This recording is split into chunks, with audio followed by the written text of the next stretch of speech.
morning, good afternoon, and good evening, guys. I hope you're all doing well today. Merry Christmas Eve, everyone. This is Fiber Strike 95, and today we got a very exciting stream for us. Yep, I'm doing something else brand new for today, guys. And yes, this is a long-haul airliner stream. I've never done one of these before. So yeah, I hope you're all doing well. We're here in Anchorage, Alaska at Ted Stevens International, one of the world's major cargo hubs. Um, and today we got a long-haul trip. We'll be taking the mighty UPS 7478 freighter from Anchorage International, and we're going to make our way back to the UPS World Port at Louisville International, my home commercial airport. So we got pretty exciting stuff going on. I hope everyone here is doing well here today and enjoying their Christmas Eve. We have Double Dude and Super Typhoon. This route is going to be quite a bit of a long flight. It's 2,700 nautical miles. And it's going to be about a 5-hour, 40-minute flight. So this is definitely going to be a very interesting trip. If you guys want to know the route, and want to fly along, just take one of the airliners, of course, or one of the fast jets to keep up. But yeah, it's a pretty simple route, not too busy. So yeah, it's snowing here in Anchorage. You start with the mountains, Viper. Yeah, we're gonna take off from 1115 today. So should be a fun takeoff. Of course, if you guys aren't aware about Ted Stevens International, Ted Stevens is Alaska's largest airport, built in 1951 when it was served by Alaska Airlines.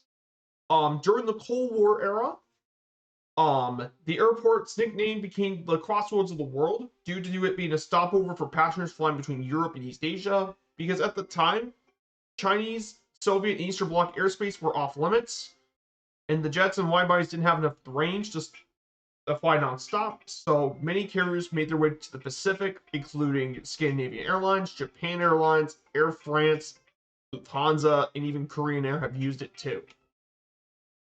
However, with the rise of the new Boeing 747-400 and all that, and the end of the Cold War, Anchorage wasn't really as needed anymore, at least for passenger travel. However, Anchorage is instead transitioned into a cargo hub once again, and it served a crap ton of cargo airlines to every single major international destination you can think of. Flies cargo out of Alaska. I mean, it's pretty much insane. They go everywhere around the world, but mainly to a lot of destinations in Asia, Europe, and more. Pretty crazy stuff to think about. So in Anchorage and right now Anchorage, I believe, is actually probably the world's most is actually one of the world's busiest cargo hubs. And I think in 2022, Anchorage International was the third busiest cargo hub behind Hong Kong and Memphis. So pretty crazy stuff. And of course, we are flying the 747-800. More specifically, this is the 800 freighter. This is a special third-party livery because, of course, they don't have the 747-8 freighter in the sim. Though there is some, I know that Horizon Simulations is going to bring one in the sim, so I'm definitely might get my hands on that version of the 747. And of course, she's in the beautiful UPS livery. Fun fact: UPS is the world's largest operator of the 747-8 freighter, with 28 built, and they're going to get two more orders of 747-8 in 2024. So yeah, let's get inside the 747-8. Let's get her ready for flying. So let's go ahead, get her all taken care of. But yeah, the 747, huge plane. We'll talk more about the 74 once we get into the air.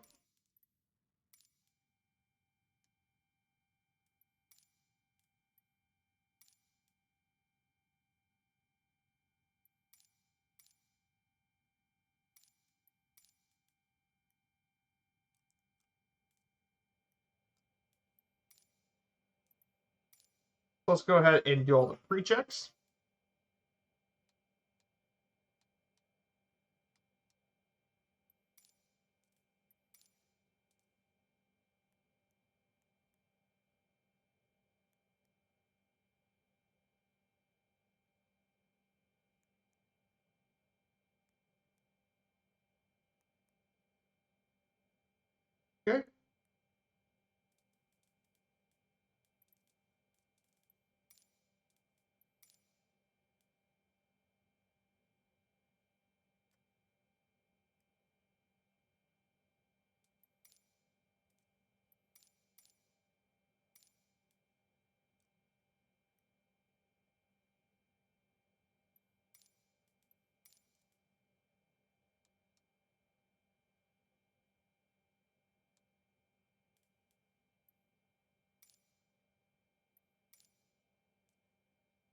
Or just turn everything on. Hey, Super Tom, good to see you. Happy Christmas Eve to you, my dude. Tomorrow's Christmas. So we're just getting this 747-800 going. We're gonna fly from Anchorage to my home airport in Louisville. UPS World Hub, as it's called.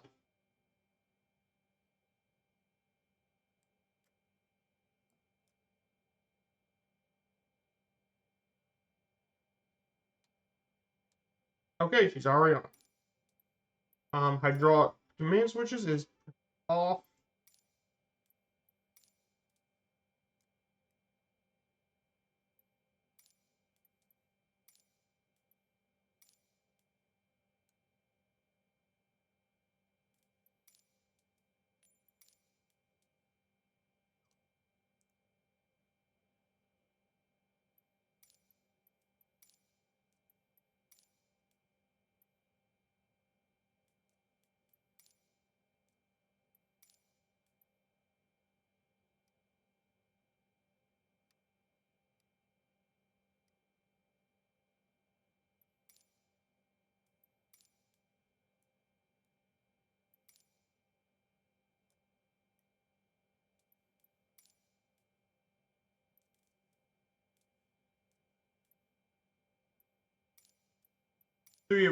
It's a big 747-800 is a big plane.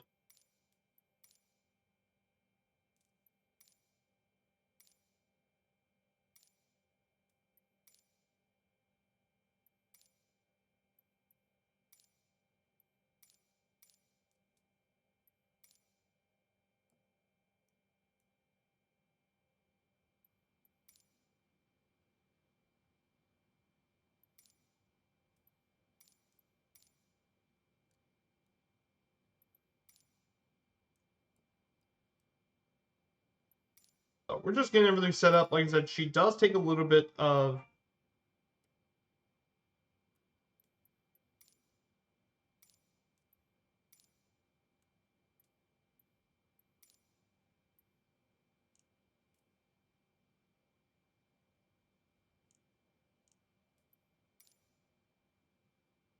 auto throttle armed. Big limit selector is going to be set auto.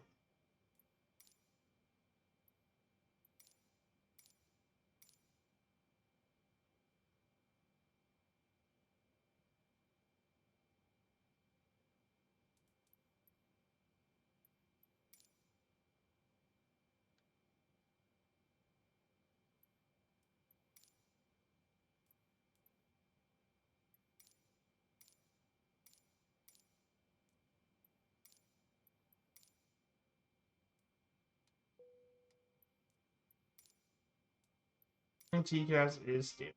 So before we start our engines, let's go ahead and get all this stuff set to auto.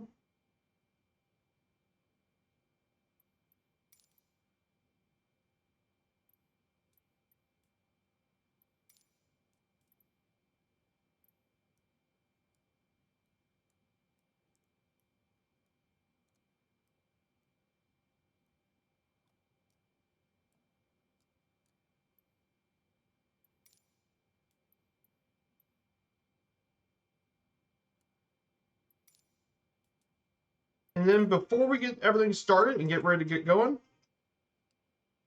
let's go ahead and set the flight plan. Let's go ahead and set the 747-800's flight plan today. So, let's do our flight plan. Papa Alpha November Charlie 15. Destination KSDF. Flight lever. Foxtrot Alpha 9510. No. All right. Let's go ahead and put the route. PEE. Thankfully, this is a Boeing, so putting this stuff down is pretty easy.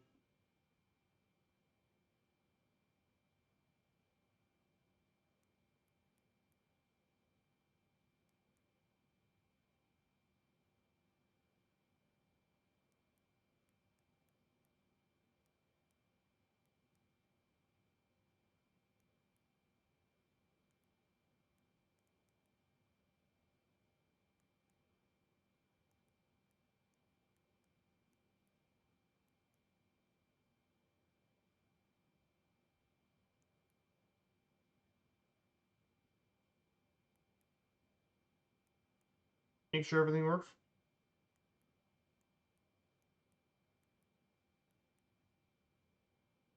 Left pin.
I'm gonna have to make sure.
Just gonna put in the flight plan.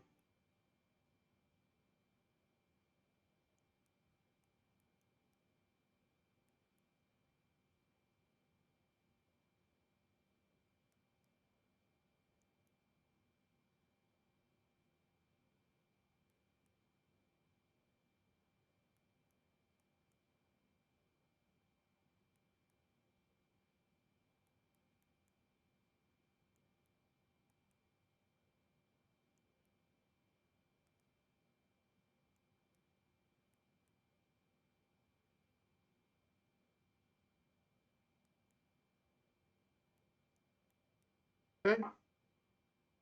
Departure. Okay. Not departure. Index. KSDF arrival. 17 left. ILS 17 left. Frozen 5. Ramps. Activate.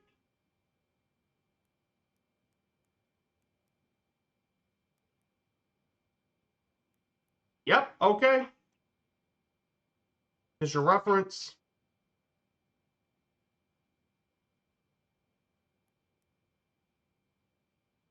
Settings.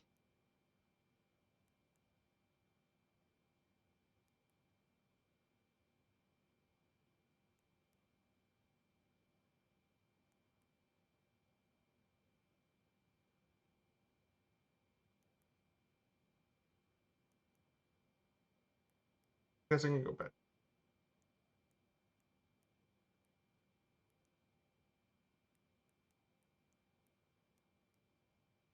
Flight level 390.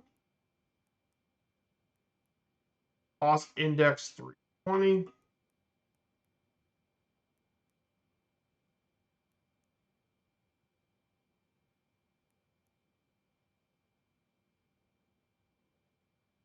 And I think everything else is set up. So I guess that's everything else set up. Sorry about not looking in the chat, guys. I just want to make sure I got everything right. Now we're going to go ahead and start the engine. So we're going to turn off the packs. Hey, good to see you, Filthy. Oh, that's right. You did fly your way to Anchorage. Yeah, that's going to be one of the new routes. When I did this, Filthy, this was before.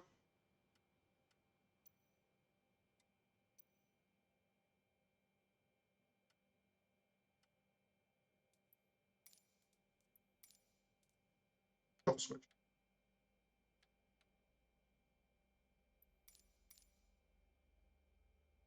So yeah, Anchorage is definitely a cargo hub. It's one of the world's great cargo hubs, Filthy. It's huge.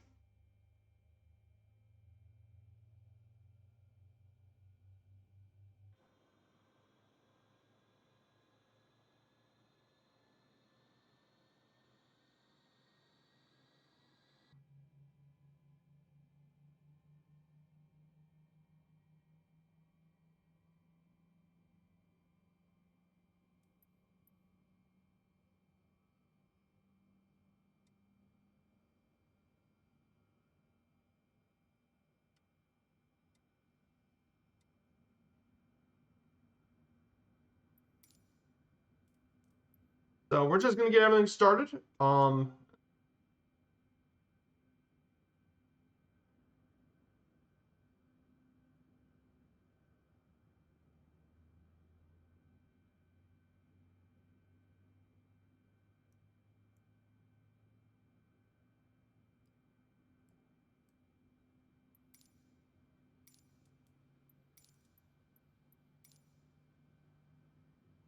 Taxi light on. We're gonna turn on the lane lights. Yes, there are 4 of them in this M4.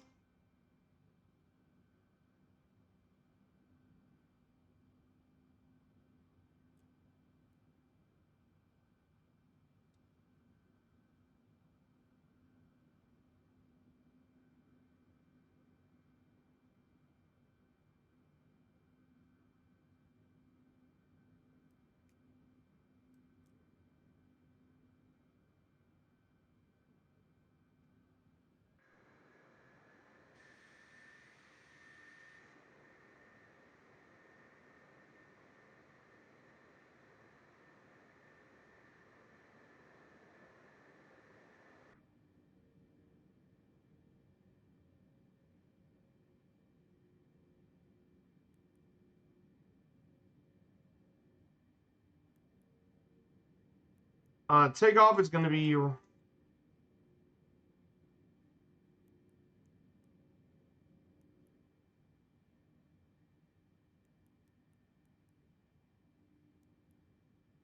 an approach 30 degrees flap and okay.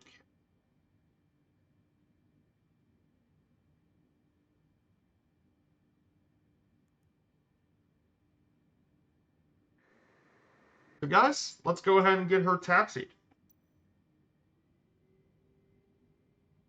Hey, good to see you, Court. Our altitude is gonna be 39,000 feet today. So, and I'm gonna change my auto throttle to around 200 knots.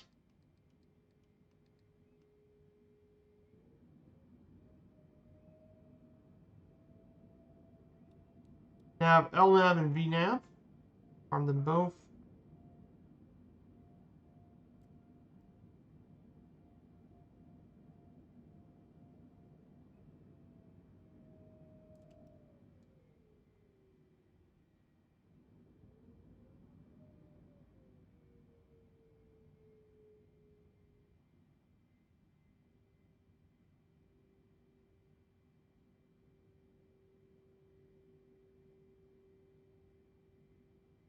So yeah, Quart, we are actually going to do a long haul flight from Anchorage to Louisville, Kentucky, in the UPS 747.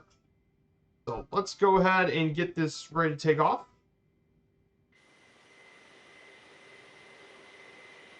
The mighty engines of the 747-8.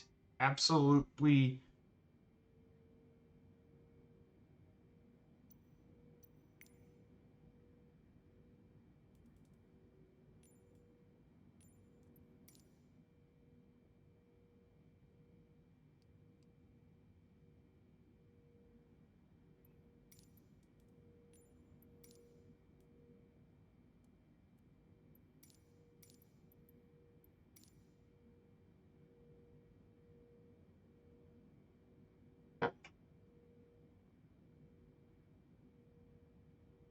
Like I said, I don't do very many long haul flights, so this is a new thing for me on stream.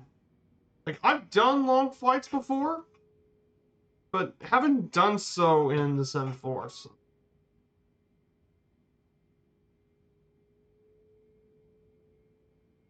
Yeah, Anchorage is a huge cargo hub, guys. If you aren't guys unaware, like I said earlier, Anchorage International, one of the world's great cargo hubs.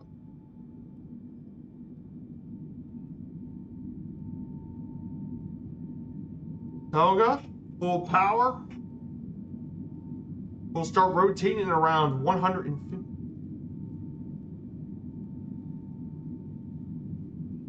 Start rotating at 150. Rotate, rotate. He's airborne.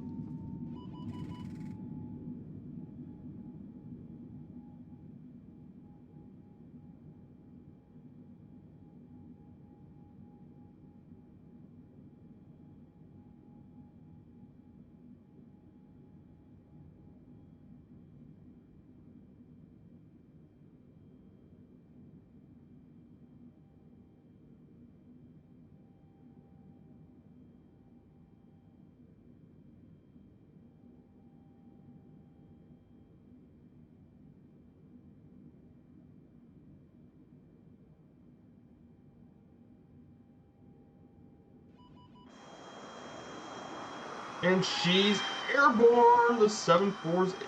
She's airborne, baby. Let's go.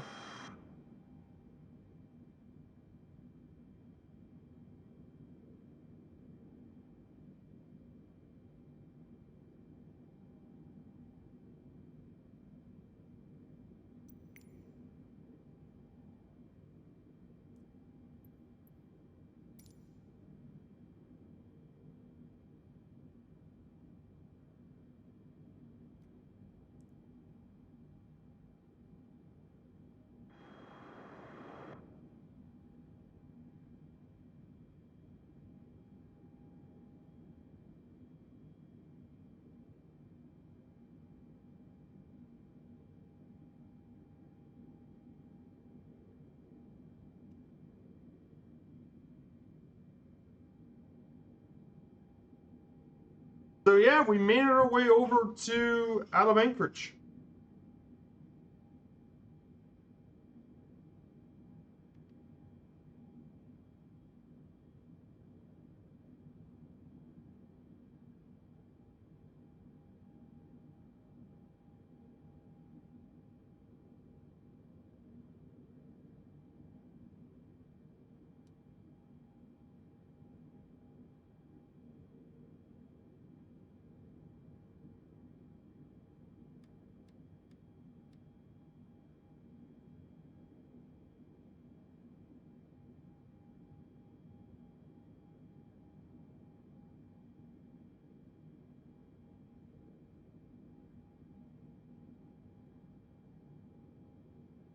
So let's go ahead and get her up.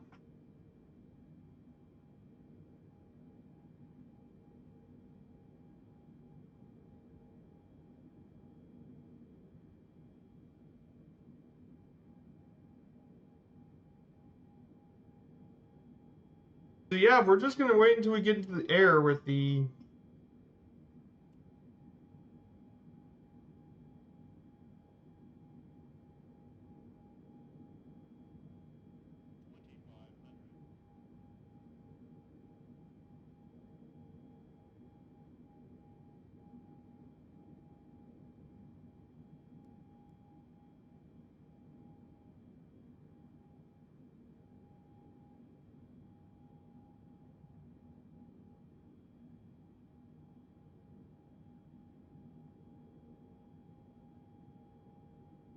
Okay.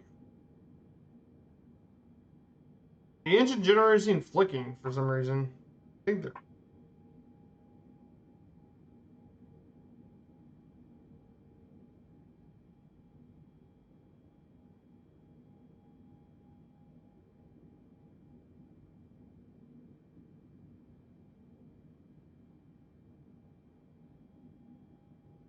So.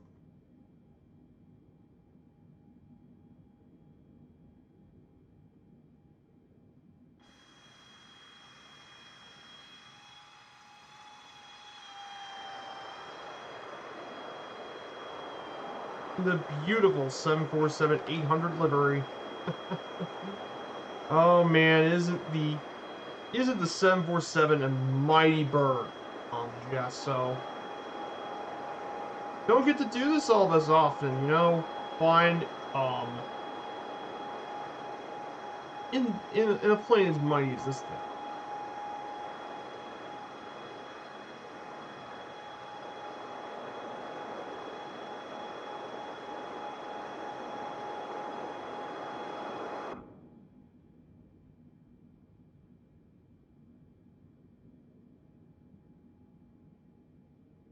So yeah, guys, I hope you're all doing well on this Christmas Eve, and we just made it out of Anchorage. We're now going to be flying over much of Alaska during this time.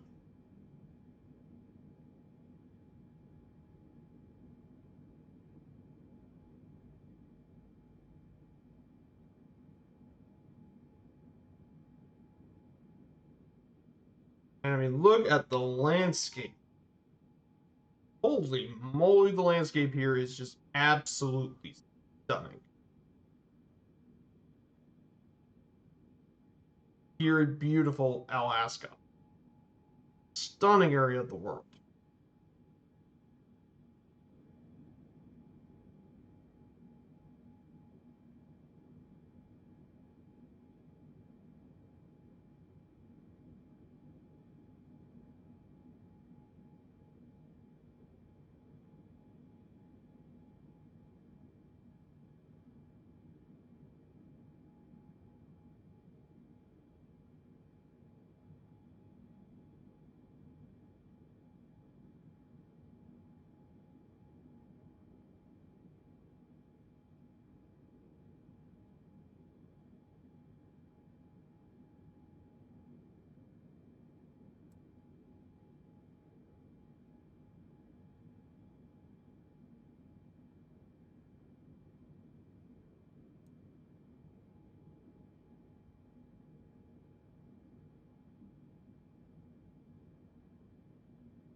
So yeah, now that we made it up here, so let's go ahead and talk about some things that's happened. There's been some pretty big MSFS news I do want to talk about right now. One of the big flight sim news is there's actually some huge news over the last couple of days, but the biggest happened yesterday. Two enormous news yesterday, and they both come out of AnyBuild actually.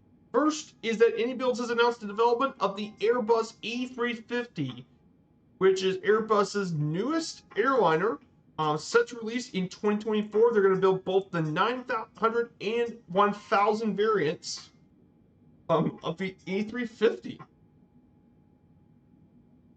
which is definitely very cool. I know there's a Digital Flight Dynamics working on their own A350, but that's a freeware. Whereas AnyBuilds, this is a payware A350, and this should be very interesting, to say the least. We have another A350, and I know some of you guys are going to complain in the chat, Viper. There's already going to be another A350, but I mean, both Fly-by-Wire, AnyBuilds, and Phoenix have made their own A320s.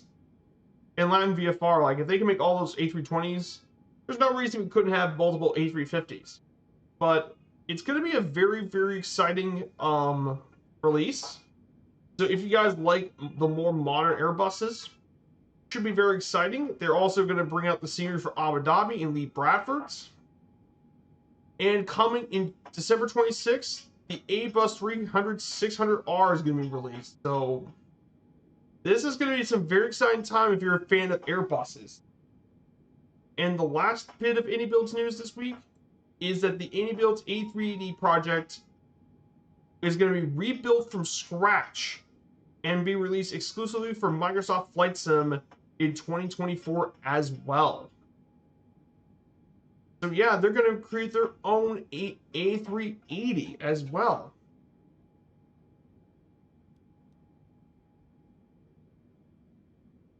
Which is going to be absolutely insane to think about. Yeah, I think it's nuts, and I think it's going to be some insane, insane stuff.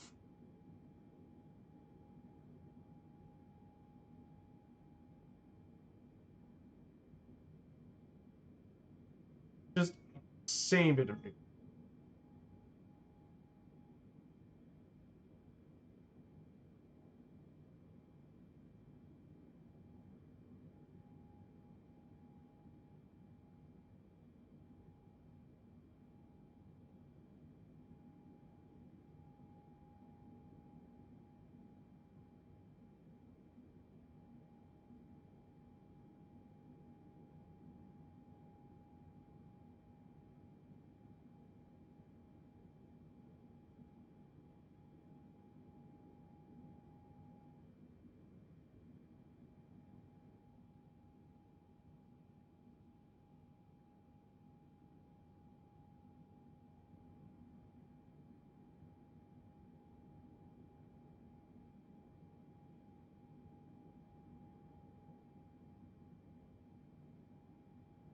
Beautiful, beautiful stuff to hear. So, guys, I hope you guys are going to enjoy your Christmas tomorrow. I hope you guys enjoy the stream. This would be a nice, great way to relax to prepare for Christmas, as you guys are aware. So don't worry, guys.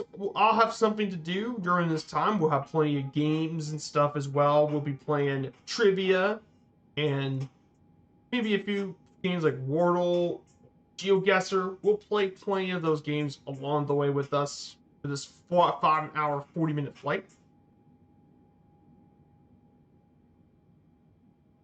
But yeah, we're really booking it here in this 7-4. We really are booking it really.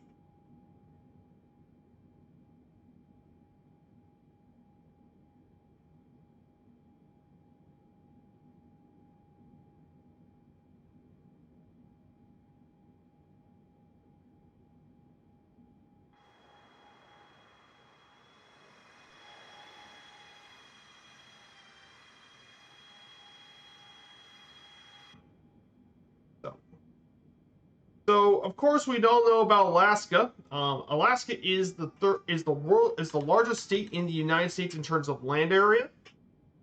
In fact, it's more than twice the size of Texas. It's that massive of a state.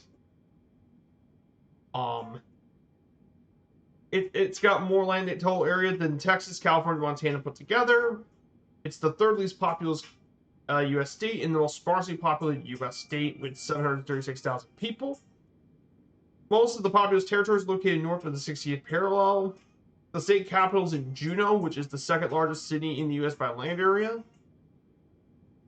Alaska is rich in natural resources, as well, creating a high per capita income with commercial fishing, natural gas and oil. Tourism also plays a big part of the economy. Tons of national forests, parks, and refuges.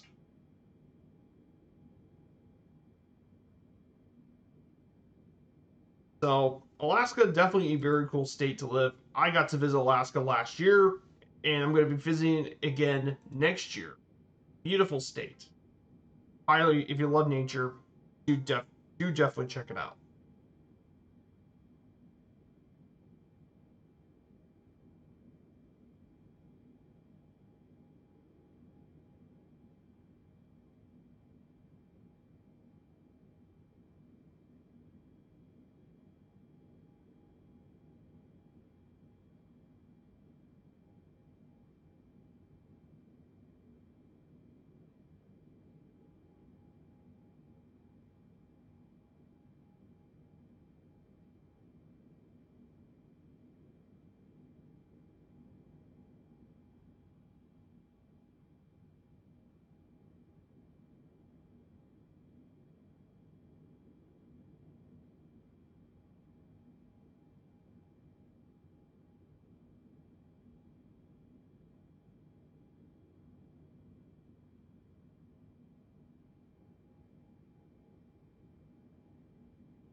top of client's going to be here pretty shortly, about 80 nautical miles.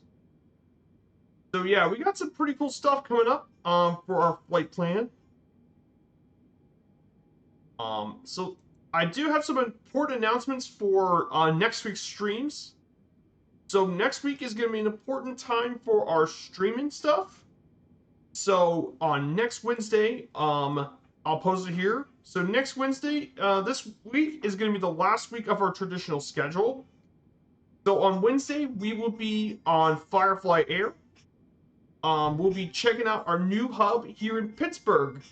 If you guys weren't aware on Friday's stream, but for some of those who aren't here, we had a East U.S. hub vote between Pittsburgh, Louisville, Nashville, Charlotte, and Washington Dulles, and Pittsburgh emerged as the winner. We just barely edging out Louisville and Charlotte. So we'll be doing some flights out of Pittsburgh. The question is, what kind of flights? I'm thinking about doing some flights. I think first is going to be from Pittsburgh to DC.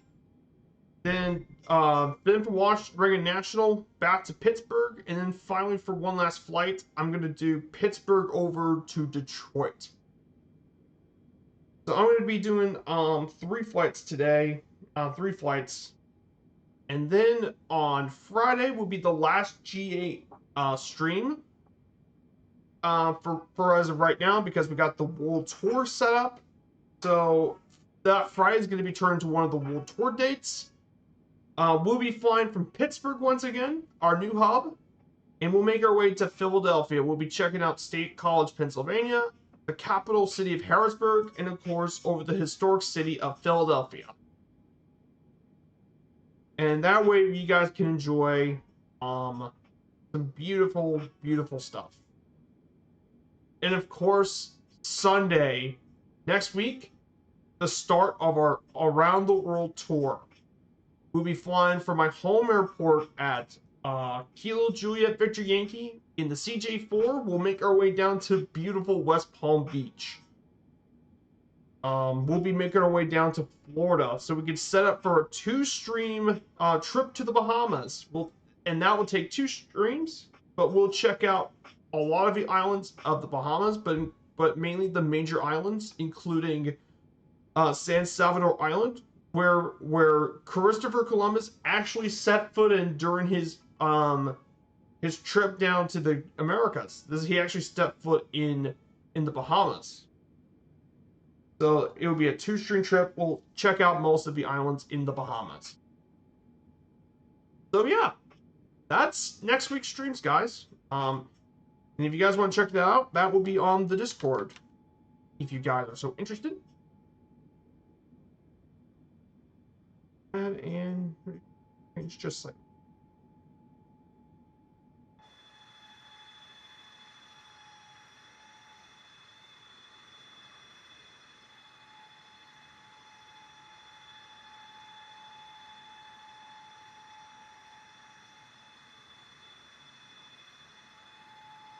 Yep, we're over most of the clouds, thankfully. We're finally over the clouds, so we're going at 488 knots ground speed with the wind. It says up here it'd be about 502 knots in the, but that's without the wind. But expect that wind to change a bit once we head more to the west. We'll see an increased wind speed. But yeah, we're really, really booking it.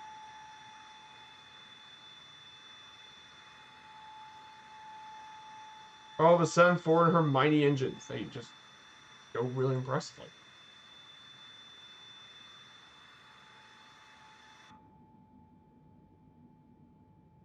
Pretty insane plane to set for is. It's amazing. And apparently Horizon Simulations is going to bring their own 747 freighter, which is going to be amazing. And it's a freeware 747-8, which I'm very excited for because I see them all the time at my home airport at SDF. I would like to see Firefly Air eventually have a livery for the 747-8. I would be so happy if they somehow make a livery for the 747-8. For maybe when the freighter version comes out, maybe do an official Firefly Air cargo livery for the 747-8. And that way we can depart it from our Pittsburgh hub for some because we do have some areas for cargo at the Pittsburgh airport. We can haul cargo between Pittsburgh and Anchorage. It's absolutely insane long haul stuff. It's gonna be pretty cool. So yeah, guys, overall, I've been doing a lot of flights out of Pittsburgh, and I gotta say, I think the community had it right. Pittsburgh is just a stunning airport. The natural scenery here in Pittsburgh is probably the favorite too of all the eastern stuff. Um, so you got lots of hills, rivers. It's got a lot of great scenery. But yeah, I can't wait to do some flights more out of Pittsburgh. Though, the only issue I have with Pittsburgh is that some of the routes, I'm surprised that there are some routes that are not there for the hub. I think the most obvious routes that I think this airport's missing is Cincinnati and Cleveland International, because Cleveland, Cincinnati, and Baltimore because of the Steelers, and those are the three rivals. I'm also surprised Buffalo never showed up. Buffalo International in Indianapolis are both ones that are surprised, considering Indianapolis is Indiana's biggest airport, and it's a cargo thing. And Buffalo, I mean, it's pretty close. We are Toronto, so Buffalo would be a must. And then the only other routes that I think that it's needed would be Houston, obviously. Houston, New Orleans, Jacksonville. Jacksonville would be needed. Maybe Kansas City would be pretty cool. Kansas City. I think those are really the only destinations needed. But I do like the fact we got some destinations in the Caribbean and Canada. Oh yeah, speaking of Canada, we do need Montreal. I mean, we are Toronto and Ottawa and Halifax. Why isn't Canada's third largest city not present?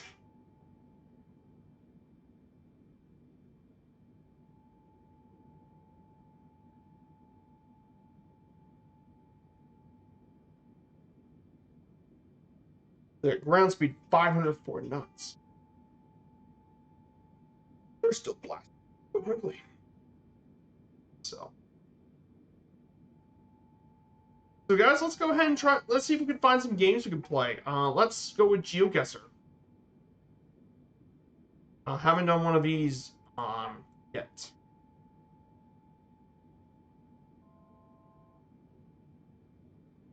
Let's go look at Geo.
Go ahead and...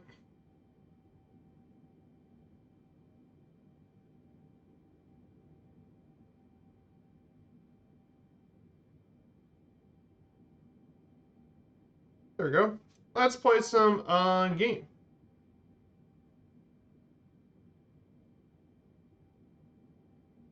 Alright, let's play a game, okay? This is GeoGuessr. Now, of course, I can play for 5 minutes every 15 minutes. So let's go ahead and make the most of it. I'm Geo, God.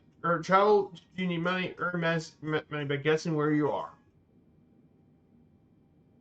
So each visit gives you a stamp for the passport. So they are giving me Chicago.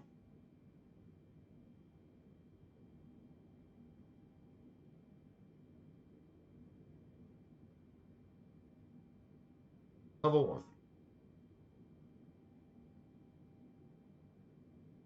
A squares it is. When it start, when time starts, you go ahead and refill. Go to class games, can we pause and be saved here?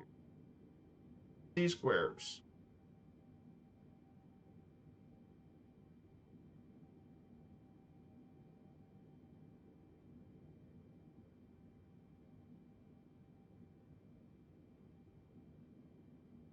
This looks like the C square to be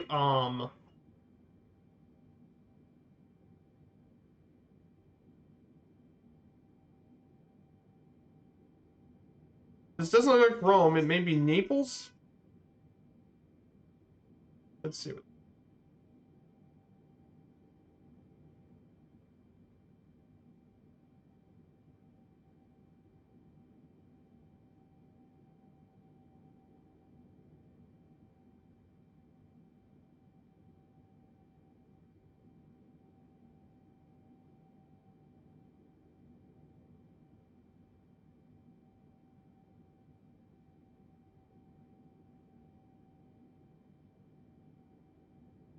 Let's see what I'm gonna say. It's somewhere in Italy.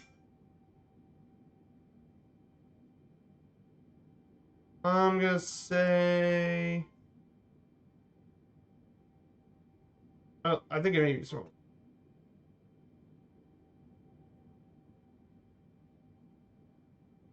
Oh, I was close. I was 872 yards away. Oh, okay. It was Rome. I figured it was.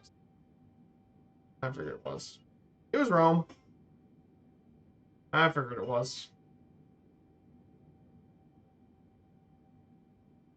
Let's go with museums. Let's see. Oh, Abba the Museum. We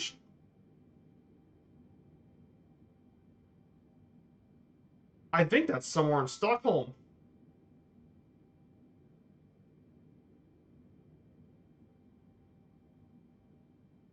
Oh, look at that. It's right there. It is in Stockholm.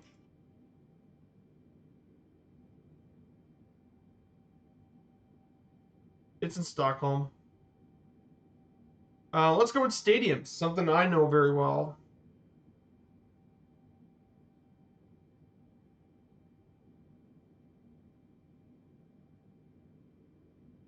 Oh, I think I know what this is. This is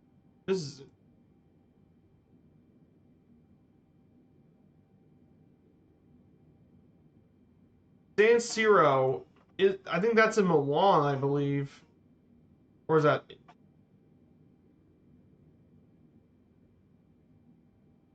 No, San Siro's in Milan. That's the big Milan stadium.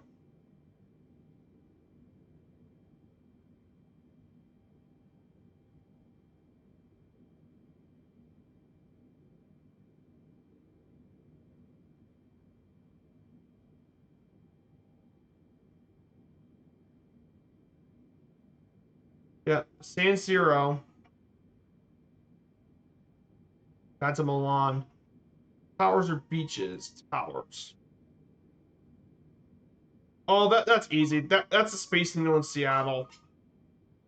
I saw it on my trip during Alaska.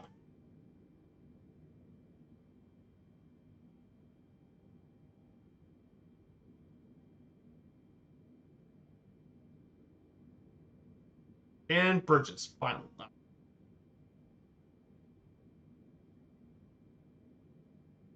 And that's the Golden Gate Bridge. That's easy. That's outside San Francisco.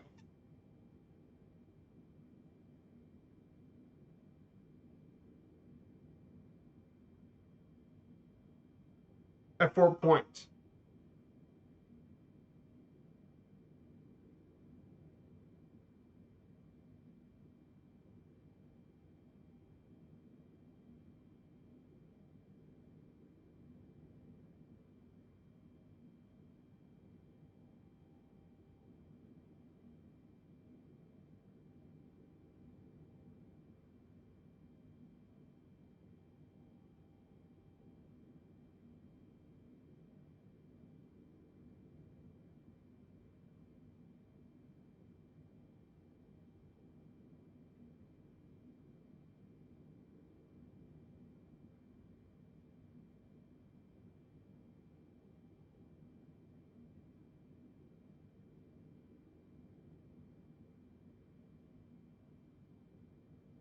So yeah, that's gonna be a little bit about GeoGuessr. Got that pretty good. Pretty good. Guessed that quite well. So,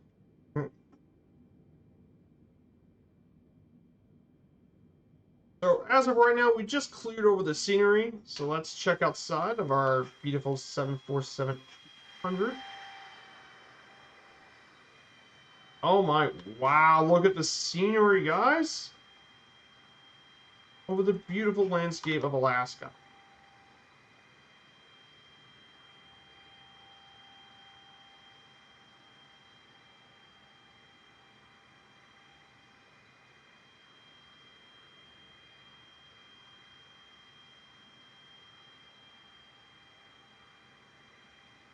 Just incredible.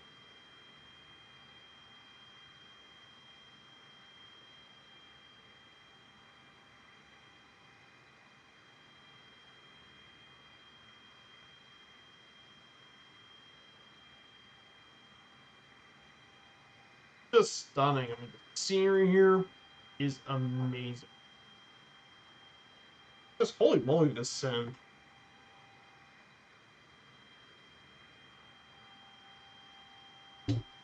But yeah, it makes me kind of excited for the 777 though. Because once that 777 comes out from PMDG, it's gonna really change the game. Because it's as good as the 78 and the 77478 and 787 are now with MSFS with the avionics stuff.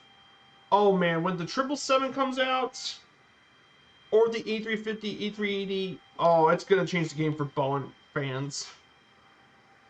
Oh, it makes me so excited for it.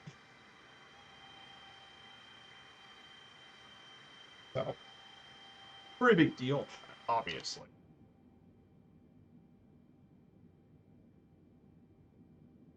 So, so for the flight, we got around 2,500 nautical miles left to go. So, got some bit of long stuff to go, but I don't think the rest of it's gonna be too bad.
Oh. So yeah, so I want to talk a little bit about UPS Airlines since we're up in the air. Now, UPS Airlines actually got its start back in the 1920s. Um, it's based off, of course, the major United Parcel Service. Um, which was founded here in Seattle back in 1907, but air travel on UPS got its origins in 1929. Similar to the Postal Service, UPS packages were transported as baggage on commercial airline flights. Many of them were shipped by the Ford Tri-Motors of United Airlines. However, it was discontinued by the end of 1931. However, the air service would lead to expansion beyond the West Coast. Then, during the 50s and 70s, UPS brought back its air delivery services, started in the 1950s, called Blue Label Air, as part of luggage. Then UPS started its air services in Canada in 1975, and a year later to West Germany, and it became an international company. And once UPS itself became an international company, it had access to its own cargo planes. And with its competitor Federal Express, or FedEx, which had their own planes, UPS decided to transform their own cargo airline. And with the Airline Deregulation Act of 1978, UPS gained an opportunity and now established their own airline. And in 1980, they decided to open up their new hub, which they actually decided to open their hub here in Louisville. And that's how SDF got to be the UPS Worldport. UPS Airlines picked Louisville because it was accessible by jet aircraft to the majority of the contiguous U.S. in less than 3 hours. In contrast to its own competitor, early operations of UPS Airlines were undertaken by several contractors, and they often flew as passengers with converted commercial aircraft that are converted to freighters like 727s, DC-8s, and 747-100s. Then in 1982, they opened up their own facility in Anchorage, which is where we took off from, due to its geographic position, which is amazing. And then UPS really expanded in the 1990s, and they modernized their fleet with 757s and 767s to modernize their fleet.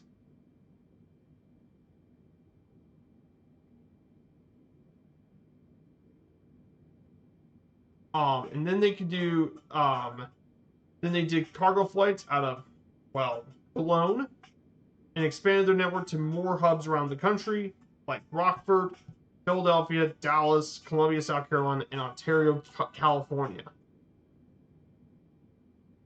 Then, of course, in 2000, they decided to help build their Worldport and doubled their Worldport size to 4 million square feet.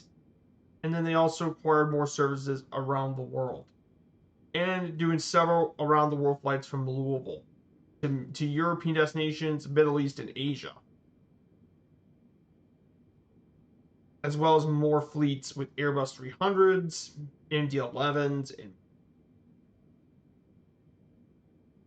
pretty crazy to think about how much UPS Airlines has grown from a small cargo thing with secondary passengers into one of the world's largest cargo hub facilities. Grown pretty massively since its origins.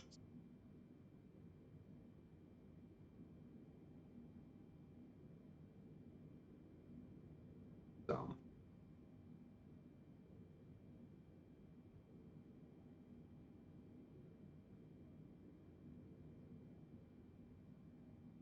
pretty crazy stuff.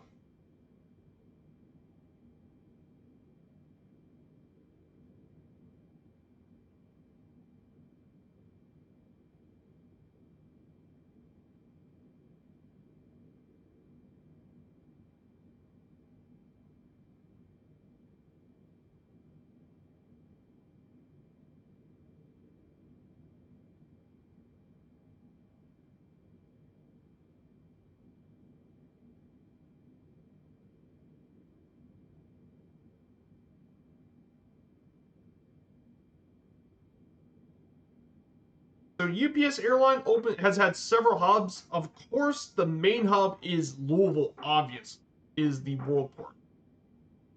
It is the worldwide hub of UPS, and they fly basically almost everywhere from Louisville. That's why, despite Louisville not being a really big passenger airport, you still see a ton of aircraft variety at the airport.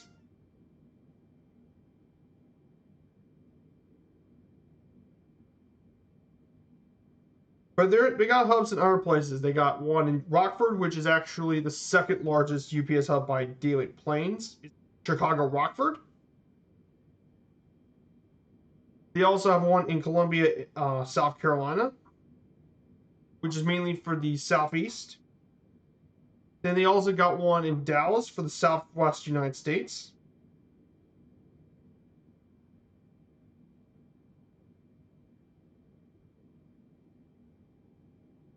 Then Miami International, which is for Latin America and the Caribbean.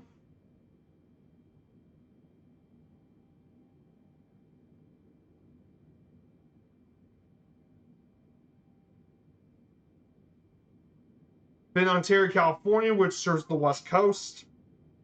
And finally, Philadelphia, which is actually the second busiest UPS facility in North America.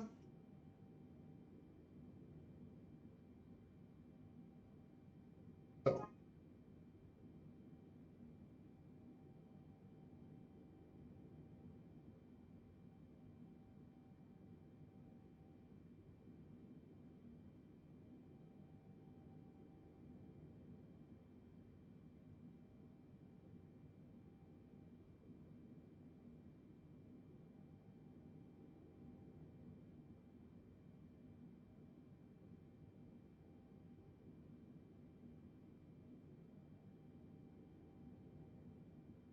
and then they also got some main international hubs. Of course, they got Hamilton, Ontario for Canada, is the main Canadian hub.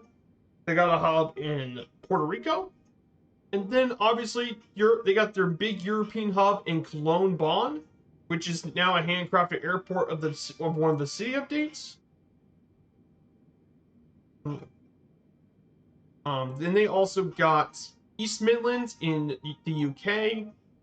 And then finally in China, they got hubs in both Hong Kong and Shanghai, as well as Shenzhen Bao'an International as its hubs in Asia.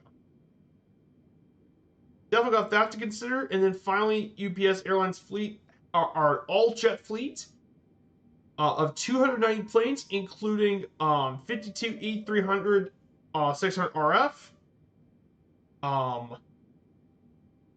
13 models of the Boeing 747-400 freighters. Then, of course, the world's largest operator of the 747-8 freighter. Then 75 200 PF. And of course, they got a massive fleet of 767-300 freighters, the largest customer of that freighter. And then finally, 40 MD-11 freighters that are being replaced. So,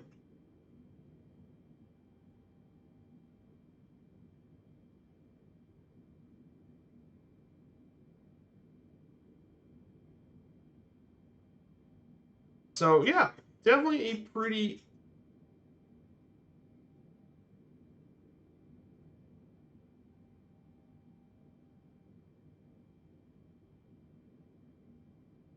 So yeah, pretty cool stuff. About UPS Airlines.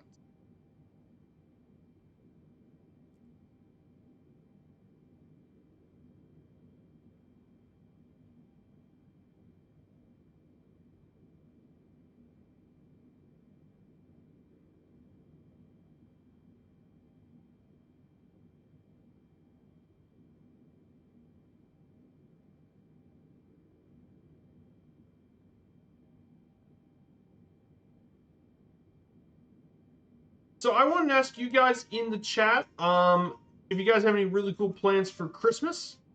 If you guys have any really cool things planned out for your Christmas. I know later today I do have a Christmas party, so hopefully I can get this fight done quickly as I can, so I can get to doing that. But yeah, we're doing quite well in the 7-4. That's why I picked it for this long flight. Take that with us.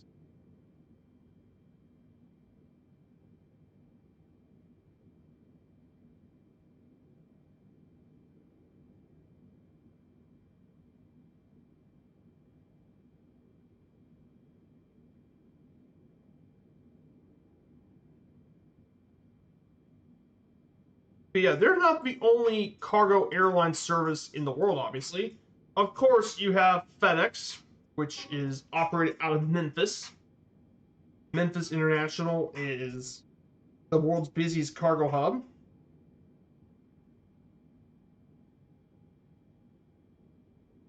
It's actually the world's second busiest hub now.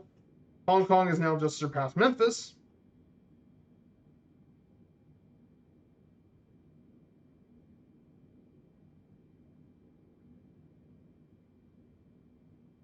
Hey, we have a follow from King Easy. Good to see you, my dude. Thank you so much for the follow. I hope you're enjoying your day on Christmas Eve. Yes, tomorrow's the big Christmas. Very, very excited for that.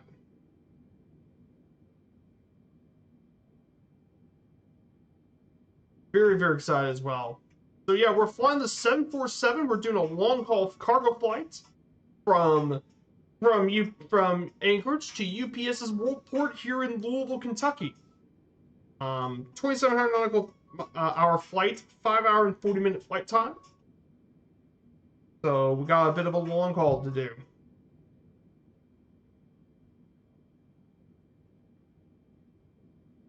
Definitely a long, long flight. Got off to work, so I'm gonna actually sleep soon. But Merry Christmas Eve and Christmas tomorrow. Absolutely. Definitely have a good Christmas and Christmas Eve, my dude. Definitely get some sleep, for sure. Yeah, enjoy your Christmas, my dude.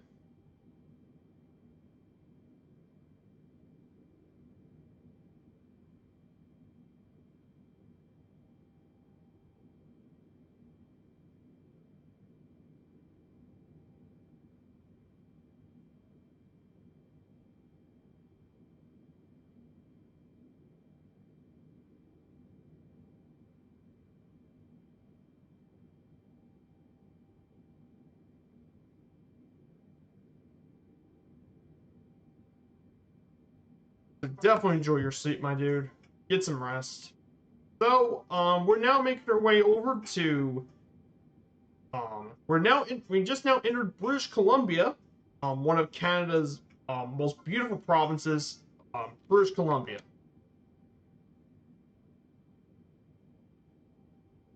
One of the most beautiful and diverse provinces in all of Canada. Surrounded by all sorts of rocky coastlines, sandy beaches, forests, lakes, mountains, inland deserts, grassy plains. It's definitely one of the most diverse landscapes in Canada. It's also its third most populous province after Ontario and Quebec. The capital of the province is in Victoria, in the largest city is Vancouver. And Vancouver's and its suburbs make up the third largest metropolitan area in Canada after Toronto and Montreal. It's had a rich history dating back with its native inhabitants, like the Coast Salish and the Haida peoples, among others. The earliest British settlements in the area was Fort Victoria in 1843, which gave rise to the city. And it became part of Canada in 1871 when it entered the Canadian Confederation. It's very diverse due to its rich history from its cultural influence of the British Canadian, European, and Asian diasporas, as well as indigenous population. Um, Major sectors of its economy include forestry, filming, mining, filmmaking, video production, tourism, real estate, construction, wholesale, and retail. Historically, its main exports are lumber, timber, pulp and paper products, copper, coal, and natural gas are some of its major exports.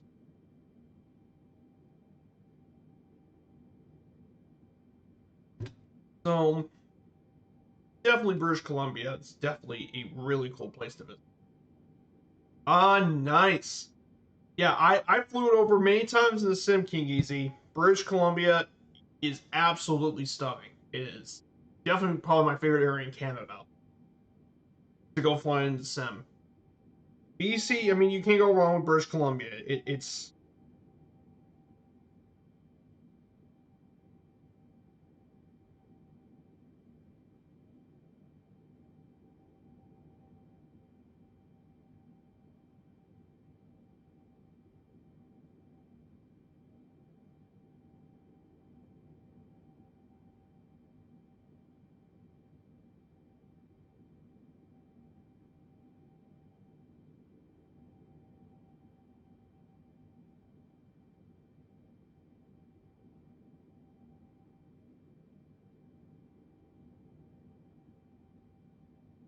you can't go wrong with it. Belcool is your favorite airport.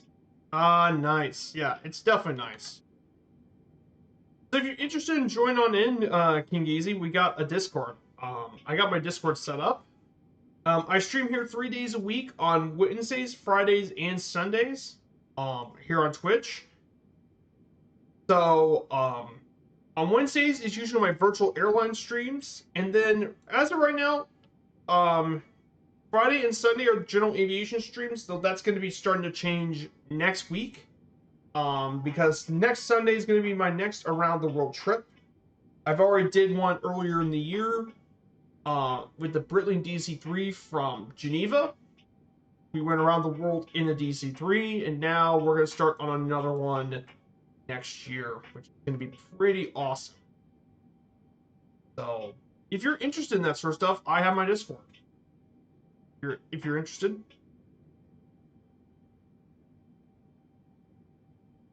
But yeah, the plane here today, of course, we're flying the 747-8 in the beautiful UPS livery.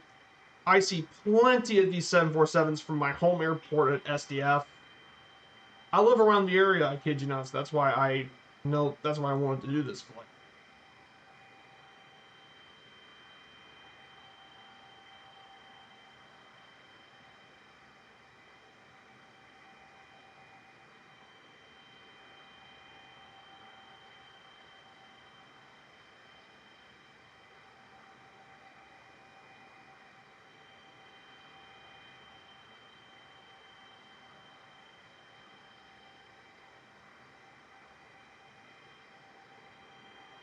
So, pretty cool stuff.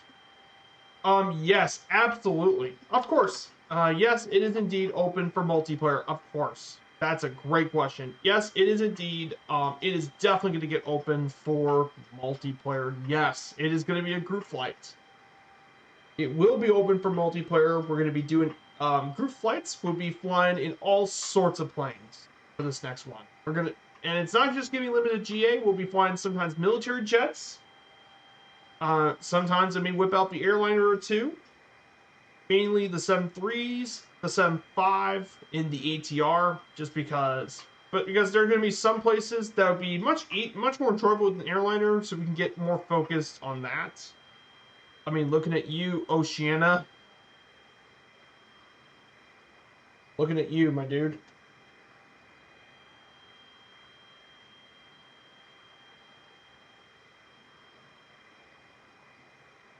So, but yeah, it's gonna visit every sovereign nation, and we'll be taking a pretty good amount of our time. So.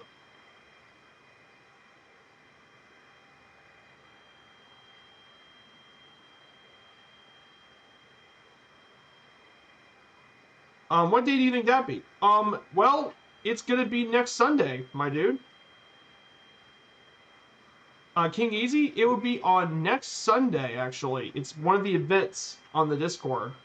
If you look at the one event thing, it'll show you when it's going to happen. And it's going to be next Sunday, December 31st.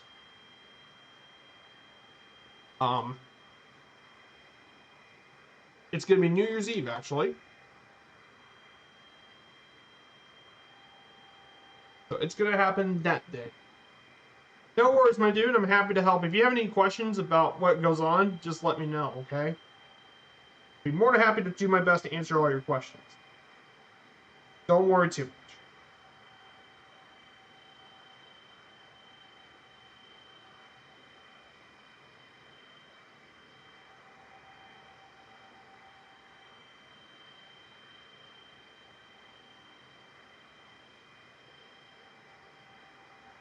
No worries, my dude.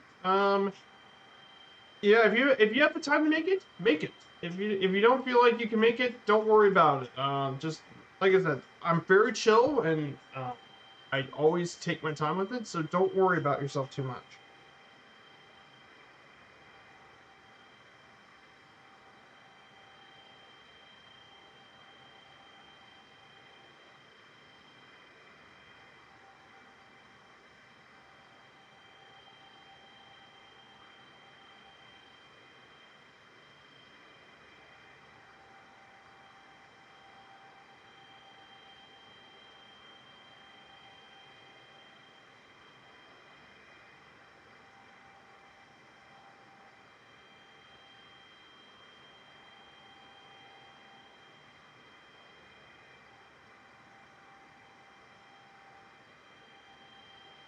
Yeah, it's a beautiful day here.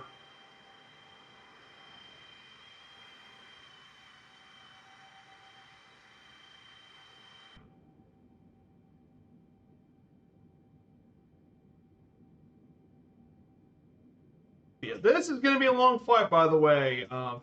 It's 5 hour and 40-minute flights.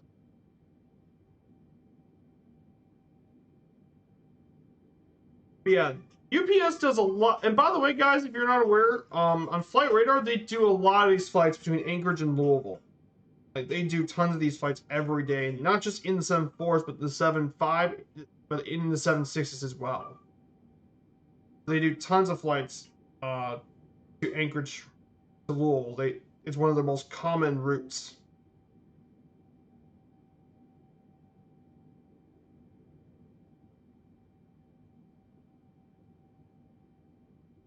It's because it's that important to get cargo from Alaska. It's that important.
So yeah, one of the major reasons I've been wanting to do this around this Christmas flight was so we can do some long haul stuff, which I never really got to do before.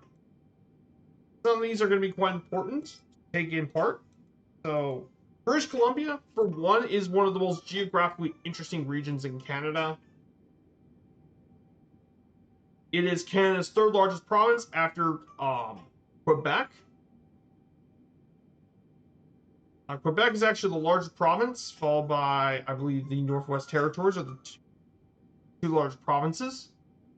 It's actually nearly 4 times the size of the United Kingdom and larger than every U.S. state but Alaska. It's bounded by northwest by Alaska, north of the Yukon and Northwest Territories, in the east by Alberta, in the south by the U.S. states of Washington, Idaho, and Montana.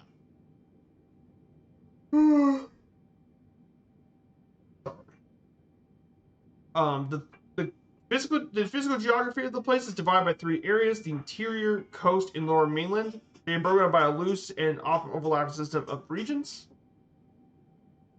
with all sorts of different regions. There's all sorts of mountains across the region, making some of the finest scenery in the country. And they are growing much more with outdoor adventure and ecotourism are a big deal. Tallest peak here in British Columbia is Fairweather Mountain, which is 15,000 feet.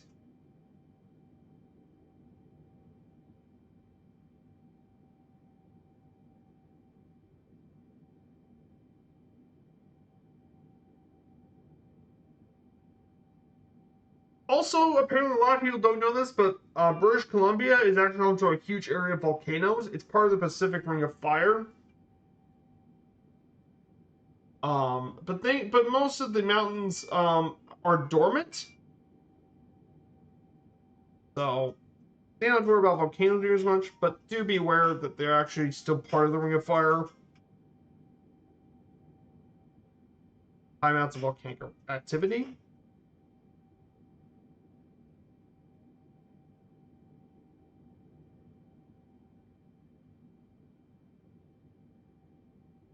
And of course, because of the mountain ranges and stuff, British Columbia's climate varies dramatically, but mainly much of the coast is like mild, rainy oceanic climates. But when you go further north, it becomes much more subarctic to tundra conditions.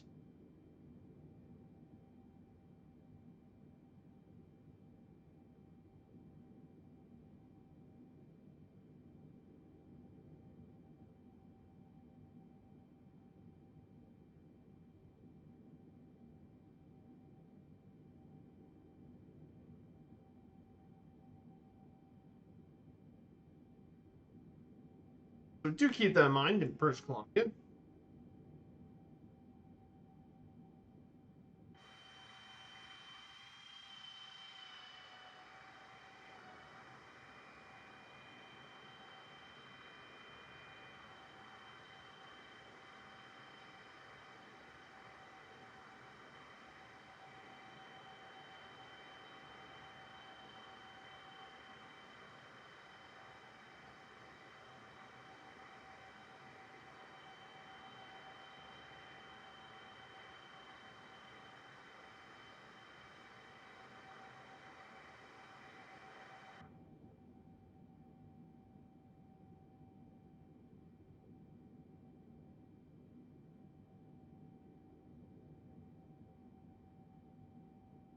Hmm.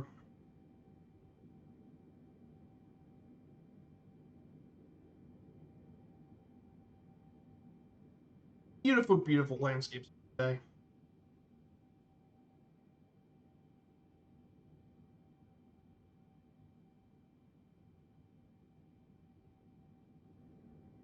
Beautiful stuff. Place. Let's go ahead and do some more GeoGuessr. Let's resume the trip we just started back earlier.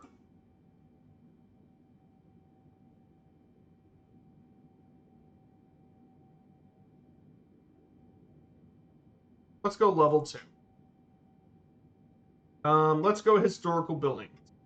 Let's go ahead and do another 5 minutes. Pull the world that way.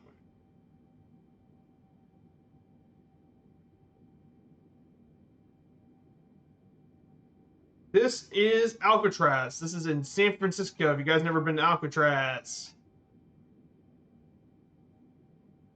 Alcatraz Island, boys. Yeah, Alcatraz. It's San Francisco. You guys probably know that one. Yeah, just playing a few games just to take some time from this long flight. Let's go with more museums since. Okay, it's right by the Washington Monument.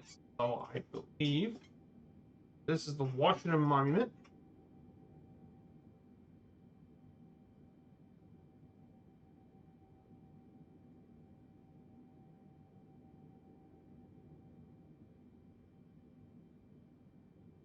I think it's the National Museum of African American History. Yep. I'm gonna go with Steams again. Oh, Birmingham Football Club, St. Andrews in Birmingham. That is UK Birmingham.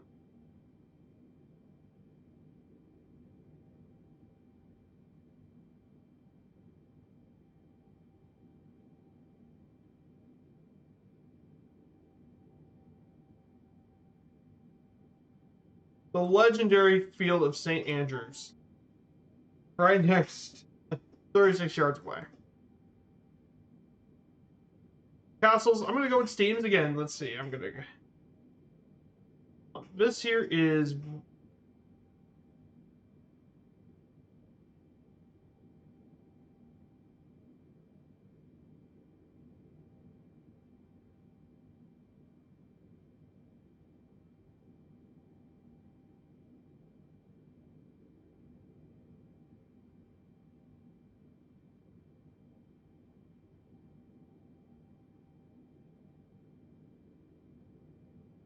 Biobes de Lampe. I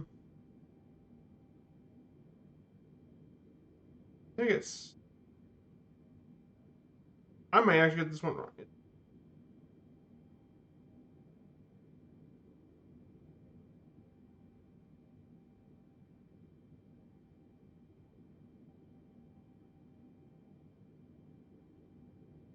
Wrong. It was in Spain.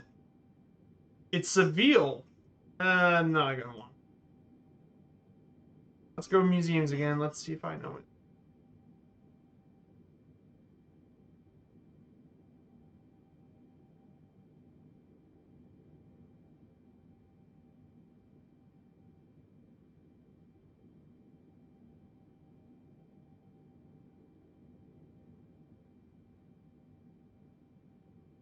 It's in London.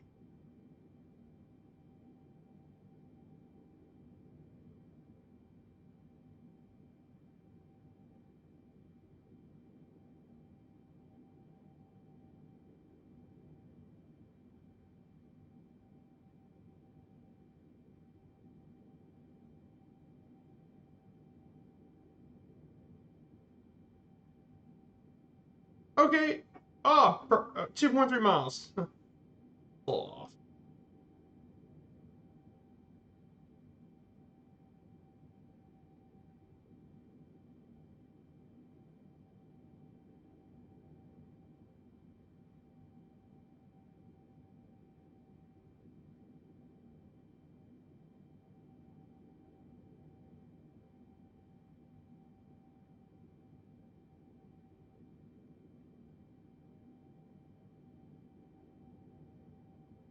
Ah, yes.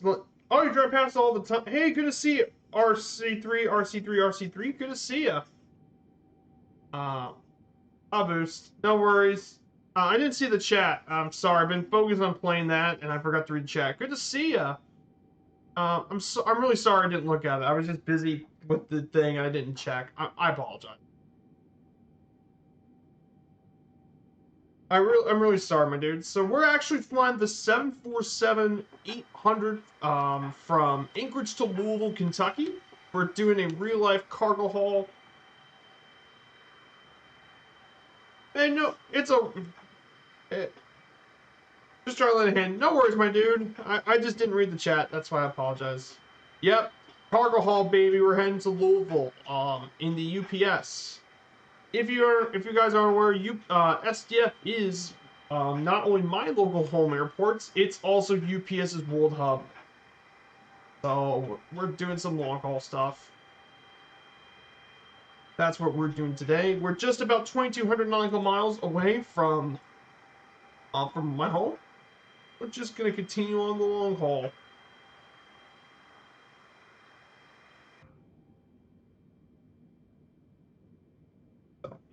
We're doing really, really well here. What's funny was I made this originally thinking SDF was going to be my virtual airlines hub, but it turned out it was actually in Pittsburgh. Not that I complain, Pittsburgh's a great city.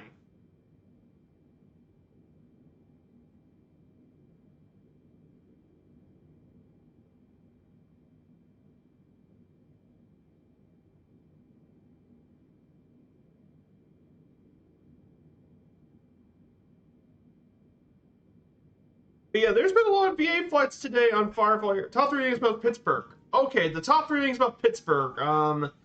If someone who's brand new never visited Pittsburgh, first off, the number one thing about Pittsburgh is a lot of people should know this, is that Pittsburgh loves their Steelers. The Steelers are one of the most beloved things in the city. They have a very rich history. They are as an American football team, they have won 6 league championships, which is the Super Bowls. Um, they have a very rich tradition dating all the way back to the 1940s and 30s, but their glory days start in the 1970s. They managed to win 6 Super Bowl championships. Number 2 thing to know about Pittsburgh. Pittsburgh is world famous for a lot of the bridges. Pittsburgh is among the cities with the most bridges in the world. Apparently, according to some sources, there are actually around 446 bridges around Pittsburgh.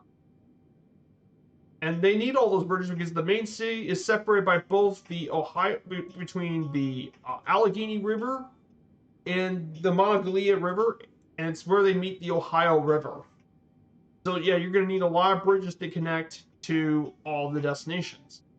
And the number three thing Pittsburgh's famous for is that Pittsburgh is very, very famous for its rich history. It was at one point one of the major areas to produce a lot of steel.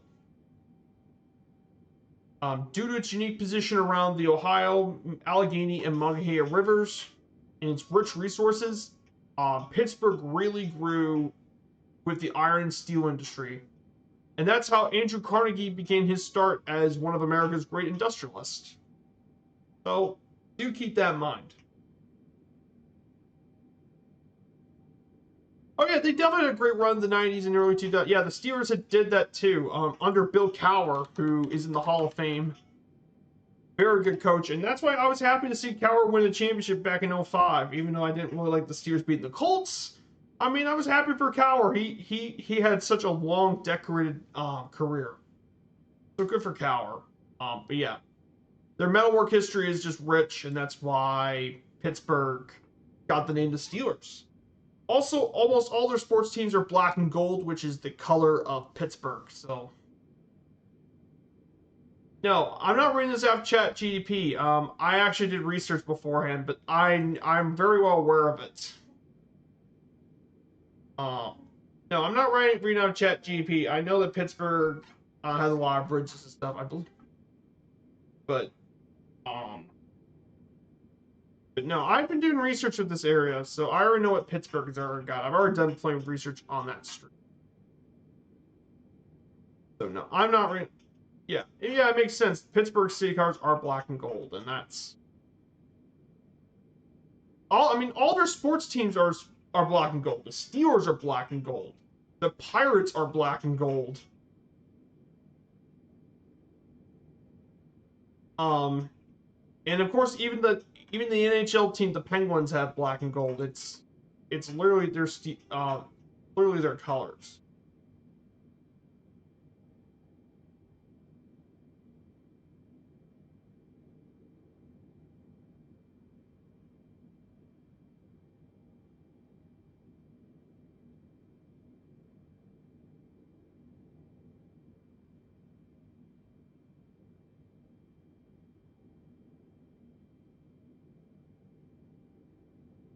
They don't have an NBA team though, and I mean they don't have an NBA team though.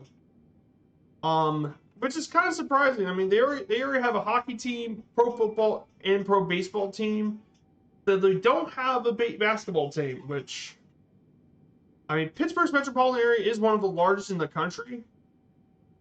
But yeah, no NBA team, despite being the fact it's one of the larger ones in the eastern United States. Um,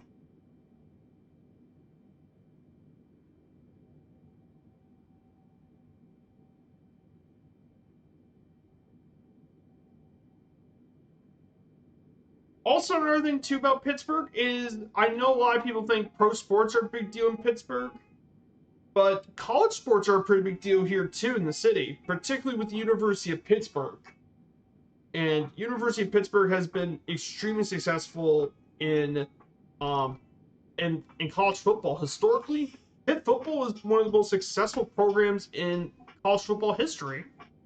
Winning, get this, they have won 9 national championships in football. And have produced some of the best football players of all time. Actually came out of the University of Pittsburgh. There are 10 Pittsburgh Panthers elected to the Pro Football Hall of Fame, which is tied 4th all time, including legends such as Mike Ditka, Tony Dorsett, Dan Marino, and most recently Darrelle Revis. And there's going to be more potential Hall of Famers too. I mean, Aaron Donald's going to make the Hall of Fame. He's still playing, but Aaron Donald's going to make the Hall of Fame as a first ballot player. Larry Fitzgerald is going to definitively make the Hall of Fame first ballot very, very soon. And more. But yeah, Pittsburgh has had an extremely rich football history and traditions.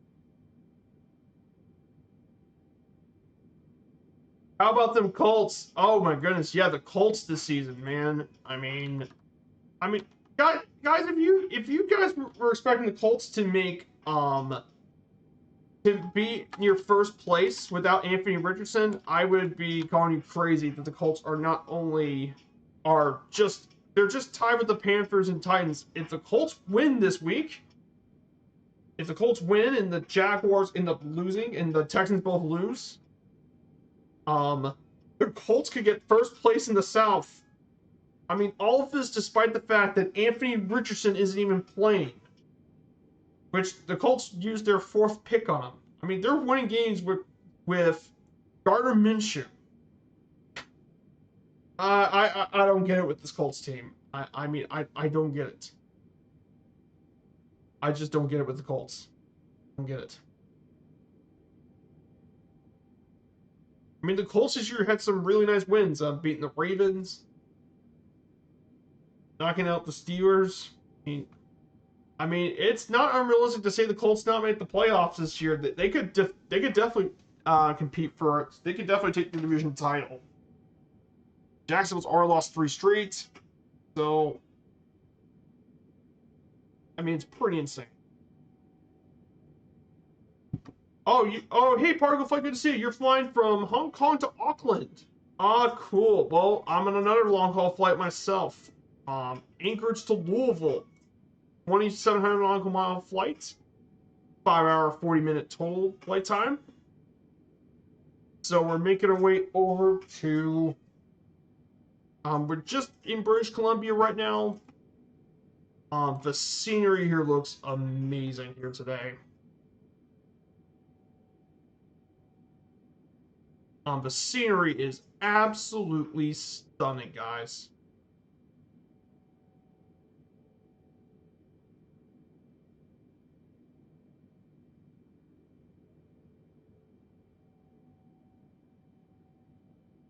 Oh, nice! Your second 10-hour flight in the last 3 days. Wow, that's long haul. That's really, really long haul.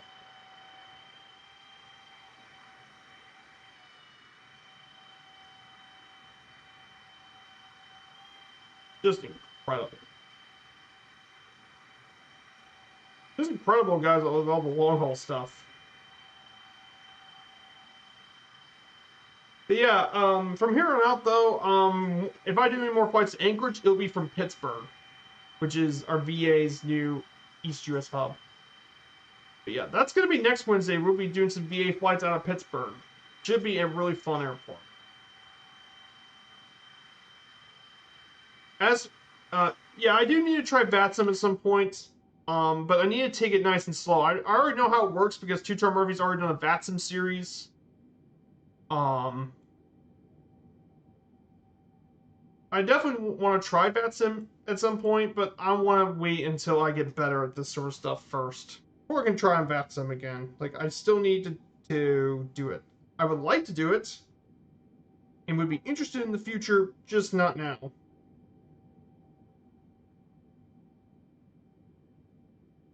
But yeah, hey, yeah, shout out for Two-Tone Murphy. Thank you, Typhon. If you guys haven't checked out Two-Tone Murphy, an absolute legend of the flight sim community, yesterday he had an amazing stream. He actually flew from Riga to Helsinki, then from Helsinki to Kusamo Airport in Lapland. Um, he took that was a very fun stream, and he even played a bit of fourth.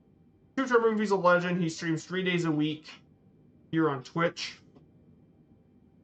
Absolute legend.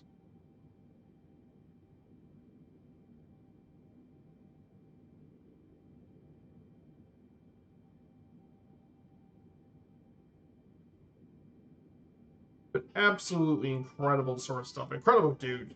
I love Two-Tone Murphy. He's he's one of the big reasons I became even a streamer to begin. And yesterday, also Allison Johnson was streaming yesterday. She's an absolute legend.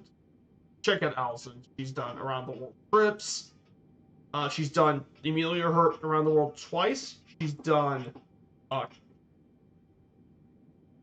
Geraldine, she did an around the world trip with Jerry Mock, and now she's doing one with Sheila Scott in the Comanche. So she's done plenty of around the world trips.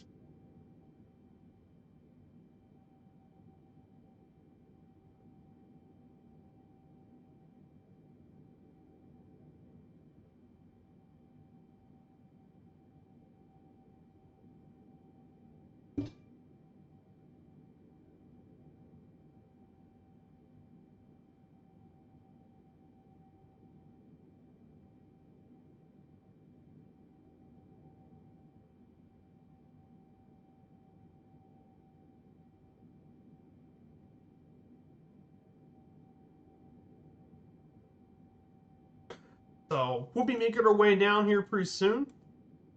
But yeah, thank you guys so much for joining me on this Christmas Eve. Don't often get to do much of this long haul stuff, but if you guys remember last year on last Christmas, I did a Christmas special. I didn't do a Christmas special last year. I did a Christmas thing in 2021 in the Kodiak. We went through Alberta. So we traveled through Banff National Park. We went through Banff National Park and Kootenay and all that. That was absolutely beautiful. And through Jasper National Park, absolutely stunning scenery there. But I didn't get a chance to do a Christmas stream in 2022, unfortunately. If you guys recall last year, I couldn't even get a stream started that time because I had internet issues and I couldn't stream at all during that time. I was very lucky to manage to get the stream started on New Year's. Thankfully. My internet issues have finally been resolved. Thank God. I mean, how miserable would it be that I wouldn't be streaming here with you guys? That would have made me feel very upset. I'm just happy to finally get the internet issues resolved. That would have been really, really bad.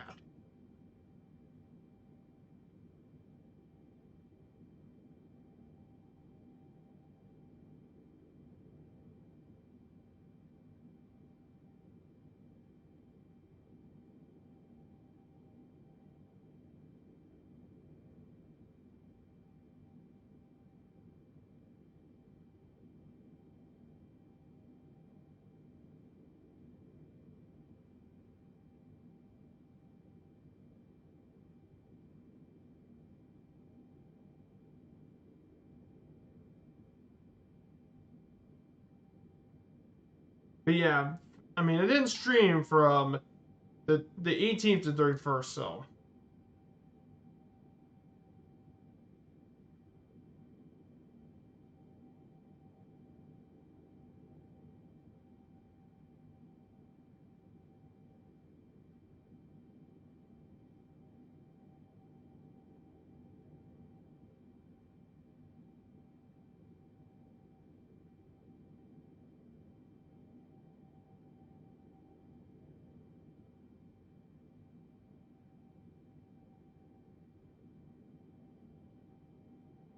But yeah, 2023, I mean, has been an absolutely insane year. Hey, Complete Freedom, good to see you, and Planet Neutral, good to see you both. Sorry about that, I was reading the thing, but check out both Complete Freedom and Planet Neutral. Amazing dudes. They're awesome individuals. Complete Freedom is a real life pilot. And Planet Neutral, very close friend of mine from my home state. But he makes some amazing content. Especially his River Run stuff. Love his streams. Amazing individual. So I hope you guys are enjoying your Christmas Eve, everyone. I hope you guys have some really cool gifts for the family and friends. But yeah, it's going to be a pretty insane day for sure. So we're currently doing a long-haul airliner flight in the UPS 747-800 from Anchorage, Alaska to Louisville, Kentucky. This is a route, by the way, that actually has done so in plenty of a few days. So they did this route quite a bit. And don't believe me? Let me go ahead and check Flight Radar 24. I'm gonna go ahead and check that. Thanks.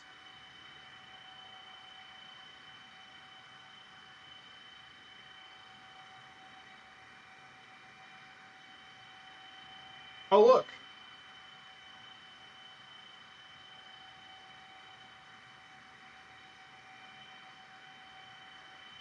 Oh, look, there's a UPS SDF landing. It just land. It's literally just 3 nautical miles away. It's already prepared to land. It took off 5 hours and 45 minutes ago. In the like I said, that's crazy. And here's his route, which is almost in many ways similar to the route we took right now. Is very similar to the route we took. Took off here in Anchorage, but instead he went around this way and went up through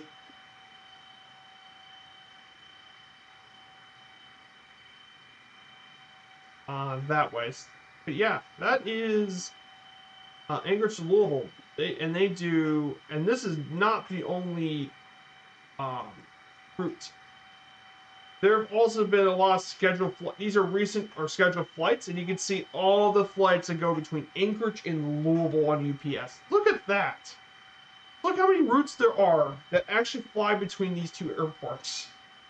But I mean, it makes sense. Anchorage and Louisville, two of the world's largest cargo hubs. So they fly all through these airports. It's insane. People don't realize the straight up just logistics of these cargo operations. Pretty crazy.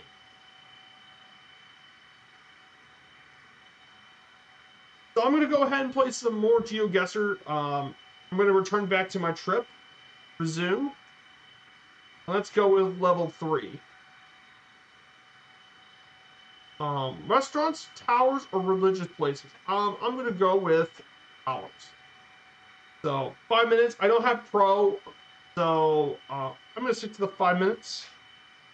First one is obvious. This is indeed the CN Tower here in Toronto.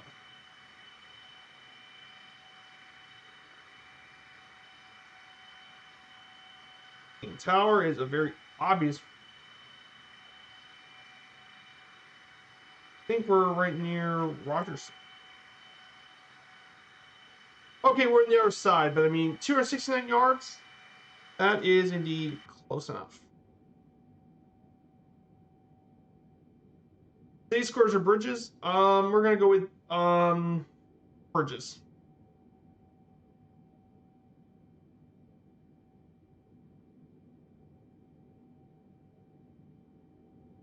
Ah, this is in Rome. Rome's got a lot of bridges.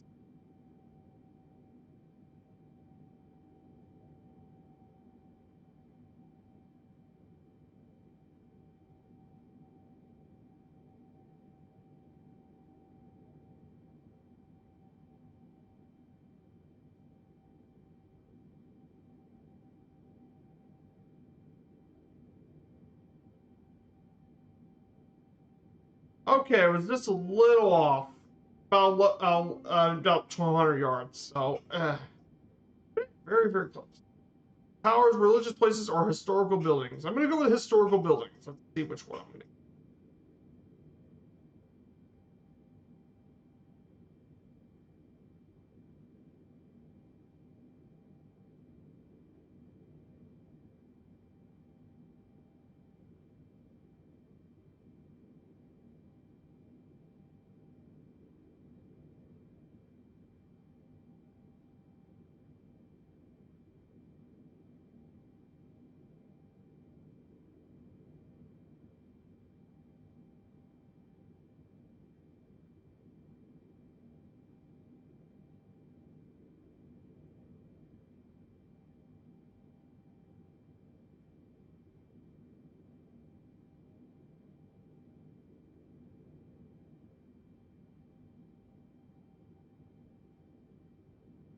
I think this is Philadelphia.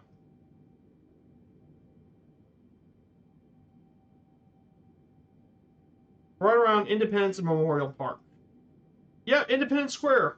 That's where it's at. It's Philly. Beaches or restaurants? Beaches. Let's see what we get.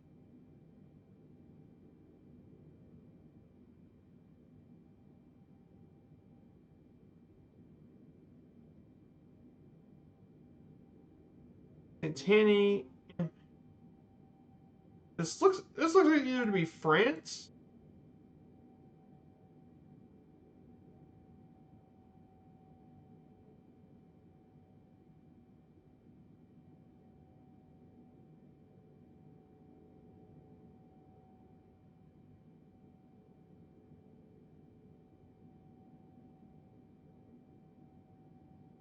Yep, that's what I would have said anyway. Um,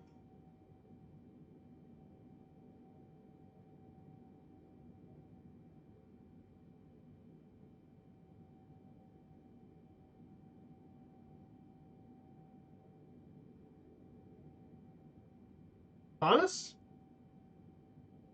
No. It's in Ibiza. Oh, I was so close. I didn't think of Ibiza, but and I'm gonna go with castles.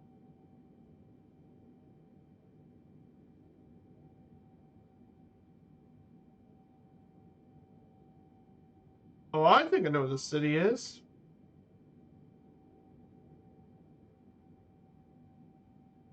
This is Stockholm, I believe. This could either be Stockholm or this could be Norway. If I'm being honest.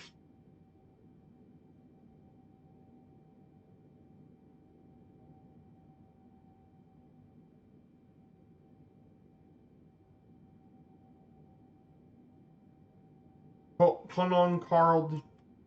I'm gonna say Stockholm, though I could be wrong.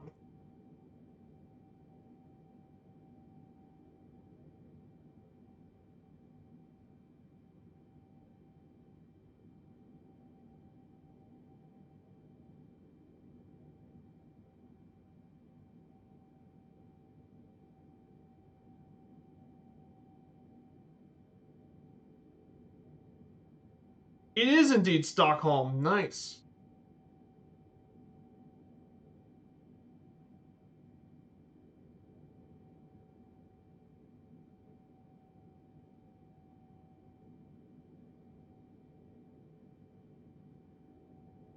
That's clear. The Illinois state flag.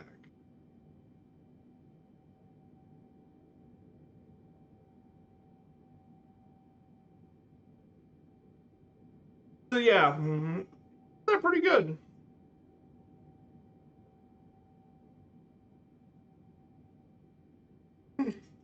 So yeah, we made our way over to Stockholm. Some pretty cool stuff. But yeah, we'll do more of that sort of stuff later in the stream.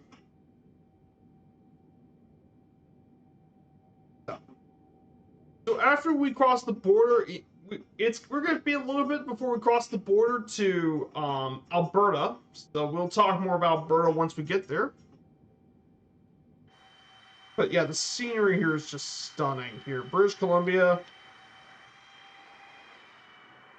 What impressive scenery you got.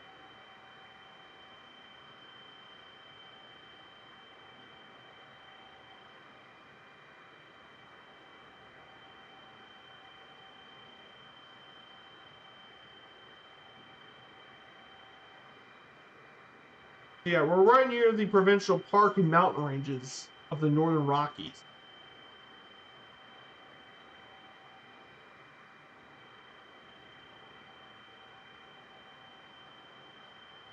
Just stunning. Absolutely.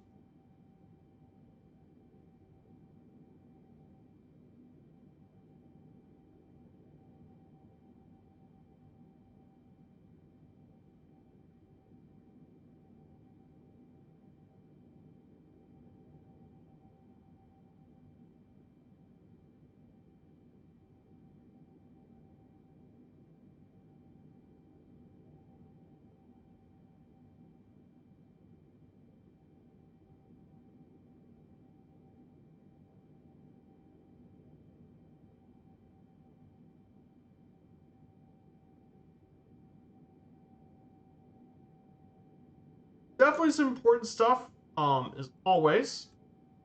So, so I do want to talk a little bit about the history of air cargo in a lot of passenger planes. Air cargo has definitely a lot of history. Um, the first cargo flight took place back in 1910 between Dayton and Columbus, Ohio. Philip Orrin Parley piloted a Wright Model B plane, 65 miles, carrying a package of 200 pounds of silk. And he stated that he covered the distance in 66 minutes, though the flight was officially recorded in 57 minutes, which was a world speed record at the time.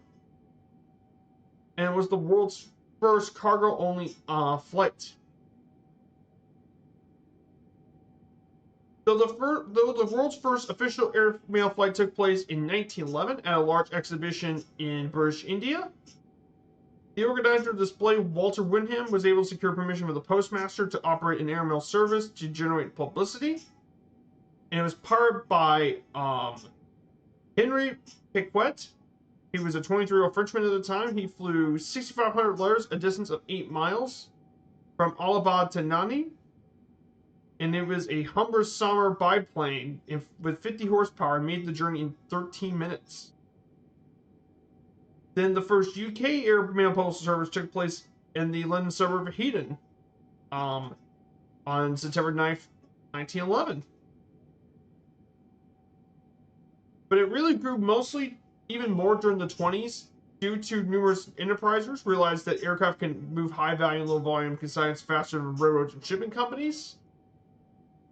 The first scheduled flight was from London to Paris in 1919, and it carried letter for a shoe manufacturer and grouse to a restaurant. Cinema films were also a frequent consignment, and original news bulletins as well. But all this stuff didn't start until after World War II, with the Berlin blockade, delivering food, coal, and other supplies to West Berlin over 330 days, from 1948 to 1949, delivering almost 2.26 million tons of cargo.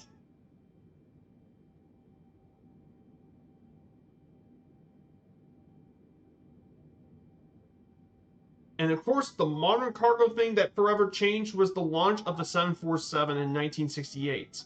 The 747 was the first aircraft capable of transporting full pallets in the cargo hold, which are basically the flat transport structure. And with the introduction of the 74, cargo aviation has been changed forever. And that's how started the days of the modern cargo industry, and it grew a lot after the 747 era, and especially during the 1990s. And even more so when the rise of the internet that made reliability and accessibility to air cargo, allowing them to keep track of their cargo and such. And industry experts estimates that 15 to 20 tons of air cargo is worth more than 30 or 40 passenger seats.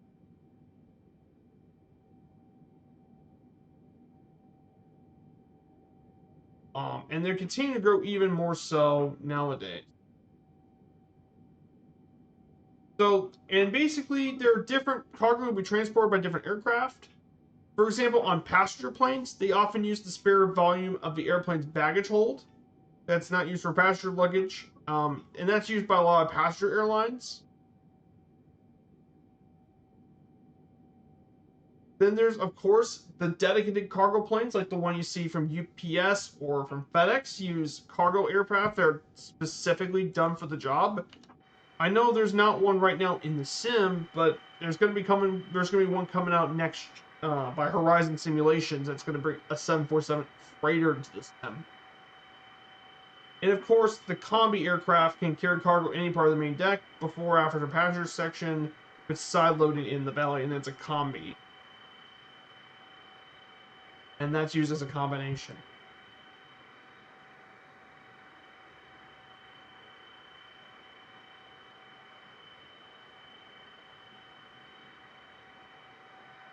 So, definitely a pretty interesting take, for sure.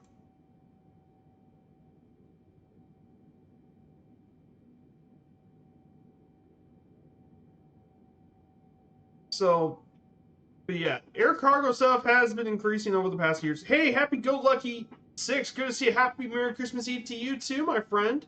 And Ben Taze and Dougal. Good to see all of you guys here. I hope you're all doing well. So happy Christmas, Merry Christmas Eve to all you guys here too.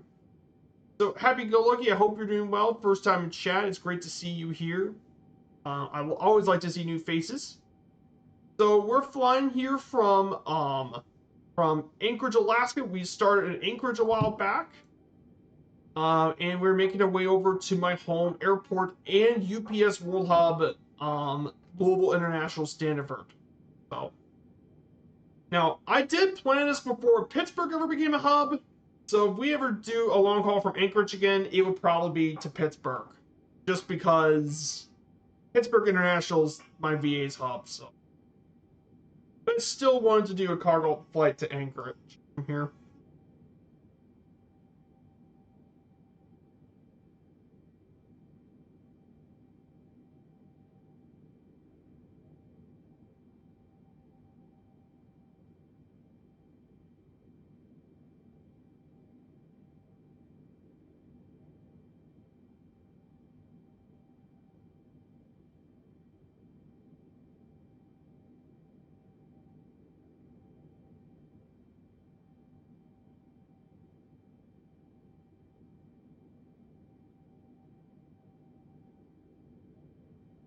And shout out for Ben Taze's channel. Check out his channel here on Twitch. Ben Taze is a good friend of ours. So we're making our way further south. I can't believe that we're going through this pretty quickly.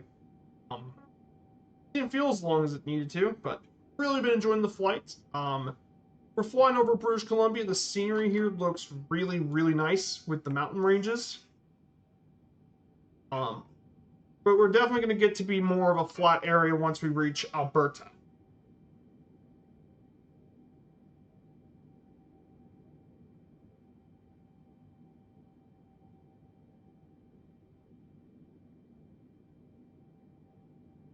Hey, fire all the way, my dude. Hello, hello, first time chat. Good to see you, my dude. I hope you're enjoying the stream and enjoying your Christmas Eve with me.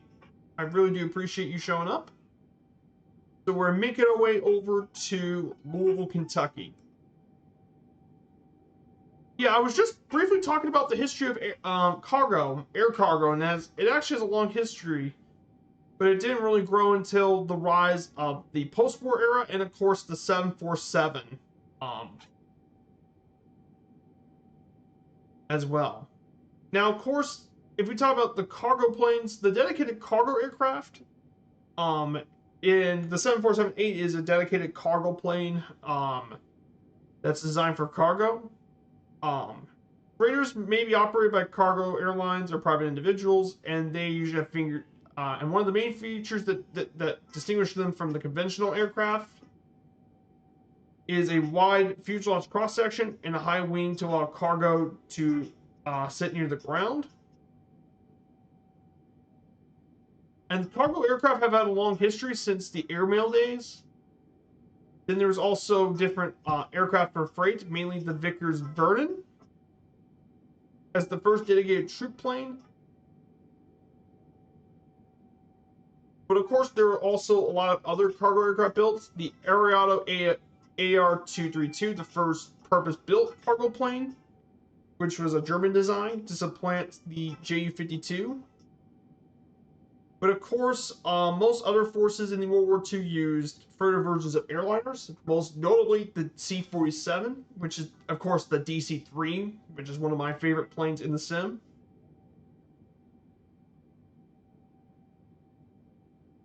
But it was really the post-war era in the Cold War that started building the dedicated transport planes of the cargo. The C-54 Skymaster,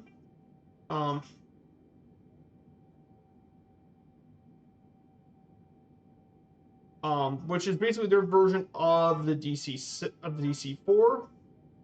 Then there were some newer models as well, including the C-130 Hercules, which is still the yardstick for military transports. And of course, there's the bigger strategic transport planes for cargo, Starting with the mighty Lockheed 6C5 Galaxy, the massive plane, and the Soviet-built planes, including the world's largest aircraft that has unfortunately destroyed the AN-225, which has unfortunately been destroyed. And of course, a lot of people don't know this, but the Boeing 747 was actually, when it was originally designed back in the day, back in the 60s, it was actually designed to be like the C-5 Galaxy, a ready-made cargo plane. Though the Boeing 747 lost out in that contest in the C5, but instead it ended up becoming one of the most successful airliners in history. And in fact, it is perfectly suited for cargo. That's how it was originally made.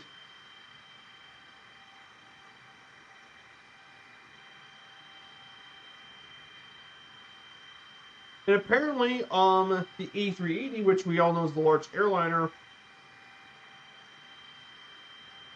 there were options to make that a freighter plane, though, but we haven't seen a dedicated A380 freighter, though there's a mini freighter on Emirates, but not really a big deal. But cargo aircraft have been very, very important, and they can ship almost everything from perishables to supplies to fully built cars, livestock, and more. Air cargo per year transports over $6 trillion worth of goods, which is 35% of world trade by value is into the air, and helps keep the cost of goods down and allowing customers to purchase more items and stuff too. And it's also important for jobs as well. So yeah, air cargo, very, very important. I know a lot of people say, oh, passenger travel is very important, but hey, cargo hauling stuff is very important too, you know.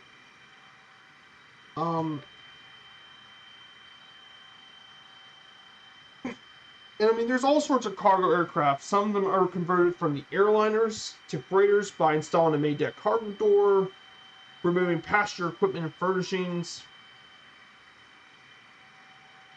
And I mean, that is a very common one. The 737, for example, the one in the sim, the 737-700, is converted by Bedek Aviation from Israel. They can convert an average airliner to a cargo thing in about 90 days. And of course, Airbus with their E300s.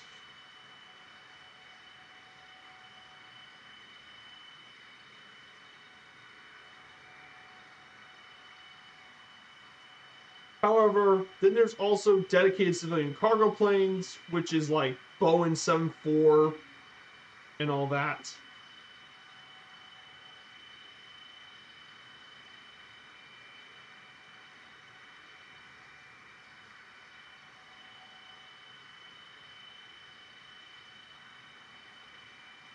And I mean, there's been a lot of examples of cargo planes. I mean, you have your early mail planes like your Curtis Jennies, your Douglas DC-3s, the Avro York, which have been turned into a plane. Then you have the converter airliners. I mean, there are a crap ton of them, from the turboprop ATR-72s and the ATPs to your Airbus A300s, 75, 76. And then, of course, you have your military cargo planes like the C-5, C-141 Starlifter, the Short Belfast, and more. So, pretty crazy stuff. In the cargo plane that can carry the biggest payload is the AN-225, which carries almost 500,000 pounds of cargo. 500,000 pounds, or 250,000 kilograms of cargo, with a range of 8,000 nautical miles. Like, what?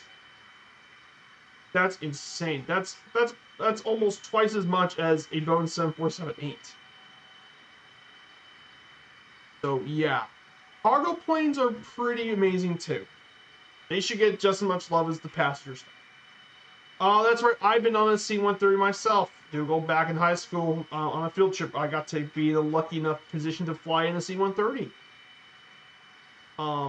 Also, you've been aboard a C-5 and the A400. Yeah, they are big birds. Cargo planes deserve a lot more love and recognition. That's why I've been wanting to do a cargo flight for quite a while, because um I like those planes deserve a lot of love. Maybe I should start my own virtual airline, but it'd be a virtual cargo airline. Like maybe I need to ask Murph if we can have a cargo subsidiary of Firefly Air for cargo, which I'll make my own. Departing from my hub in Louisville, as well as a few other destinations.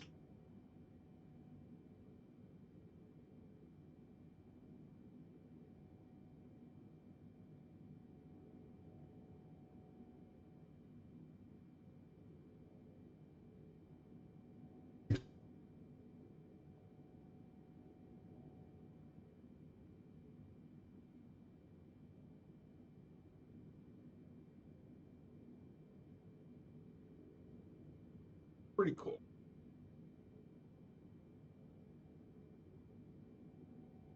But very, very cool. So I'm going to go back to GeoGuessr for a bit, and let's see. Like I said, I'm trying to buy it past by this time a bit, so let's go level.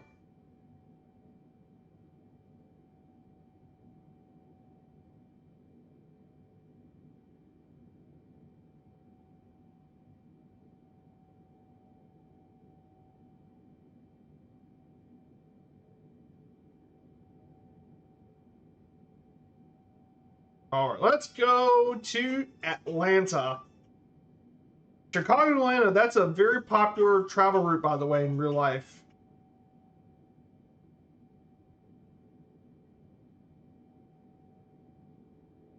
I've been to Atlanta once. Very cool city. I've been to the Georgia Aquarium. I got to actually see a whale shark in captivity there. Yeah, Atlanta's a cool city, and it's really grown. Okay, the largest fish in the aquarium is the whale shark. That's the largest fish species at the aquarium. Is the whale shark. They're one of the only places in the world to actually have whale sharks in an aquarium. Over 100 beverages in the canopy walk.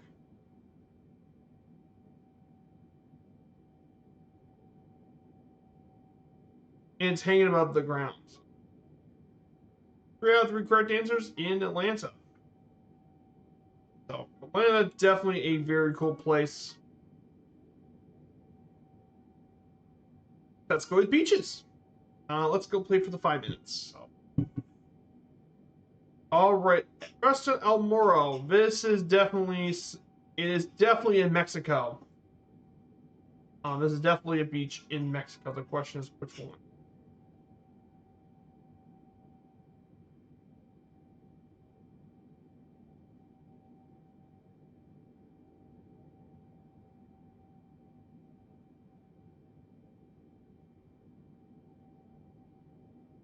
I think it's in the west coast of Mexico, I believe. I think this might be Puerto Vallarta, honestly. Um, I know the place is very famous for a lot of beaches. No, I'm wrong, but it is in Mexico. It's Acapulco. But it was in Mexico. I was right, but it was a little further south. In terms of stadiums, let's see what's next.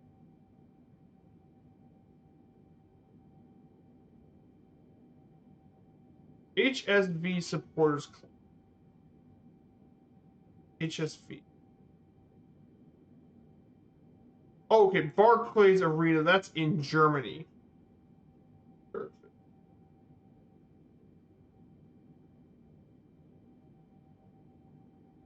It could be Austria too. No, it's in Germany. Where, where in Deutschland is this? Bonn?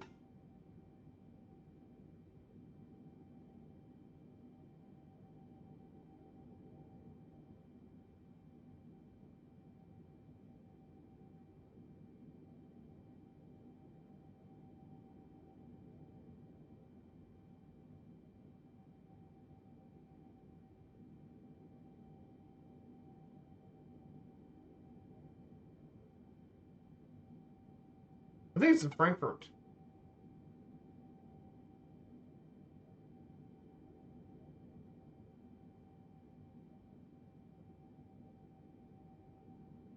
Oh, okay. It's in Hamburg. Uh, let's go with towers. I never know this place. That's in that's the Burj Khalifa. That's all the way in Dubai.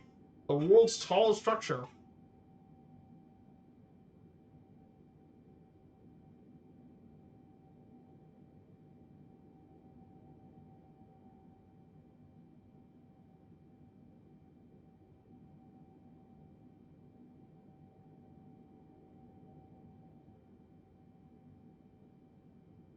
Yeah, the world's tallest structure.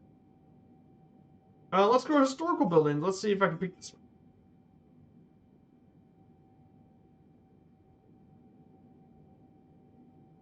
one. Okay, Paris of the North.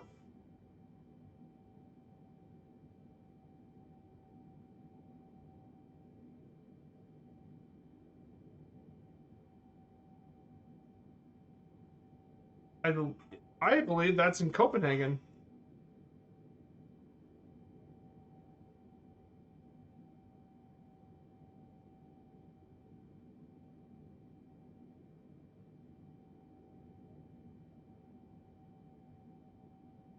Oh, it's in Stock. I'm gonna go with C squares.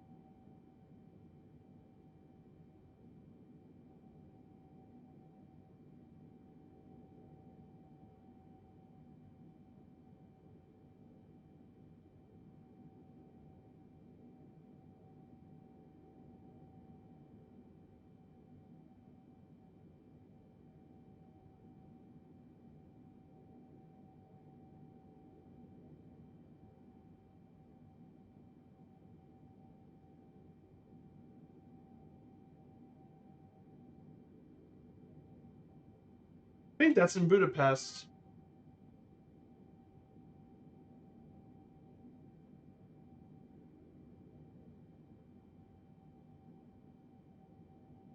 Okay. Yeah, it's in Budapest. The Hungarian kind of gives the way.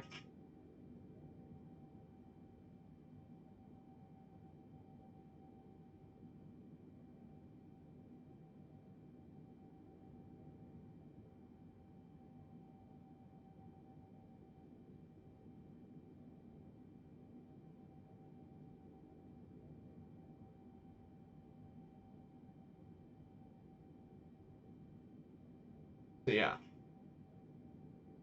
Definitely, that gives the way as VC stuff, so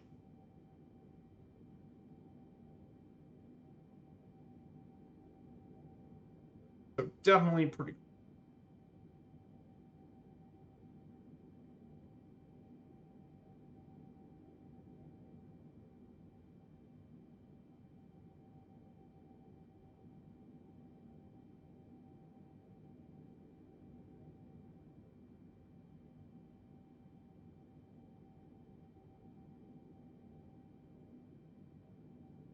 So yeah, we should probably get our way over to here pretty soon, and I think we're about to cross over into Alberta very shortly.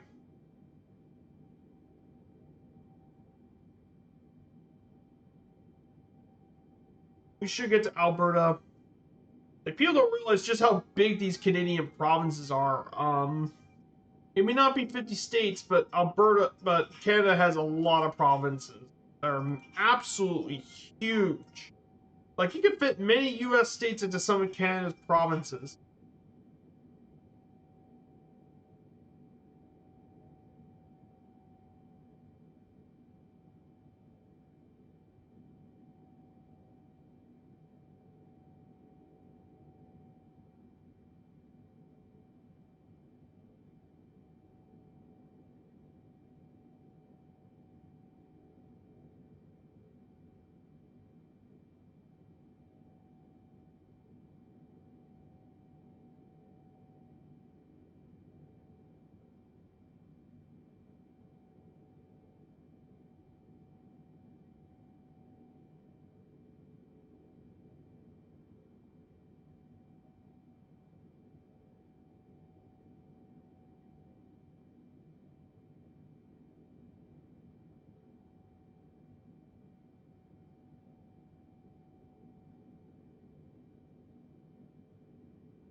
Oh yeah, yeah. Most provinces, yeah, exactly. Super time on. Most of Canada's provinces are bigger than the European countries. I know. Like that's something a lot of people don't know about Canada. Its provinces are absolutely huge. So we're gonna cross over to Alberta next. Alberta is one of the provinces of Canada, bordered by British Columbia to the west, Northwest Territories to the north, Saskatchewan to the east, and the U.S. state of Montana to the south. It's only one of the two landlocked provinces in all of Canada. Saskatoon's the other one, of course. Um, the eastern province is by the Great Plains of Canada, and the western part borders the Rocky Mountains, where the predominantly continental climate experiences quick temperature changes. It's the fourth largest province in Canada by land area at 661,000 square kilometers, and the fourth most populous, with 4.26 million people.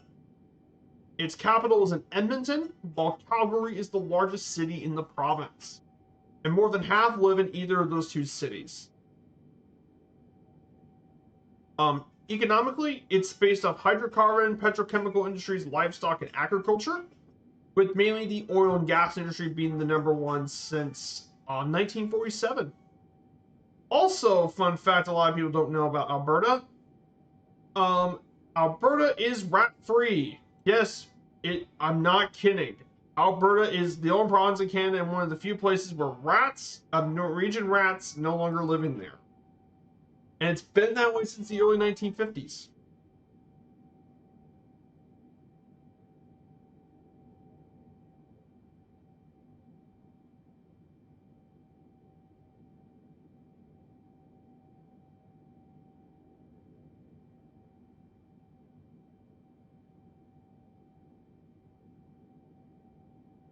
So that's pretty funny. A lot of people don't know this, but yeah, it's one of the few rat-free places in the world.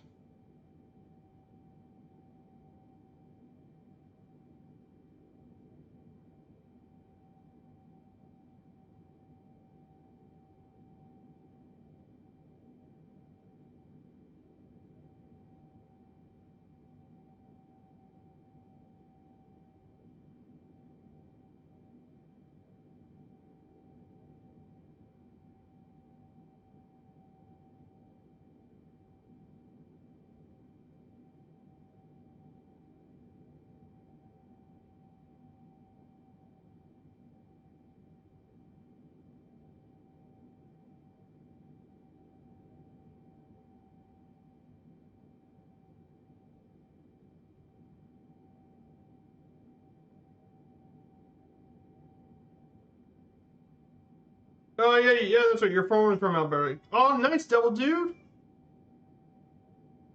Nice.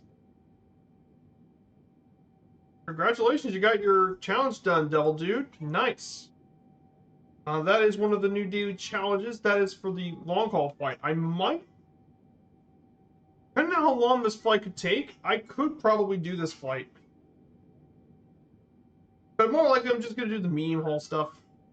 Yeah, nice to hear about that, Devil Dude. So let's see who's flying with us in Firefly Air. If you guys want to check out more about Firefly Air, um, do check out it's the two-tour Murphy Virtual Airline on FS Hub. We're the largest BA there. We got tons of stuff to do. You can fly any plane you kind of want for XP. We're pretty laid back, and you don't really need to require any type of aircraft. You just fly.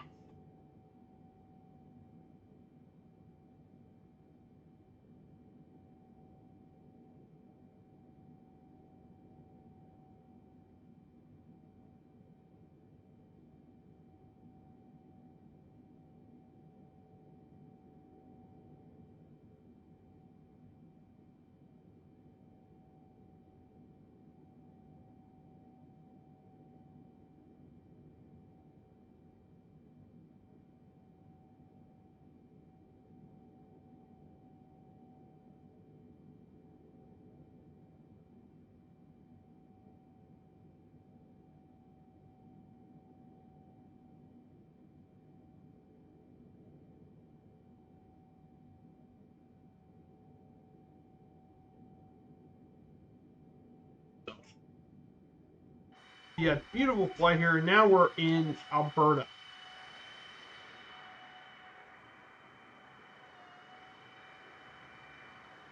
Oh yeah, if you guys are interested, I have my Discord. If you guys are really interested in checking out my content, because next week's streams are going to be very, very exciting. So next Wednesday and next Friday are going to be revolving around Pittsburgh International. We'll be first off. Wednesday is going to be the VA flights. We'll take off from Pittsburgh and we'll make our way over to Washington D.C. National Airport. Then back to Pittsburgh and then for the last flights we'll go to make a quick stop and fly over to Detroit International. After we fly for Detroit, after this, on Friday's stream, we'll be traveling from Pittsburgh to Philadelphia with the GA aircraft. We'll fly around Pennsylvania, fly into State College, Harrisburg, and then to Philly. So we'll learn all about Pennsylvania and about this very, very beautiful and very historic state.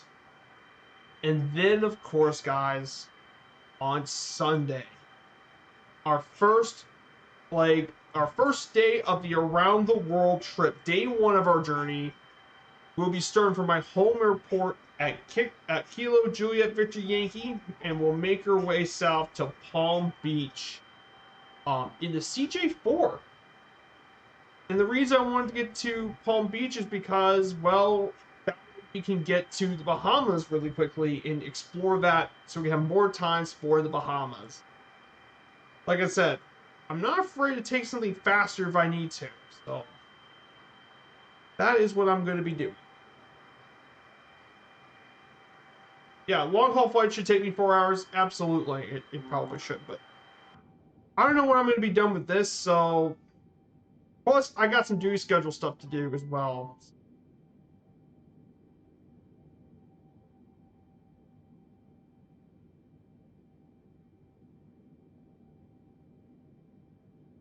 But yeah, and not only that, but on Friday they also made news that Auckland, Queenstown, and Hong Kong are now hubs for Firefly Air. So we now have official hubs from those airports as well. I mean, definitely should be very interesting, especially Kai Tak, which would be very interesting without GPS or ILS stuff.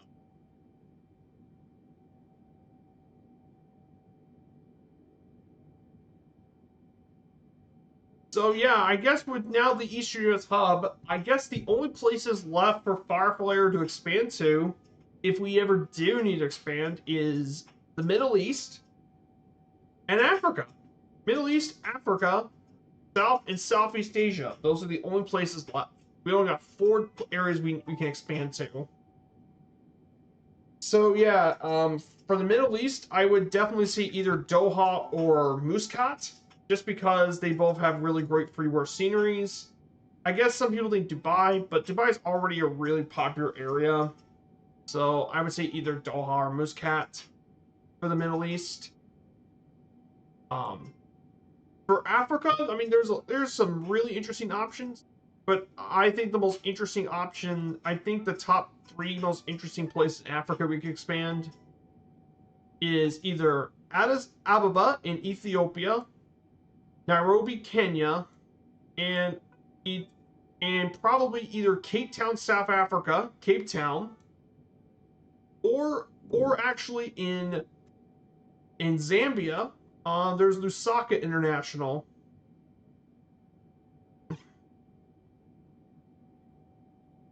In Zambia.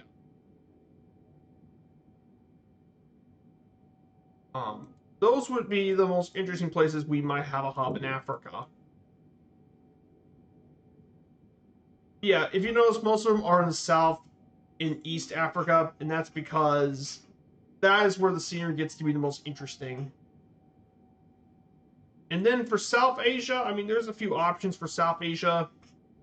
But the main one is either, if you like airliners, there's Indira Gandhi in Delhi, or Calcutta International in Calcutta, But the airport that I think we might end up picking is Kathmandu in Nepal. Just because the natural scenery in it is stunning. It's basically a larger Lake Tahoe. If you guys like Lake Tahoe, Kathmandu can definitely do it. You could definitely put the airliner in Kathmandu.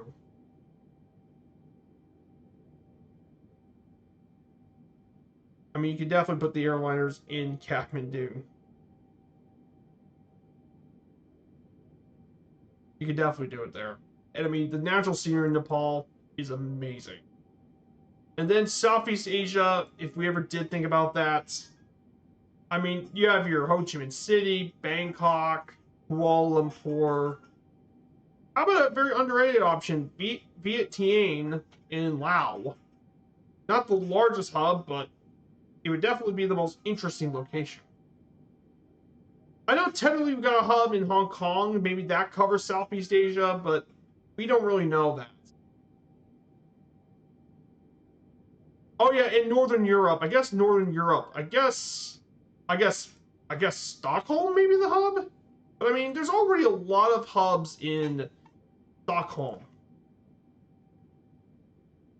I already know Stockholm's really busy with the VA, so maybe not. I guess we could.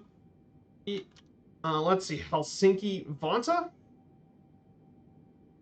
That could work. ENVA.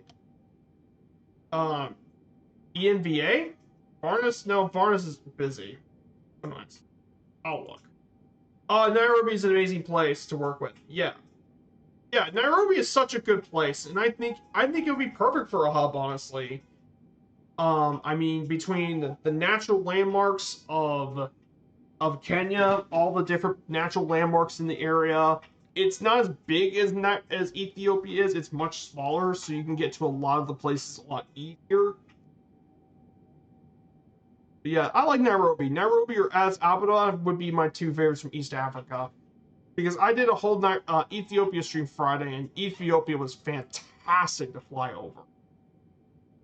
Hey, good to see you. We Fly Daily and Howitzer. Good to see you both. Let's get a shout for We Fly Daily. Great friend of the community, and he's been a longtime friend of ours. So good to see you. Yeah, I guess we could look for Sweden, Finland, Devil Dude. I also think about Norway as well because if you guys don't know, Norway's stunning. Um,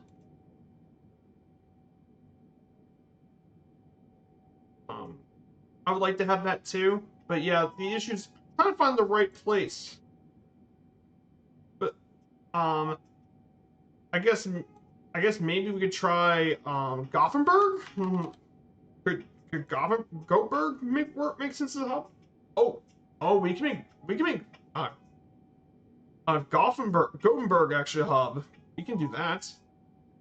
Gothenburg would be pretty close to Denmark, Sweden, Norway. Could work. Um, or we could try somewhere in the Baltics. Holland, Riga. That might work.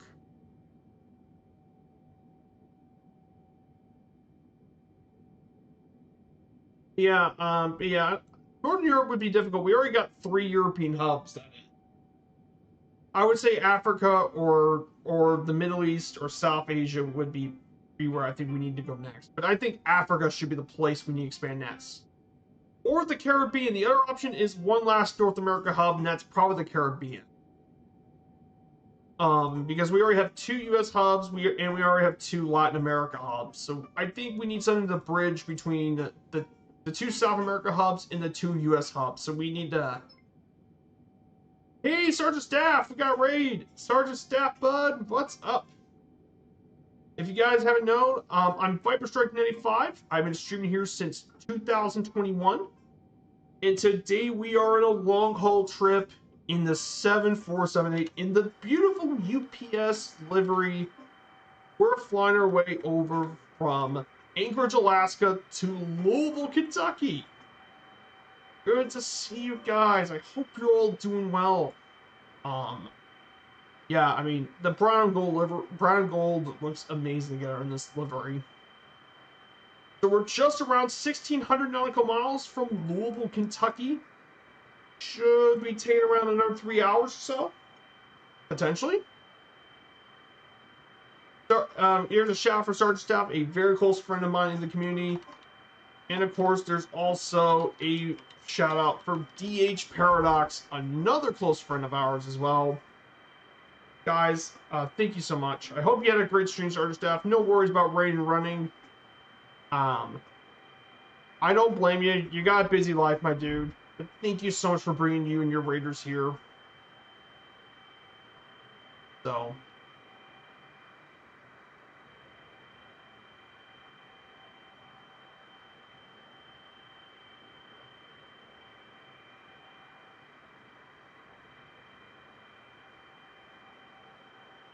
So.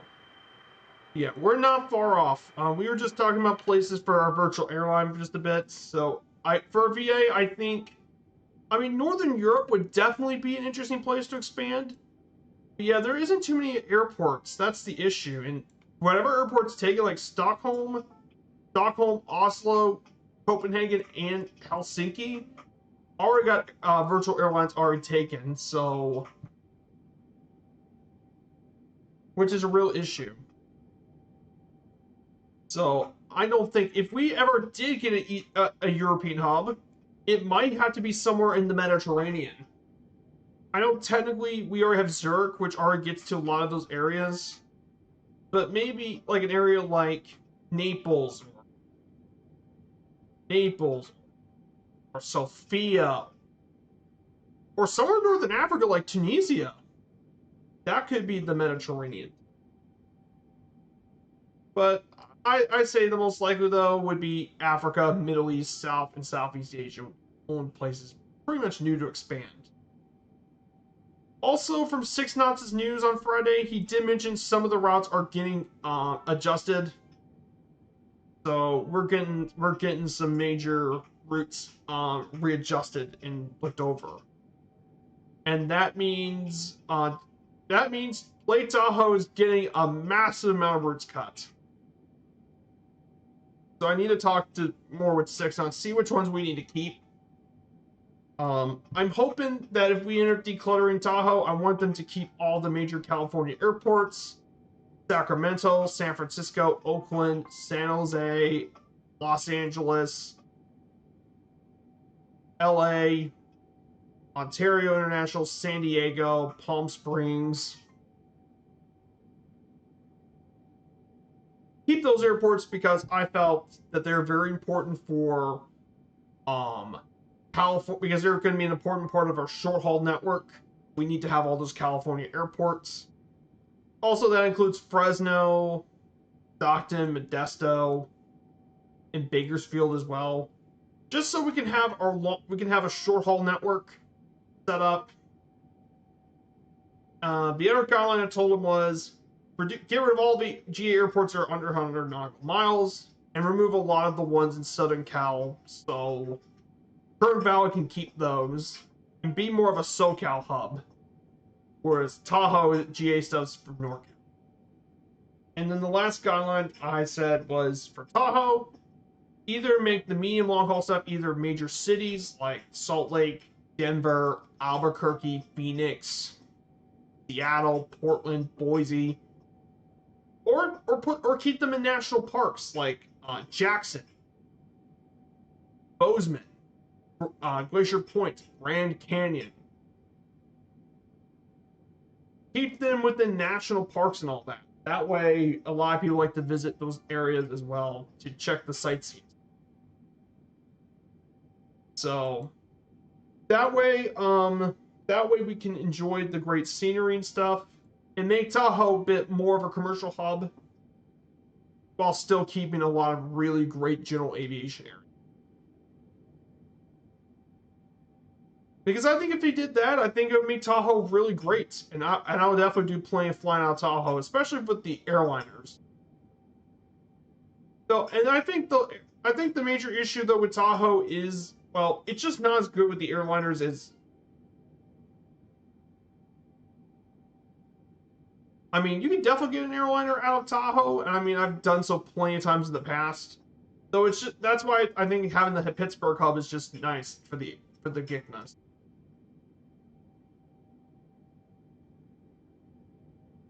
Pretty cool stuff. Some stuff's gonna have to go through readjustment. I'm very interested to see how it goes.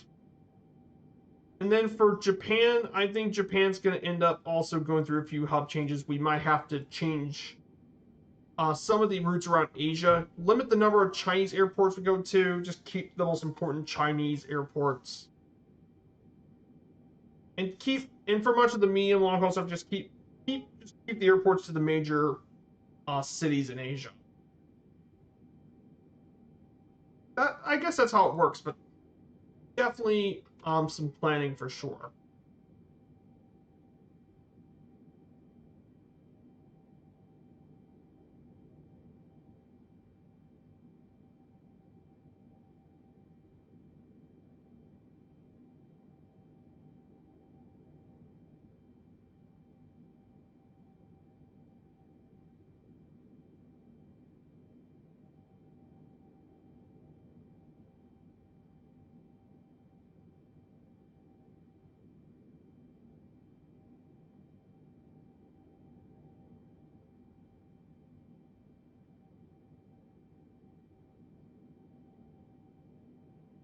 So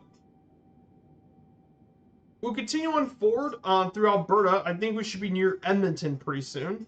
Let's go ahead and do some more of the GeoGuessr stuff. Um, go ahead and let's go ahead and complete more of the GeoGuessr stuff. See how far I can go on here. Okay, first is stadiums, and this is Tottenham Hotspur Stadium. Oh, yeah, I know this one. This is Hotspur Stadium in London.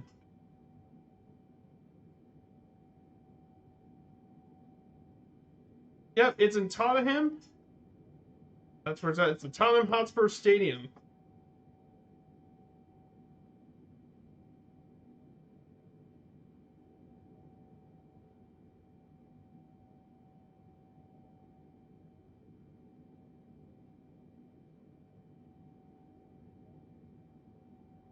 Oh yeah, Tottenham Hotspurs.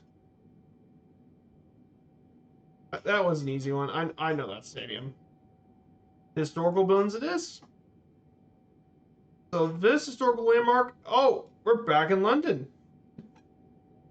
We're back in London again.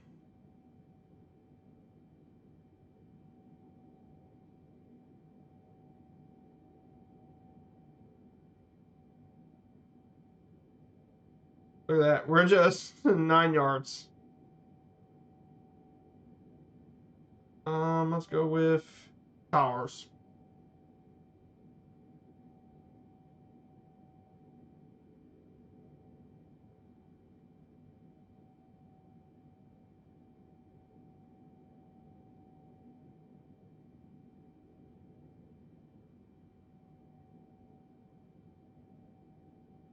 Oh, it's Berlin.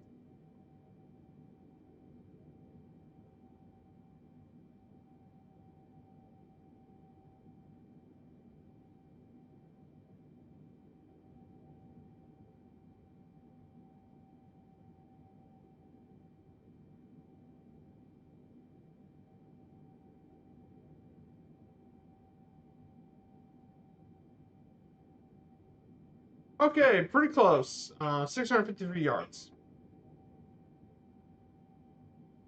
Stadiums. Oh, we're back in London. This is Etihad Stadium. This is Manchester City, so it's in Manchester.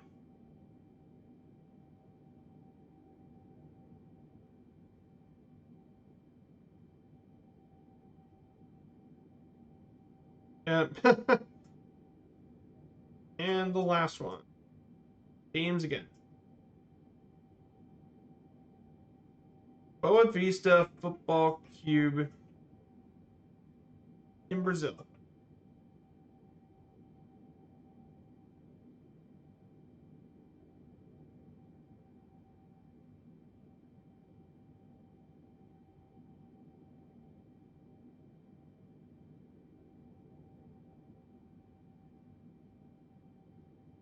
Where is Boa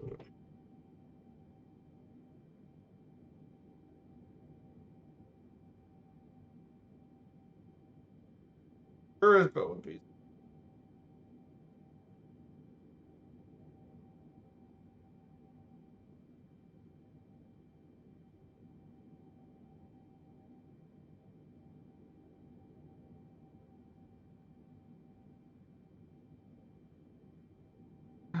Where's Bo? I know Brazil's a huge country, so it's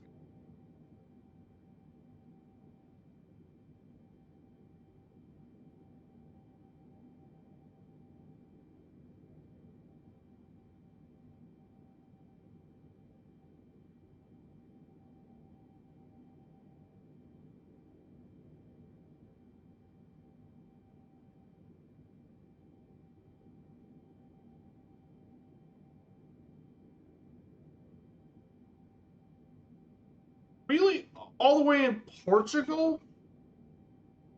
Oh, it's in Porto. Oh, oh, hey, Sean Dale. Good to see you, Sean Dale. Welcome on in. Sorry about that. I was focused on. I didn't read chat. Hey, at least I got something right. At least I completed the level. But Sean Dale, good to see you. We're on that long haul flights. So, claim this Georgia state flag. Yeah, good to see you, Sean. Um, well, we're in the UPS 747-800. Um, we don't have the freighter version of it though. That's not in the sim just yet. So, to make do, I use the 747-8 Intercontinental, just slapped on with the UPS livery, slapped onto it. So we're flying here from Anchorage to Louisville, Kentucky. Louisville. I made this flight plan before the hub vote, but even without it, it's still my home airport. I wanted to do a real life cargo haul, so I guess I've been wanting to do that for.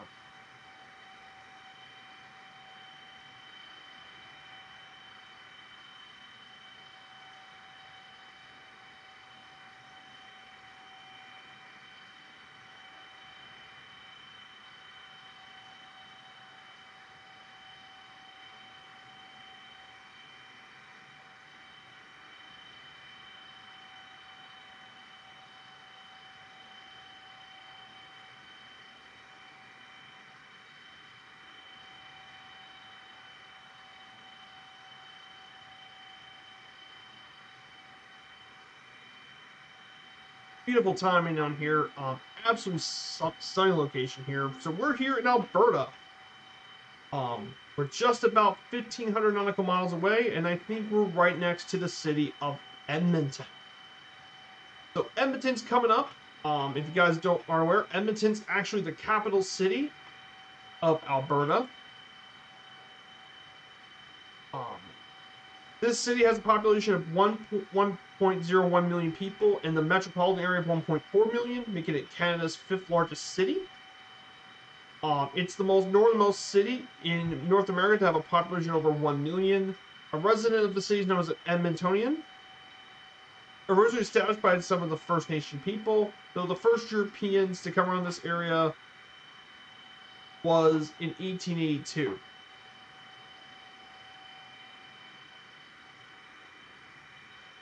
Edmonton was first founded by Europeans in 1795 by a lot of the trading posts named after Fort Edmonton.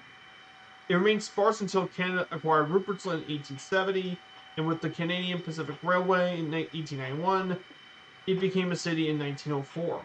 And its historic growth was facilitated through the assortment of different municipalities, and it was known as the gateway to the north, as there's lots of oil sand projects and diamond mining stuff.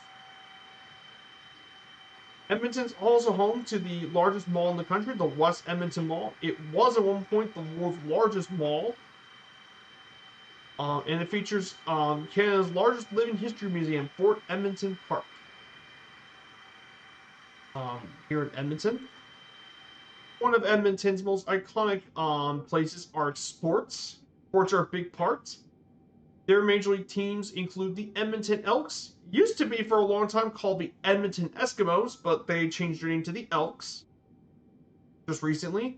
And of course, their most famous team, the Edmonton Oilers of the National Hockey League.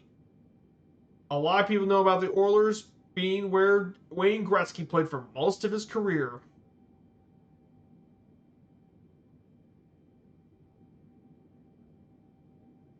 Edmonton play, and I mean, the Oilers is where Wayne Gretzky played for most of his career, as well as being home to lots of other major hockey legends, including Mark Messier, Glenn Anderson, and in recent years, one of the best players in the NHL, Connor McDavid,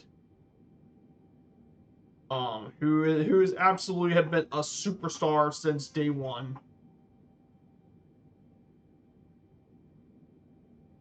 So pretty cool stuff. Edmonton, and then the Elks, used to be known as the Eskimos, also had some incredibly successful players, including American football player Warren Moon, who a lot of people don't know, he actually got his start in the Canadian Football League in Edmonton. It's where he got most of his career. But there have also been a lot of other players that have been stars in Edmonton.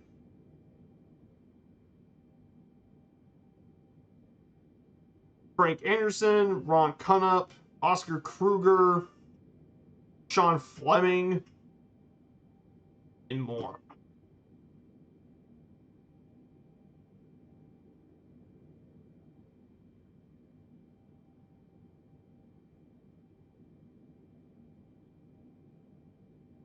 I was there many times, says Tabor Time Fun. Ah, cool. Yeah, Edmonton's a cool place. And then in terms of other stuff too, the city itself has a pretty rich culture, including several large major festivals like the Works Art and Design Festival, and of course the K Days, which was founded in 1879, and it grew around 700,000 to 800,000 visitors a year.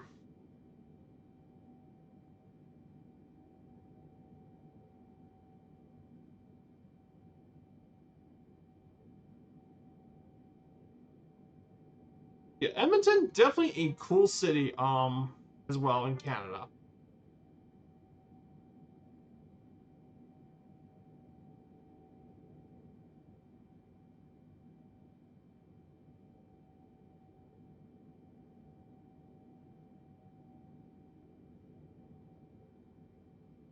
Mm.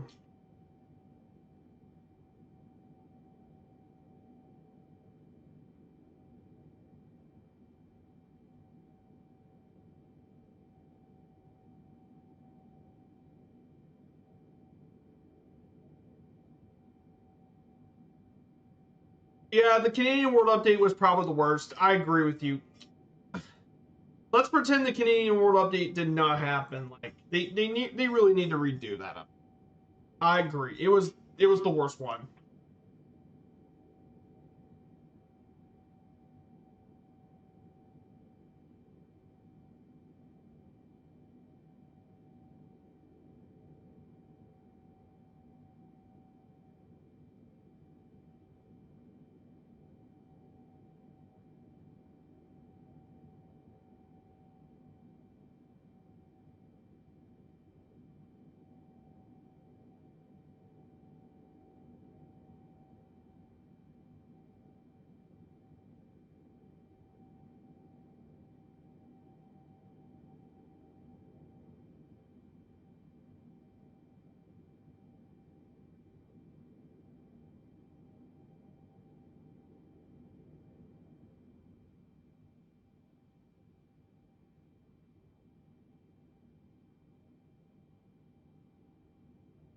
Yeah, I think out in the distance we could see Edmonton, so that's way in the distance.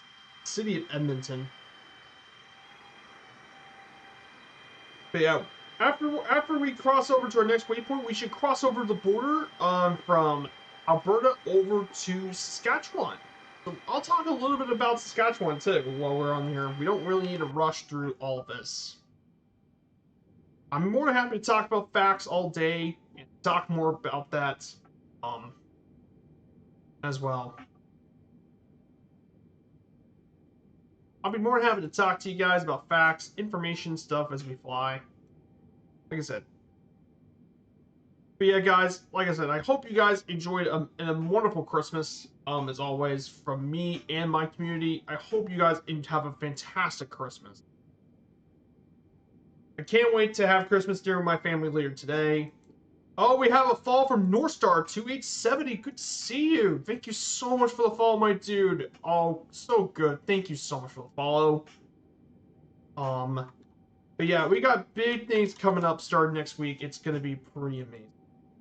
But yeah, I'm absolutely loving this long haul flight. Like I said, I'm not a stranger to long streams. I've had several long DC3 flight streams on my channel before. We did a massive DC3 flight from Nagpur to Chiang Mai. That was a long flight. We did Obihiro to Shemya. That was 8-hour flight in a DC3.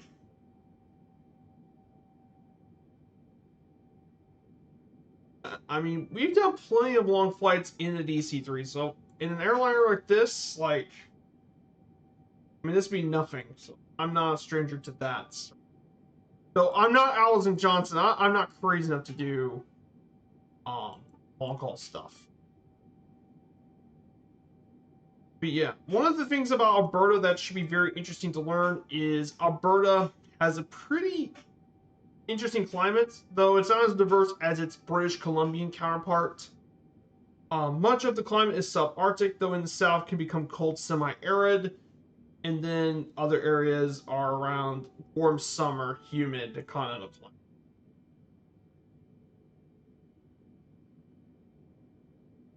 But usually, per year averages in July, the average is around in Edmonton around 73 degrees Fahrenheit, and then in winter is 21 degrees Fahrenheit. So temperatures don't get really that hot in the middle part of it.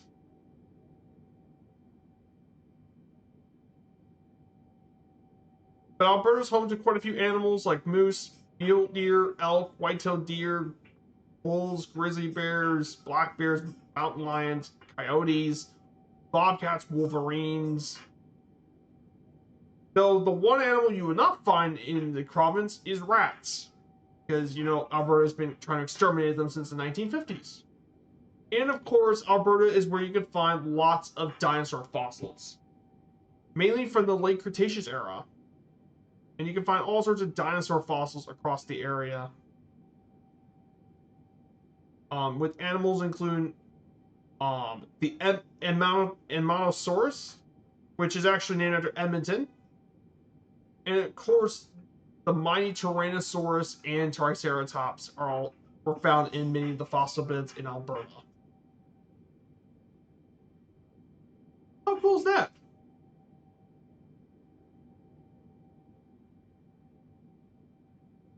A lot of mighty dinosaurs found in those areas.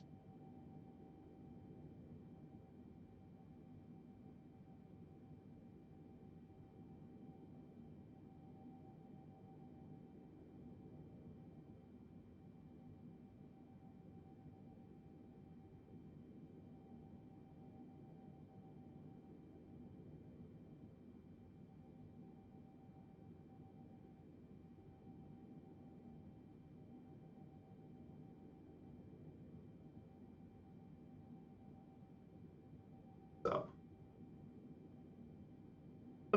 I'm going to go back to GeoGuessr for a second. Let's get back to that for a bit.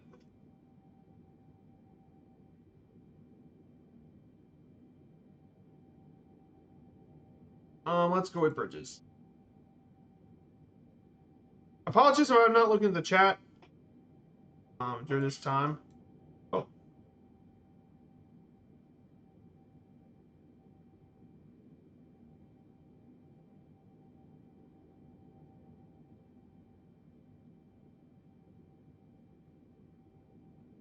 I think.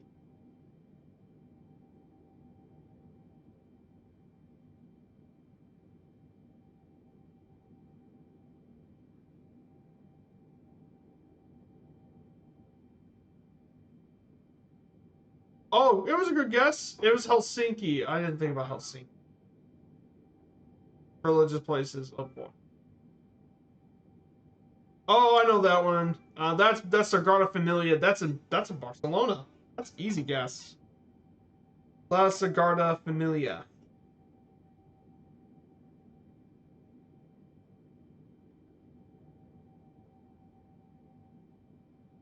Okay, stands would be much. Oh, that's Rogers Center. That's in Toronto. That's right next to the CN Tower is the Rogers Center. Fun fact: the Rogers Center was the first ever stadium in the world to feature a retractable roof. Um, Back for the Blue Jays.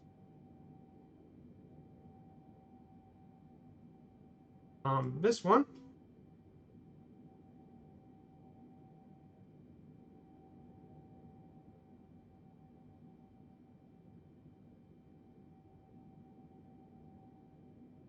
I think that's Helsinki as well.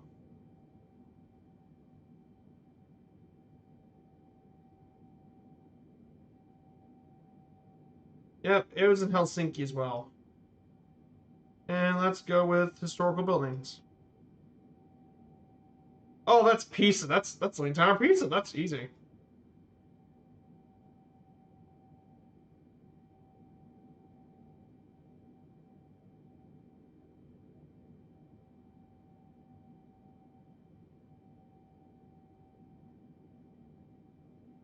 Oh, that was too easy.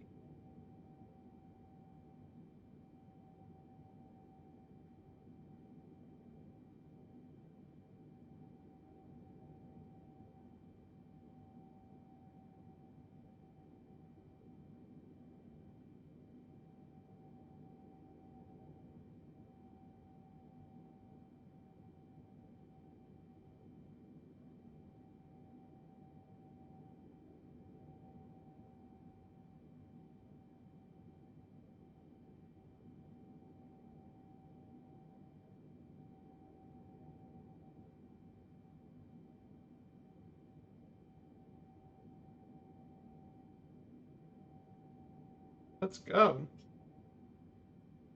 Atlanta to beautiful Miami, Florida.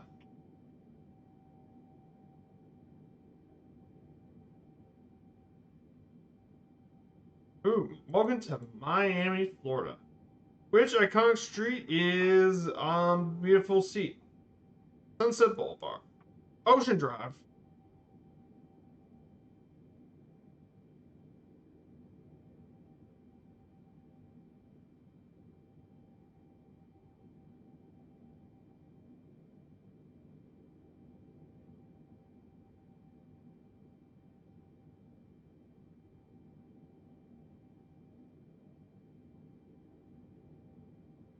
So yeah, we're about to cross into Saskatchewan. Saskatchewan. So that's good.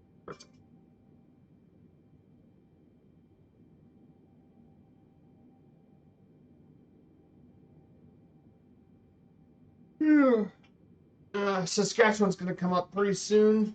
So um but yeah, huge news, guys. If you guys aren't aware of some Microsoft Flight Sim news that just happened yesterday, the Airbus A350 is going to come out next year for 2024. Yes, AnyBuilds is going to bring in their own Airbus A350 to the sim.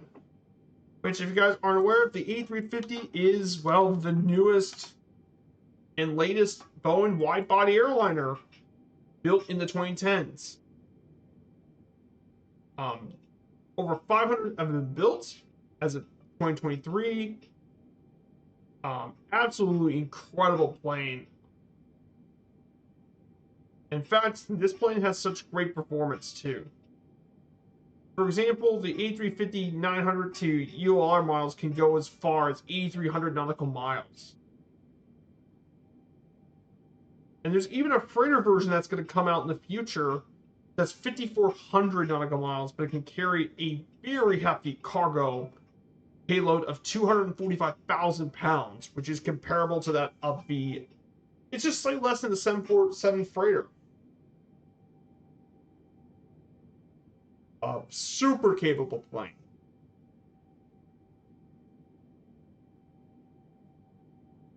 I mean, if you guys love Airbus, I mean, that's going to be... Who knows? They might release after... Yeah, they could release it for FS24. But yeah, definitely an amazing news, though. That's great news. Like, oh, yeah, and one more thing. Goffrins has now gotten their new freeware plane, the Mozzie Mark III freeware, and it is to support a, just, for the noble cause. And it's all part of a fundraising effort for one of their, for Johns' dad, Scott Yeager, who has suffered emergency brain surgery. He was at risk of total blindness. He lost nearly one eye, and with the financial burden of his surgery, they decided to help raise a fundraiser for the brain surgery fund. So definitely, they released a new plane and a new chopper. It looks very, very fun as usual. Goffrins have always made incredibly high quality payware and freeware stuff, so definitely very, very important as well.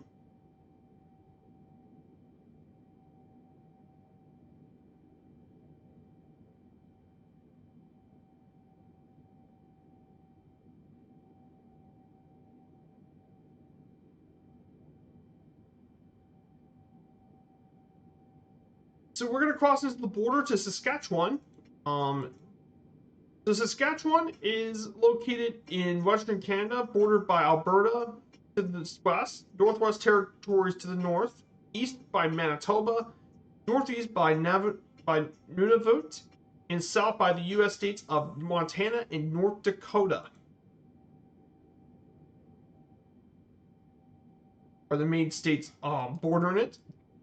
And Saskatchewan, along with Alberta, are the only landlocked provinces in Canada. Population is around 1.2 million people, and nearly 10% of all the total area of the province is made of fresh water, mainly rivers, reservoirs, and lakes. And residents live primarily in the southern half of the province, while the northern half is heavily forested. Roughly half live in the province's largest city of Saskatoon, or the provincial capital of Regina. Other notable cities include Prince Albert, Moose Jaw, Norton, Swift Current, North Battleford, and more. It was been inhabited for thousands of years by indigenous groups. Europeans first explored the area in 1690 and settled in 1774. It became a province in 1905, carved from the vast Northwest Territories.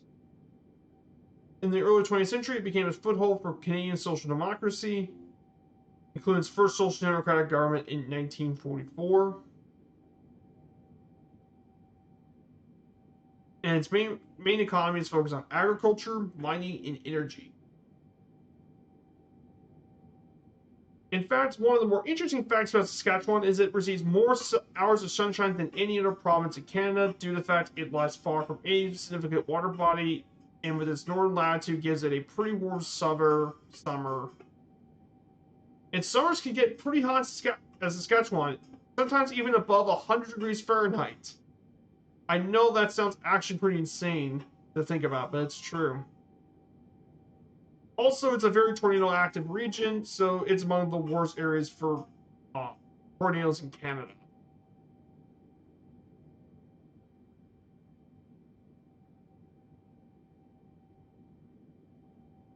Pretty important stuff.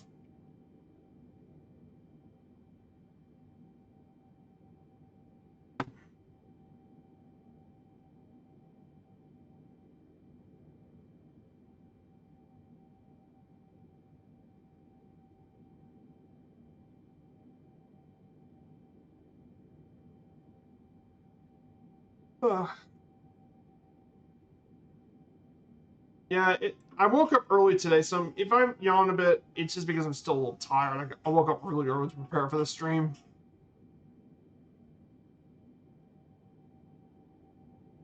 You can keep that in mind.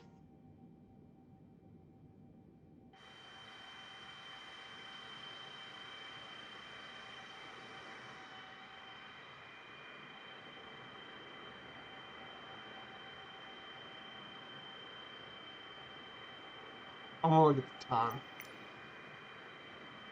Time here is 3:39. It might be nighttime by the time we head to Louisville. We might be at night. This should definitely be very, very interesting.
So we're just 1,300 nautical miles from our destination here in Louisville. So, hope you guys are enjoying this flight.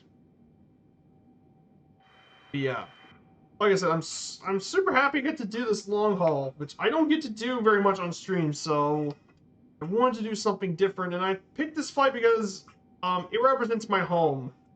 I want to fly around my home in my home city a bit. Show you guys what goes on my neck of the woods. Go back to GeoGuessr. I'm gonna play another. Oh. Well, here's the thing. If I upgrade to Pro, it's $1 a month.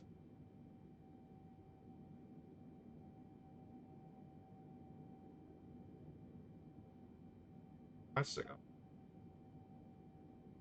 So yeah, as for Christmas news, for New Year's resolutions, for me at least, would be that once New Year's resolution comes out, I think my resolution is to try and get 1,000 followers for 2024. Reach that. I don't think I'm gonna reach the 1,000 followers, though. I might reach 800 by the next week. But next year, my goal is gonna be 1,000 to finally break the 1K mark. Maybe the around the world trip might actually help me finally break that mark. I really, really want to enjoy.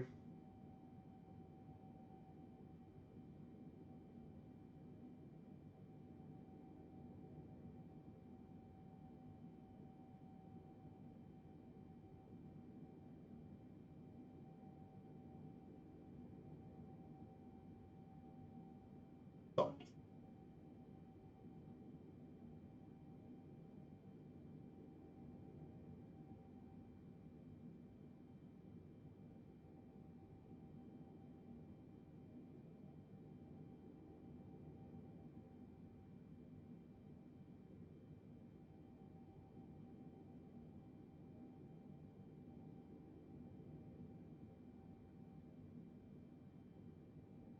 But man, that last night was such a nice flight as well.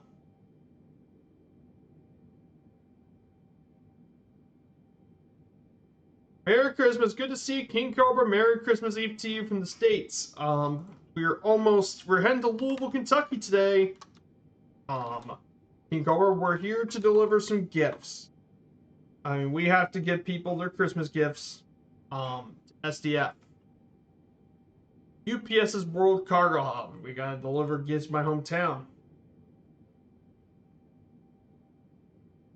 So yeah, we're in Saskatchewan right now. I'm just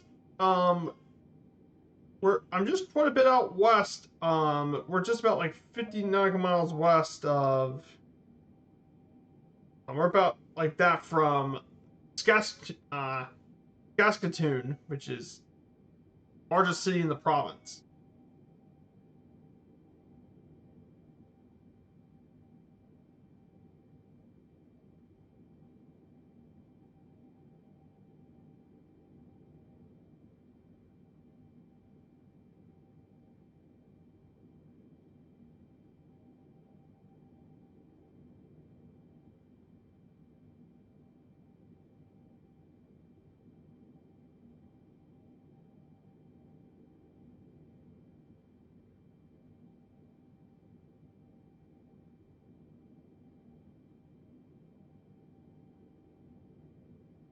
definitely a very enjoyable stream as well.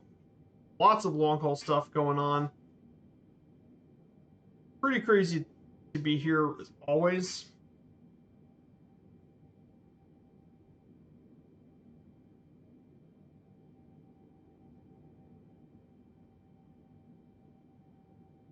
So yeah, the 747-8 actually. Let's go ahead and talk a little bit about the Boeing 747-8.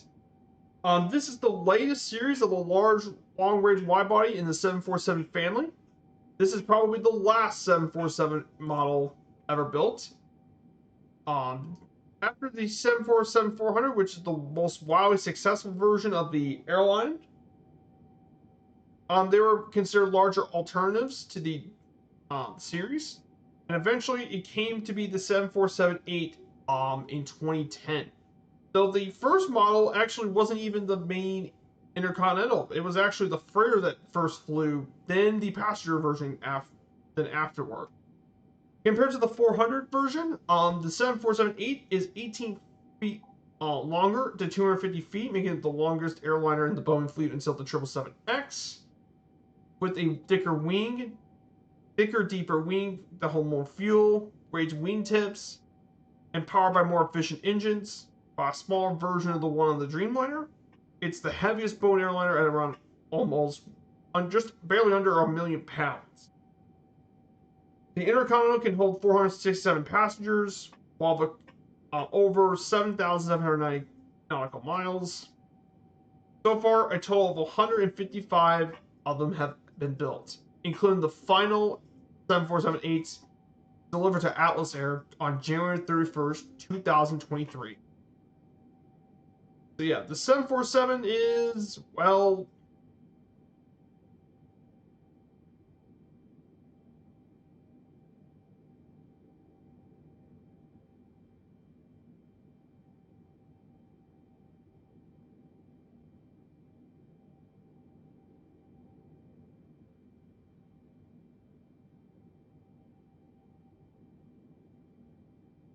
so, but believe it or not, of the two versions between the freighter and the in the passenger version, actually most of these were cargo versions.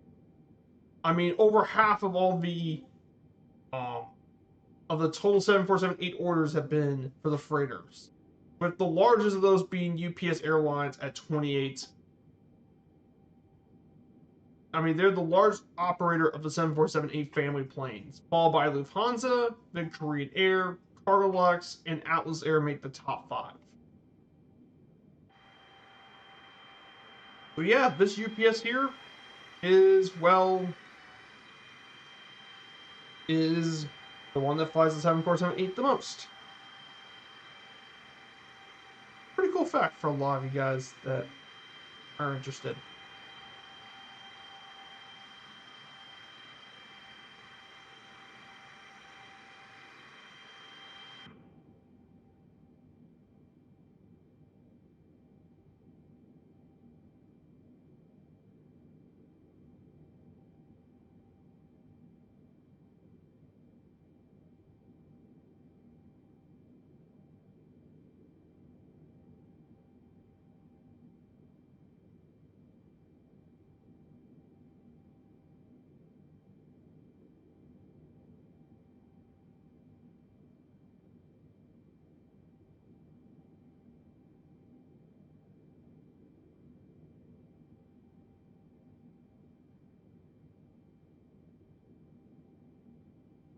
So, good to see you, King Cobra.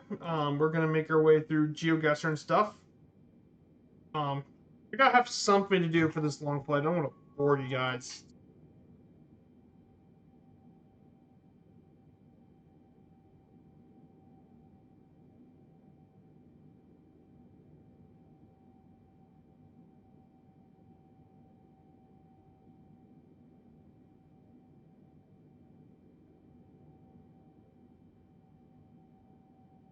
Oh, that's a Miami.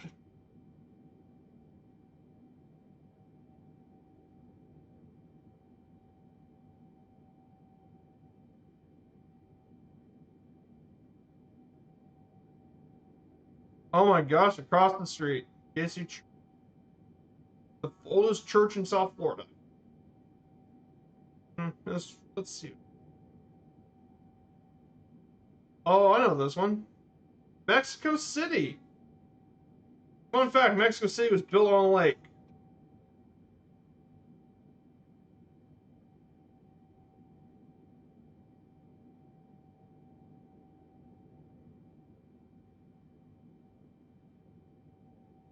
No, oh, it's in Monterey.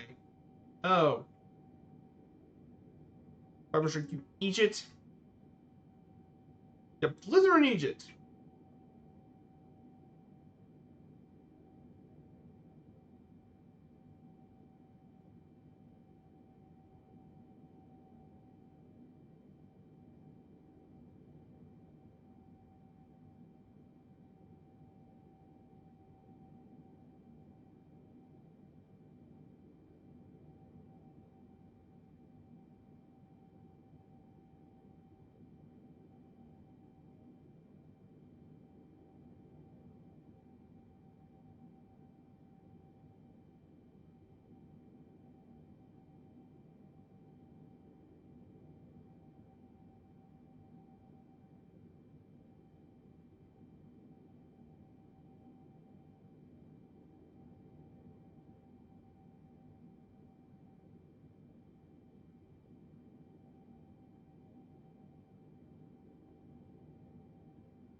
Oh my god, really?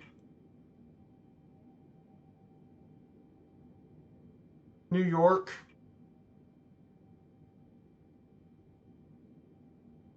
Okay, this is much better. This isn't.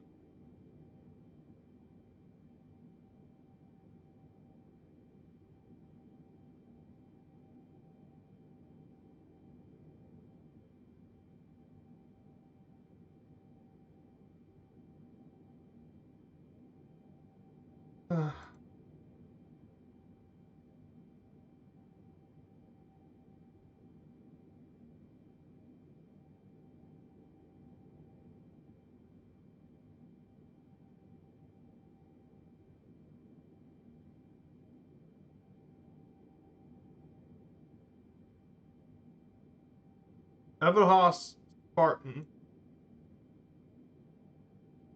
I wonder what this team is.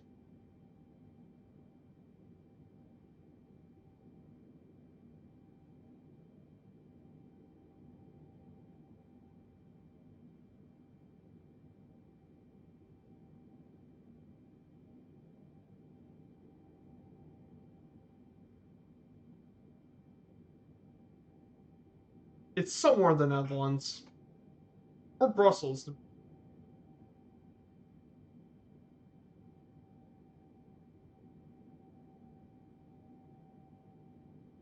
Oh, it's in Rotterdam. Okay.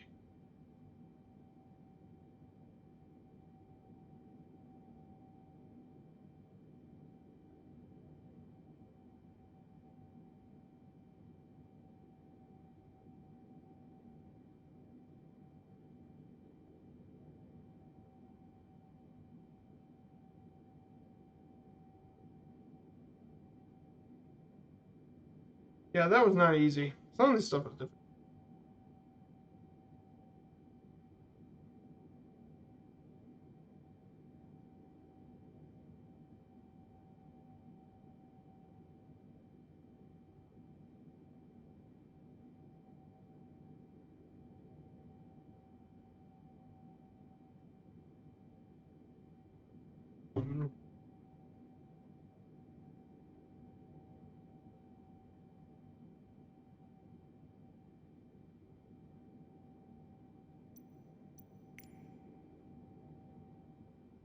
Okay, our fuel situation's turned out pretty much okay. So yeah, we're over halfway done with this flight. So we're over halfway done. So gotta take care of the other half, which is eastern to the upper Midwest United States.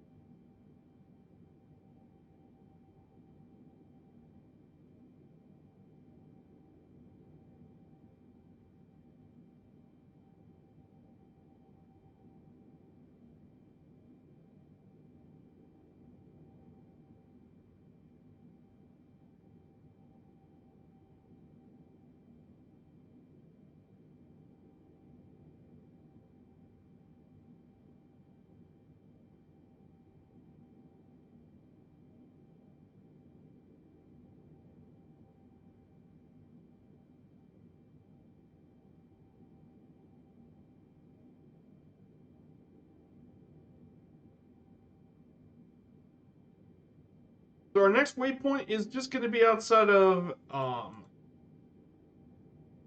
Regina, Regina, Regina,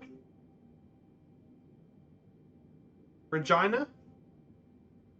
It's the capital city of Saskatchewan, second largest city in the province, with a population of 226,000 people. It was previously the seat government of the Northwest Territories. The site was previously called Wascana. It was renamed to Regina in honor of Queen Victoria. It was made by the Queen's daughter, Prince Louis. Unlike other plain cities in the Canadian West, on its treeless flat plain, it actually has a few topical features. Has few topical features other than its creek. So they built a decorative lake in the South Business Center. It's home to the provincial legislative buildings, campuses of the University of Regina, the First Nation University in Canada, and the Royal Saskatchewan Museum. The town was much of it was destroyed in 1912 by the cyclone, and the riot in 1930 brought further attention to the Great Depression, which hit the Canadian prairies pretty hard.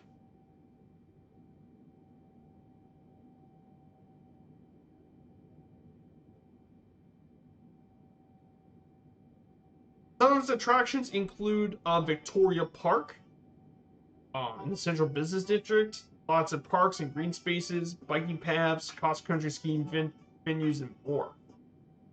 Of course, there's the Wascana Center, which is a park built around its own lake, designed in 1961 by Minoru Yamasaki, who also designed the original World Trade Center.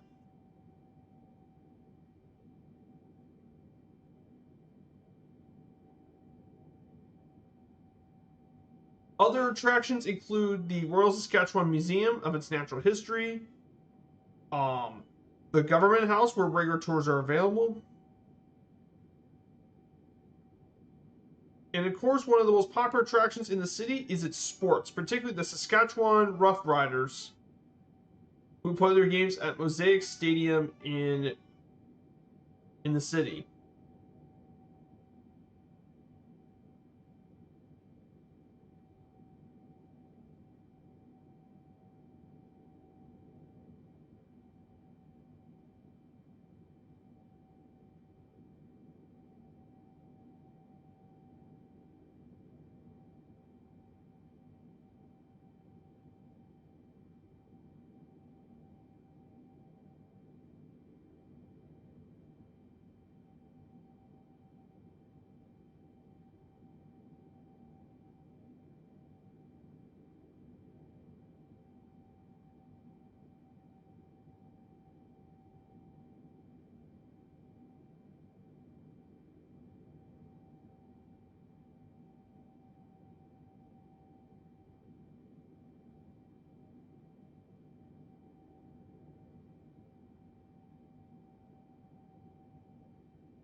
So pretty fun fact about the Rough Riders that play here in the city. They actually play in the smallest market in the Canadian Football League, and the second smallest major league market in North America after Green Bay, Wisconsin, which the Packers play at. They won the Western Division 8 times and won the Western Championship a record 28 times and won the Western Championship. And have played for the Grey Cup, which is basically their equivalent to the Super Bowl 19 times and winning 4 of them. So they have been quite a successful Canadian football team, though they could probably win even more championships.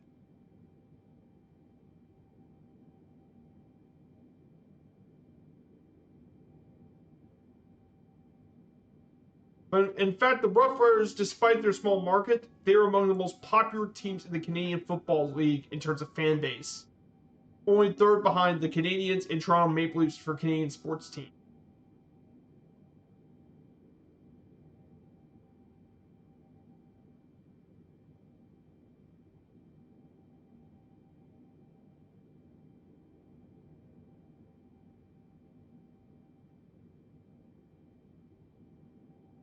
So in fact, the Rough Riders have some of the strongest fan attendance in all of Canada.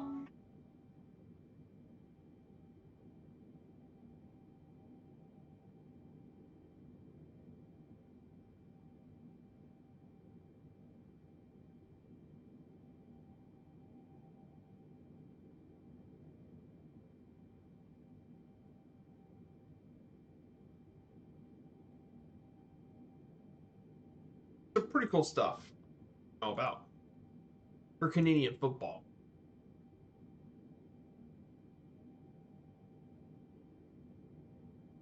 Yeah, pretty cool.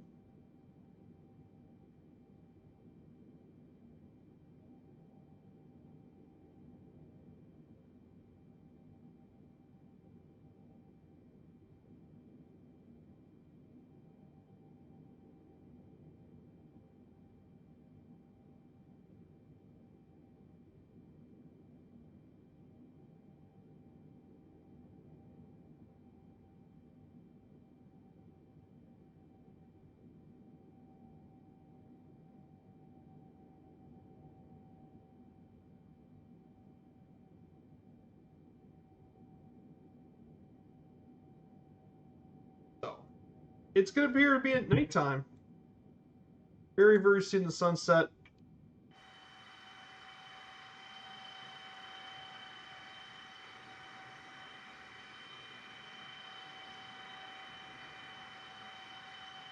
Pretty crazy stuff. I mean, well, that's the thing about cargo pilots. Like, you guys are going to be in the air for a long, long time. So,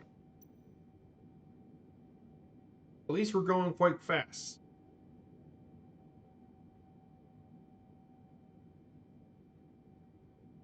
Once we cross over through the VOR, we'll make our way southeast, and we'll make our way over to North Dakota. Um, very cool area in North Dakota. I mean, the Dakotas technically get forgotten about, but I'll explain that that's not actually true. Dakotas are definitely.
Let's go ahead and do some more of it for the 5 minutes. Towers. Oh, towers it is. Oh,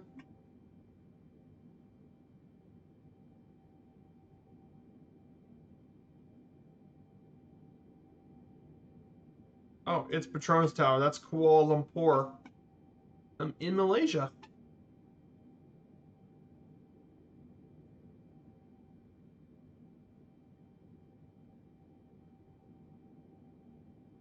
72 yards. Stadiums. Stadiums would be much easier. Oh, Oracle Park. That's easy. That's San Francisco. That's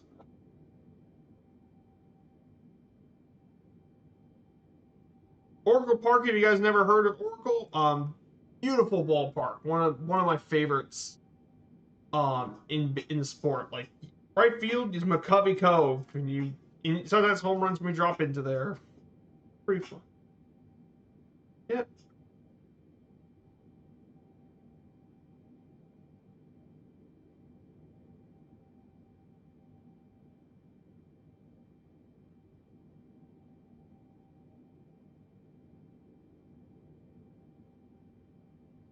Oh, I think I know that.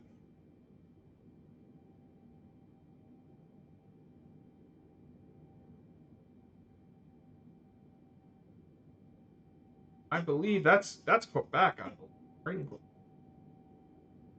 Oh, it's in Ottawa, but it's close. I got that wrong, but it was close. Oh, that's Tokyo. That's Tokyo Sky Tower.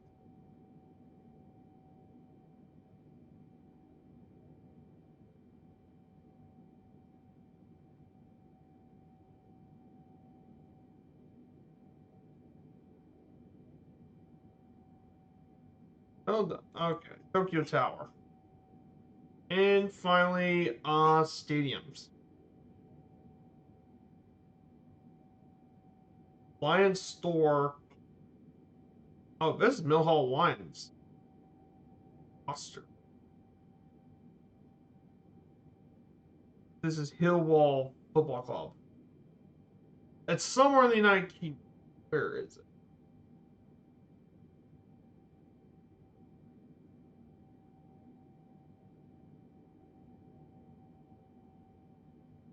No, not Liverpool. I don't think it's Sheffield. Millwall. It's in the United Kingdom, but where is it?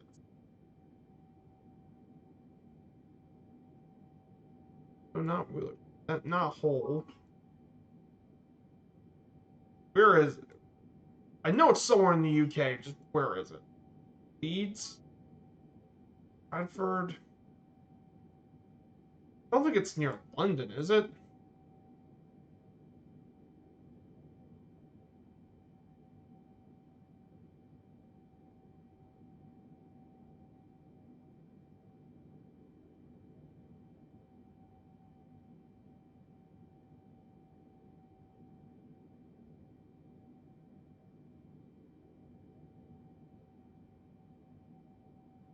It is in London. Okay.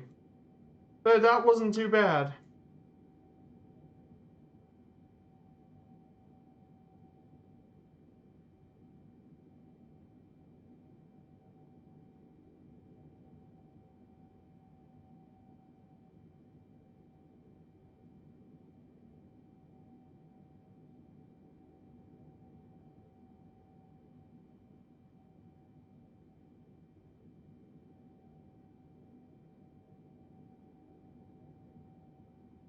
Yeah, we're gonna be at night soon, so we're gonna have some nighttime flying.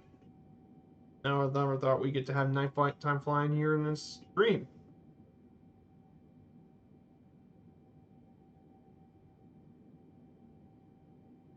Never thought we'd get to have some nighttime flying here, guys. Yes.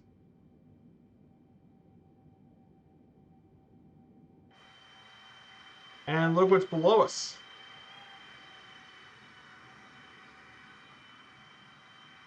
Yep. It's Regina. Regina's below us. Lights.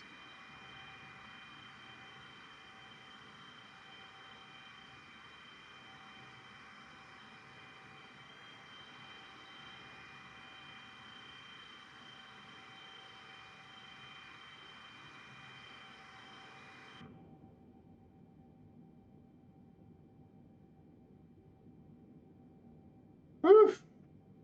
Man, I can't believe this. Okay, guys, we're just about 1,000 nautical miles left. Pretty crazy. 1,096 nautical miles left.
So yeah, guys, I want to ask you guys if you got any really cool plans for this Christmas. I bet you guys have probably got some family and friends to attend to.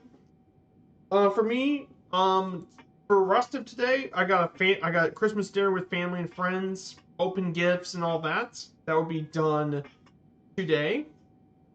And then for Christmas Day, I guess until Wednesday, I'll be doing some virtual airline flights to get some of those accomplished.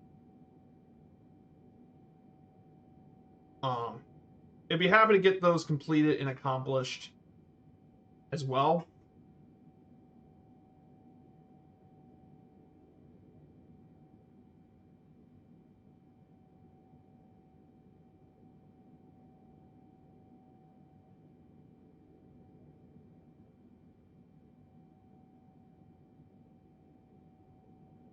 But yeah, guys, I can't believe this year has been really, really.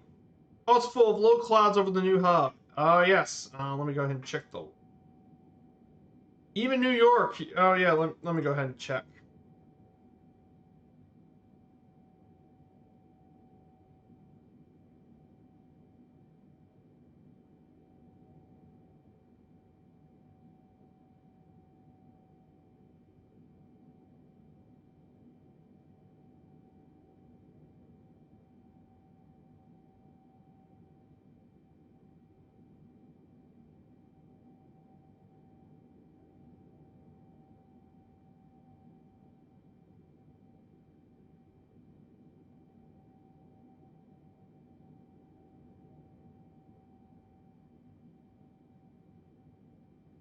Let's go with temperature fronts.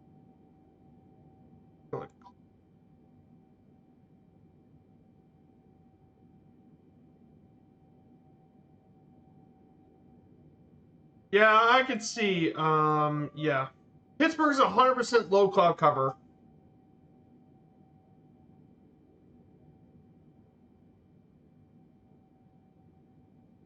So yeah, it's covered. Louisville is 0% chance of low cloud cover in Louisville. So today, I think I assume there's going to be no cloud cover at all.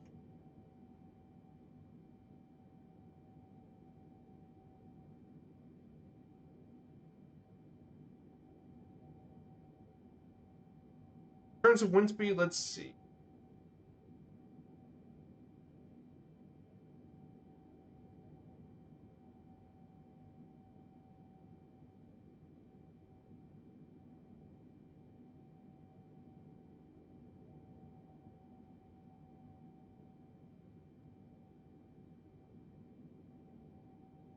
Yeah, there's going to be some intense wind stuff going.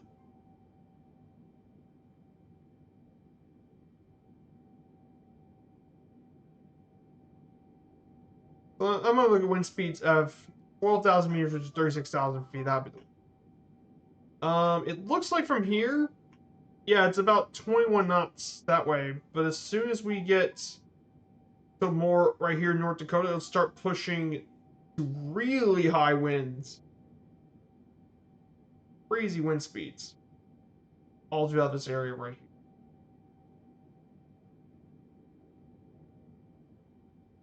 You can see that here in Venue Sky. Yeah, you can see the weather conditions here on Venue Sky. Venue Sky is definitely nice to check out all this stuff. Yeah, you get some crazy, crazy winds. That's that is the Venue Sky condition.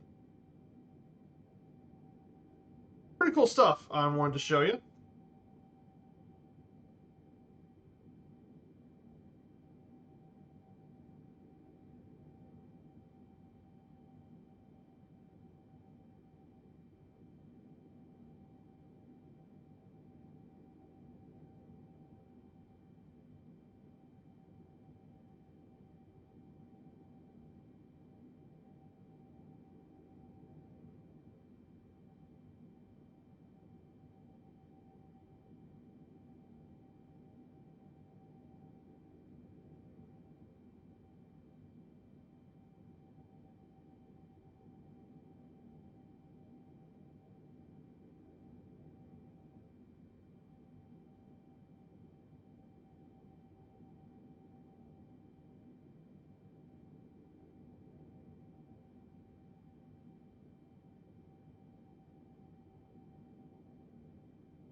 crazy stuff for sure, guys. I mean, pretty crazy to think about all of this.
Pretty awesome as well. So we got to see the sunset.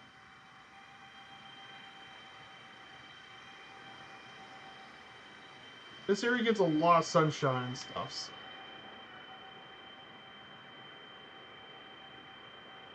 But soon it will be night. We'll have to do some flying around night, and I think we're about to cross the border from Saskatchewan. We'll make our way finally into the United States finally. After nearly almost 1,700 nautical miles of flying, we're finally into the United States of America. And the first state we'll be checking out is, for the first time since Alaska, we're back in the U.S. In the continental 48, we'll be visiting North Dakota. North Dakota, for a lot of people that don't know, is the U.S.'s 19th largest state, but it's actually among the least most populous. Only 780,000 people live in North Dakota, which is the fourth most sparsely populated state in the country. The capital city is Bismarck, but the most populous city is actually Fargo, which is around 1/5 of the population. Though both cities are among the fastest growing areas in the country. What is now North Dakota has been inhabited for thousands of years by various Native American tribes, including the Mandan, Hidatsa, Arikara, the Ojibwe, Cree, and several Sioux groups, the Assiniboine and Teton groups across the state. The Dakota Territory was established back in 1861, became central for American pioneers, with the Homestead Act promoting growth and development.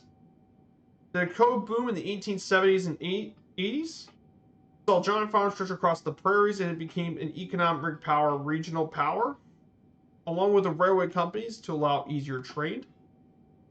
And both were admitted to the Union on November 2nd, 1889, as the 39th and 40th states, respectively.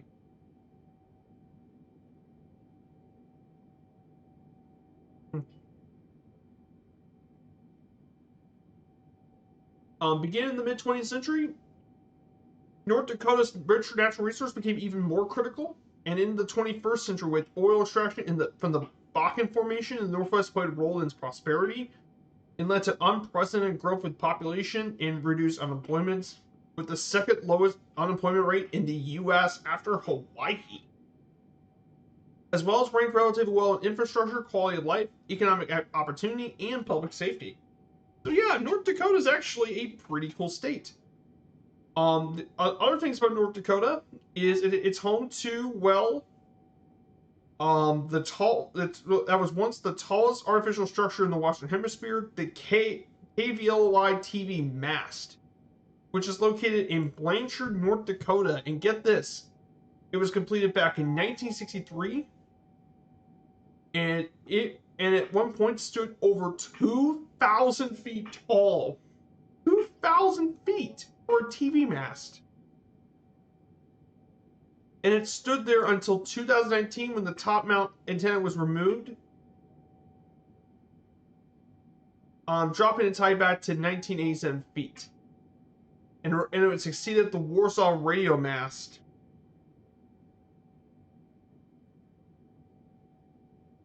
And it became the third tallest when the Tokyo Sky Tree.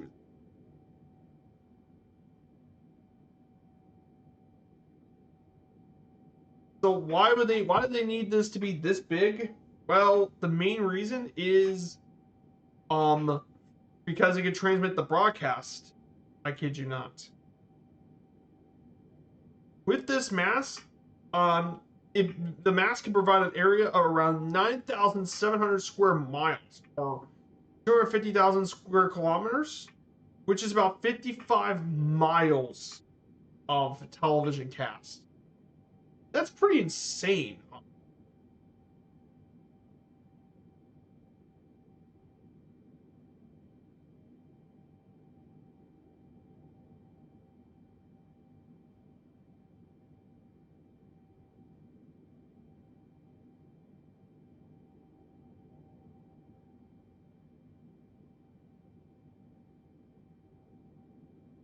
I mean, it's absolutely insane.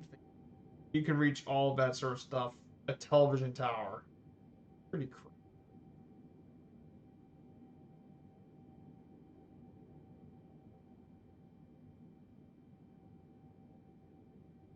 I mean, that's insane. The one in Warsaw, or the one in Warsaw that collapsed in the 90s,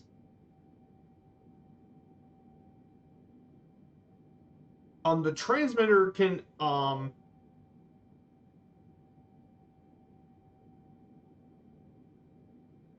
that was built to broadcast propaganda. In fact, the mast was so impressive in Warsaw that they could even broadcast it to Antarctica.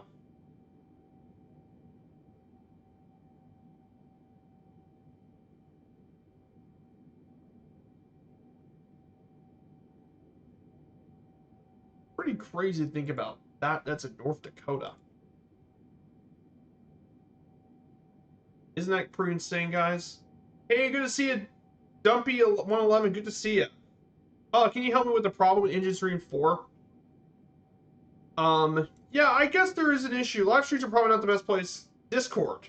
Yeah, if you want to ask the questions, it is on the Discord. Though, if you do have engine issues with 3 and 4, one place I would really like to recommend is you go to the menu. If you have fuel issues, I really recommend go in your settings and do your in-flight fuel configuration to automatic. So it would automatically do the flight configuration automatically. So you can let that take care of your fuel issue. So that's how I do it. So, but that's just me. But yeah, that's a good question though, my dude. But yeah, my Discord there if you want to ask. But if I were you, I think doing that would probably be a good way to solve your problem.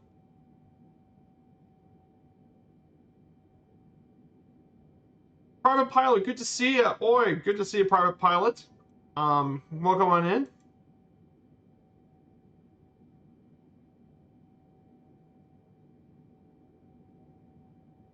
So, that's how I managed to fix it.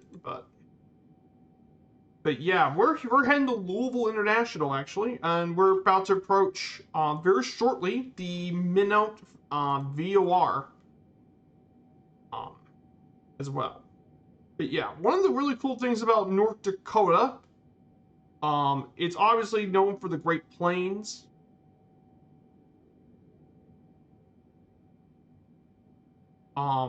Which is considered by many to be the geographic center of North America at Rugby, North Dakota. A lot of the areas got the Great Plains, as well as the northern parts of the Badlands are located around this area. North Dakota has 5 national parks, 5 state forests, 3 national grassland, and 13 state parks. There's all sorts of animals that live there. Much of the climate is continental with warm summers and cold winters. are often very common here in North Dakota.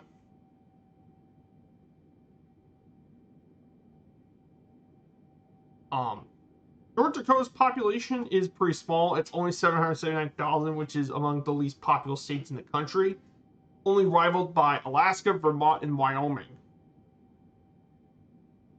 So, though it has been growing in recent years, though, so that is important to learn.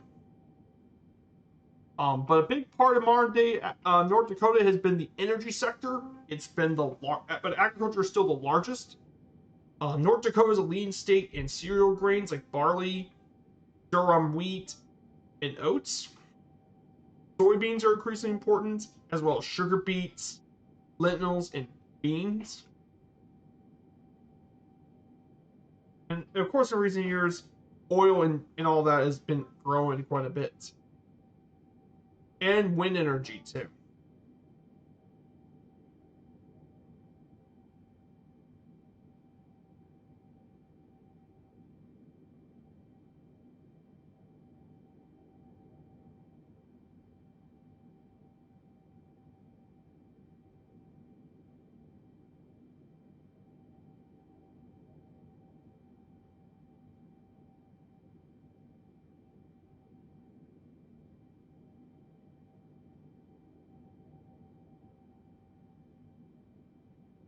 So yeah, the waypoint we're going to pass is Minot.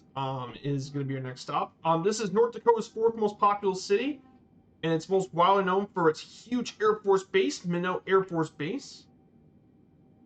It's currently a trade center for a large part of North Dakota, southwest Manitoba, and southeast Saskatchewan. Founded in 1886, it is known as the Magic City due to its remarkable growth at the time.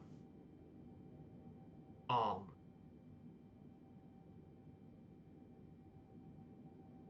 the main airports at Minot International, with 3 airlines serving charter flights to Minneapolis, Phoenix, and Denver.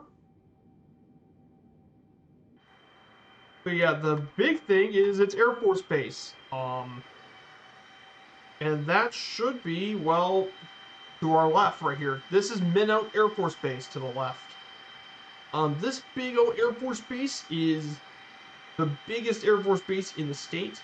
Opened back 66 years ago in 1957 as an Air Defense Command base. It became a major strategic air command base in the 60s with both nuclear-armed ballistic missiles and manned bombers. Currently, right now, it's currently the garrison of the 5th Bomb Wing of the United States Air Force. It has one runway that's about 13,000 feet. The current commander here, the garrison, is Colonel Daniel S. Foley. But it has a pretty long history with the Cold War.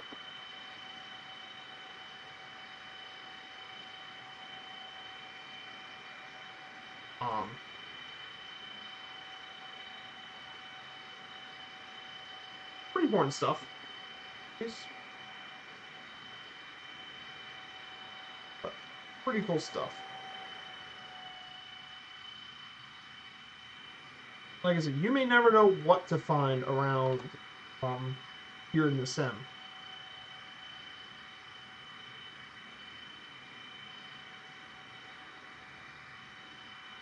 But yeah, the UPS loader looks amazing.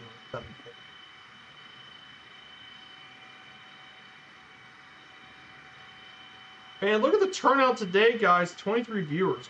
Wow, you guys really turn out today. Thank you guys so much for turning out this long haul stream. It's an honor being here with you guys today. I know this is Christmas Eve and time with families. I'm glad you guys turn in my channel. Yeah, and right around we're gonna be here in Minot International, here in North Dakota.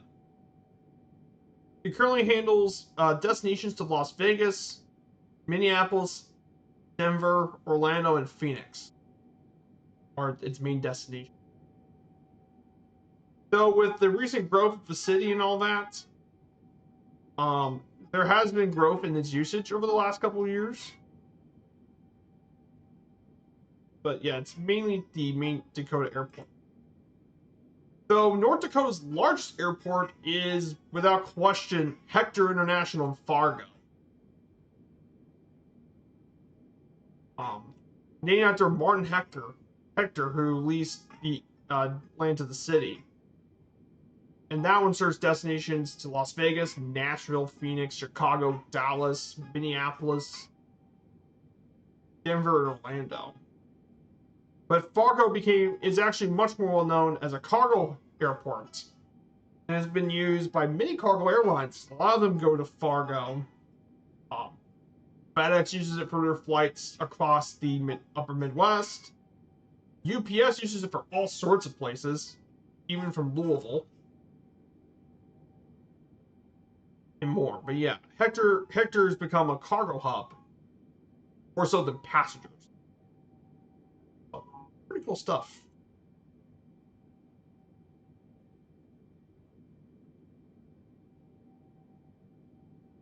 So yeah, we'll be on this waypoint for another 400 nautical miles. We'll soon be crossing the border about halfway to Minnesota. And we'll be going through a little bit of Minnesota on the way there. But yeah, I think this has been very fun so far. And I've been really been enjoying it with you guys. It's been absolutely incredible. Just 900 nautical miles left to go, guys. So I'm gonna grab me some more drink. So I'll be right back. Take care. I'll be heading right back as soon as I can. I'll be right back.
I've returned. Yep, just some nice relaxing flying here. Yeah, we just got about 2 hours of flight time left to go, guys. Can't believe we're about nearly done. This has been a really fun flight so far. I mean, we're still a long way to go to top and descent. We're still a really long way to go to top of descent.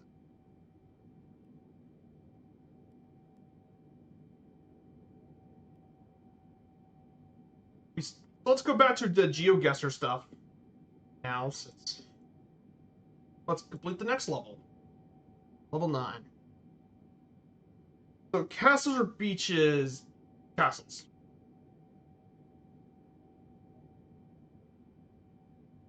Oh, oh, I know this castle.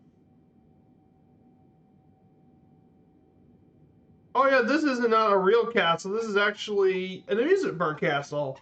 More specifically, if you guys never been to Disney World, yeah, it's Magic Kingdom.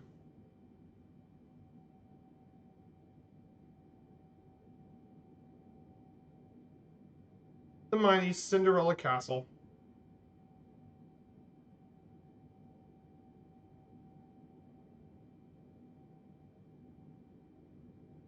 And I know this stadium. That's Yankee Stadium in the Bronx, New York City. This home to one of the most popular sports teams in the world. And my most hated team, the Yankees. Uh, just 62 yards away. Historical buildings.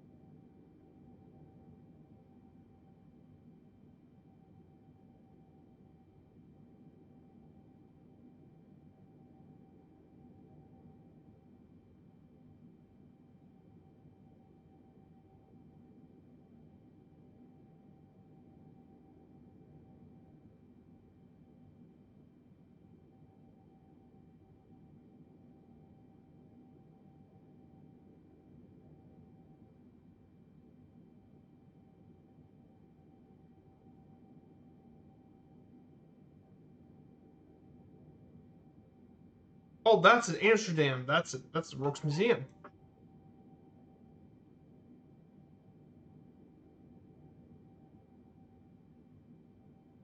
Yep, perfect. Yeah, that was it. It took me a second to figure out what it was. It was Amp. Religious places.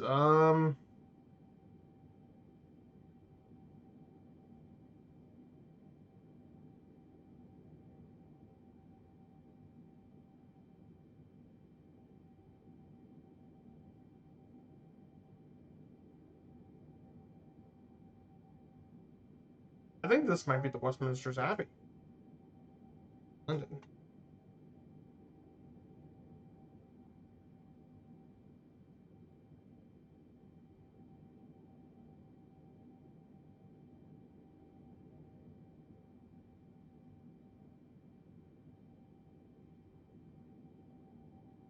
Holy crap, I am right. Um, and finally, last historical building.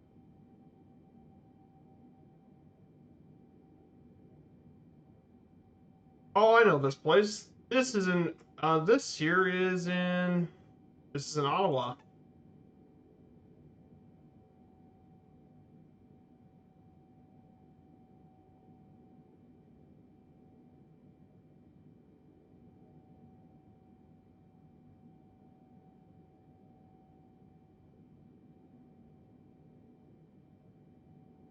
Perfect. 13 years.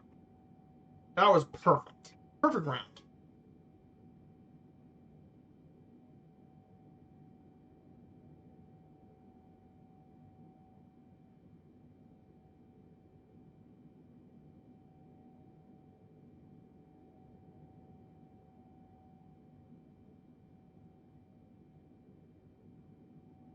Well, guys, that was a perfect round for me.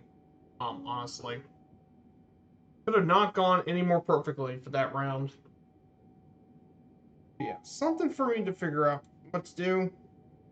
So, so one of the things about North Dakota that a lot of people don't know about, is that in terms of sports and stuff and culture, there's a lot of culture from the Native American tribes still there, like the Sioux and the Lakota. There's still a big role into, and one of the big things for American culture is the powwows, which are social gatherings to rejoice new life. In the end of the winter cold, bringing a lot of the tribes for singing and dancing, meeting with old friends, make new ones. They are still a major part by Native American culture as a result.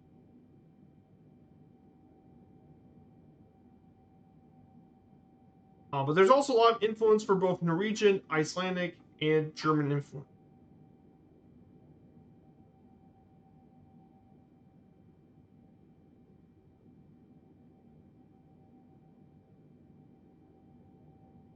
in terms of sports, the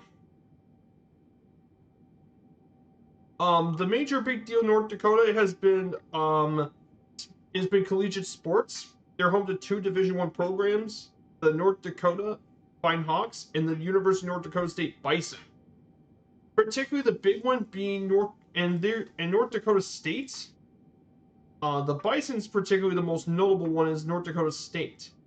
Particularly, they have had a dominant college football program, which has been in recent years been the most dominant college football program in the FCS, winning an absolutely insane 9 national championships in nearly 11 seasons. Has won 9 national championships between a span between 2011 and 2021, and total have won 17 national championships total, which is insane.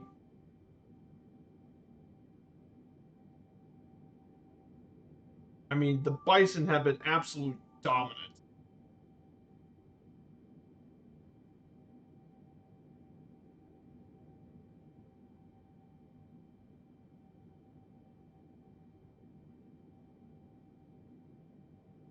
Absolute insane program with a very rich history. The other one is, and also the other one is the University of North Dakota, which is the other one. The Fighting Hawks are also another program, and they're very well known for their ice hockey program. Um, they have been historically been very successful in ice hockey, winning 7 national championships in ice hockey.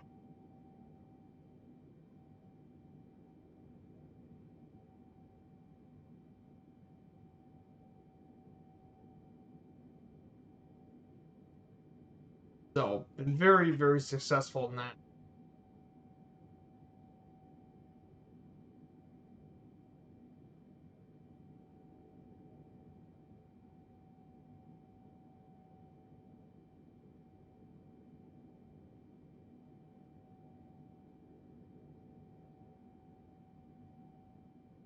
Pretty cool stuff about.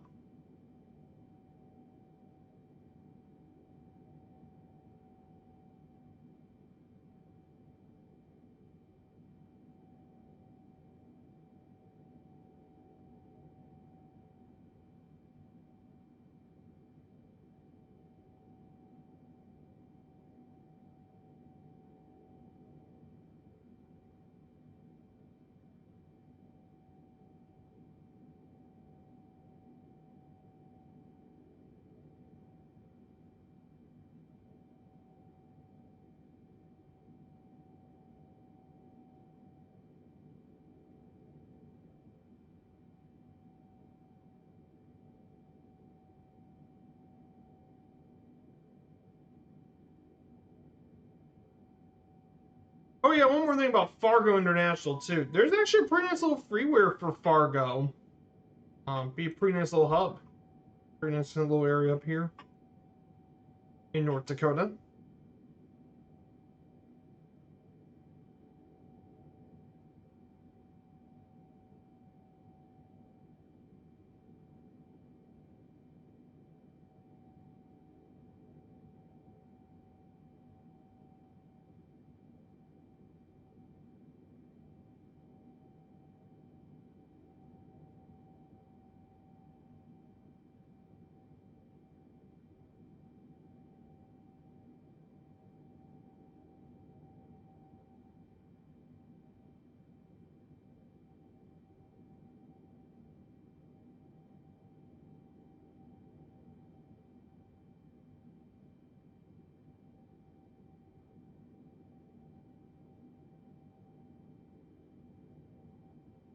So yeah, guys, thank you all so much once again for being here today, Christmas Eve.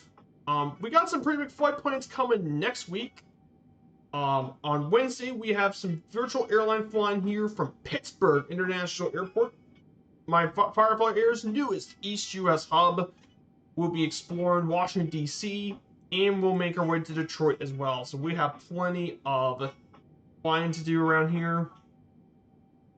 Should be a lot of fun. And then Friday, we'll travel again from Pittsburgh. We'll make our way to Philadelphia.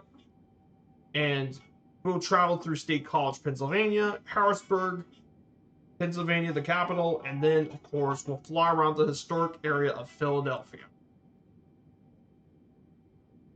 And finally, on Sunday, we are finally starting on our new around the world trip. The all countries around the world trip. We are finally getting it started. Day one, we'll be doing what the snowbirds do, and fly away from my home airport to Palm Beach to prepare for a 2-day flight for 2 days of flying in the Bahamas.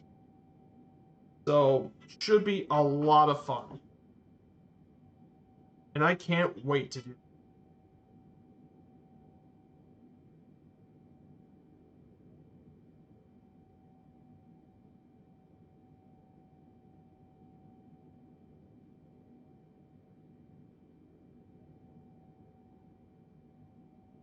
How cool would that be, guys? I think you guys would be really, really pumped up for that.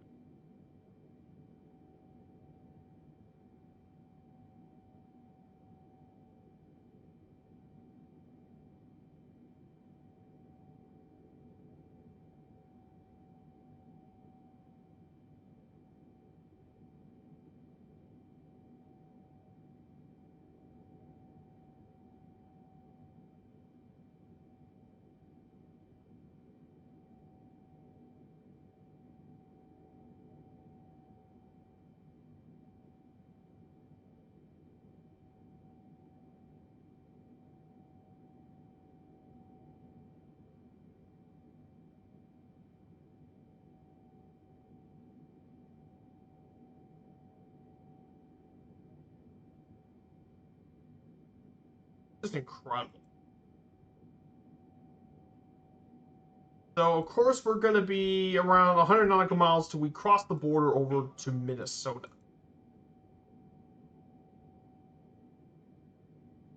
So, there are quite a few notable people from North Dakota. So, let's talk about some notable people from here. First is well-known country music singer Lynn Anderson. She was the one who charted her signature recording "Rose Garden" was the #1 hit internationally. Then we have former NASA astronaut James uh, Buckley, who was a retired Marine and former NASA astronaut who flew for 4 space shuttle missions. Um, former MLB designated hitter Travis Hafner.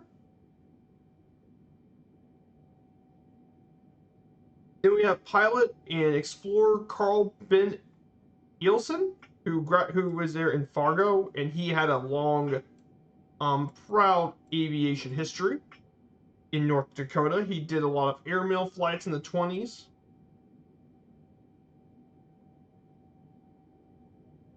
As well as it, so he became a big part of North Dakota aviation history.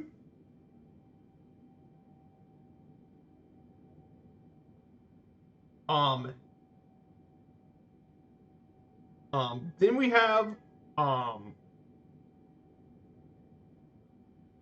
then we also have, pop music singer Bobby V, who was a teen idol back in the 60s and appeared in quite a few hits. And finally, the last notable person that is pretty important you want to talk about um, is Ed Schultz, who is the host of his own show, the Ed Schultz Show, here as well, one of the most famous modern North Dakotans. Is Ed Schultz.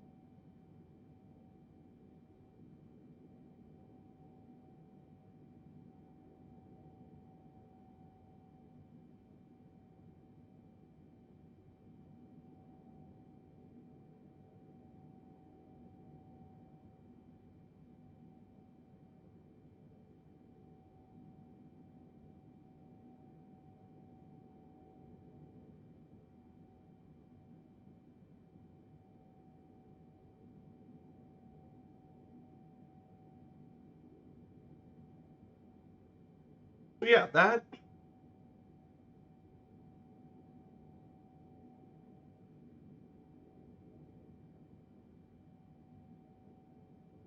So there's a couple of bit of announcements this week.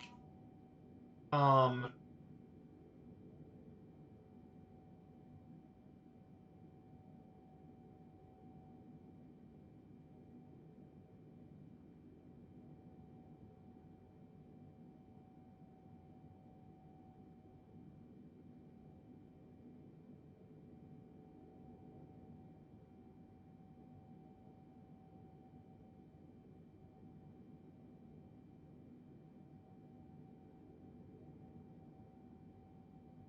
Pretty crazy to think about this. 2024, guys, 2023 has been such a fantastic year for the Firefly.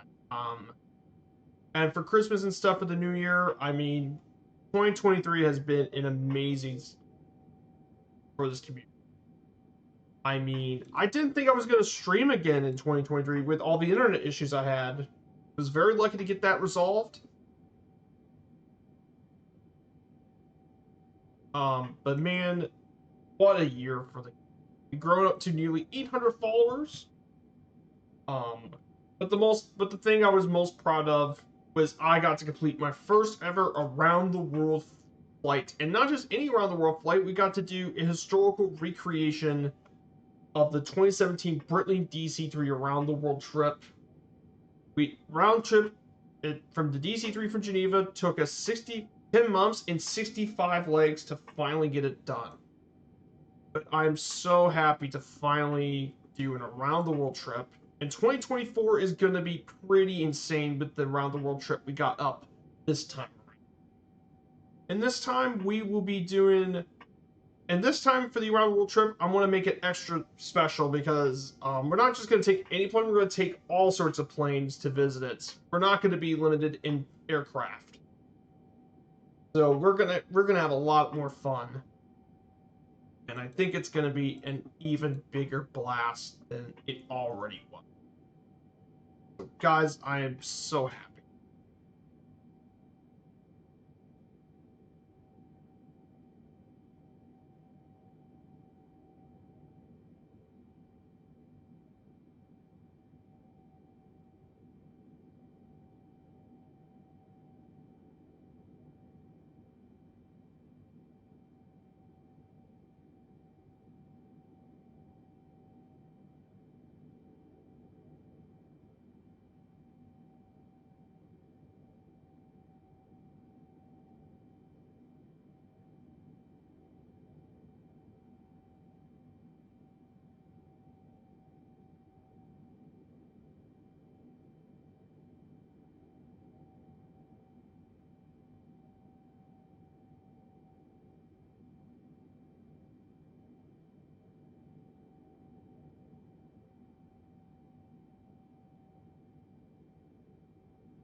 guys, I think we officially going to cross over into Minnesota very shortly.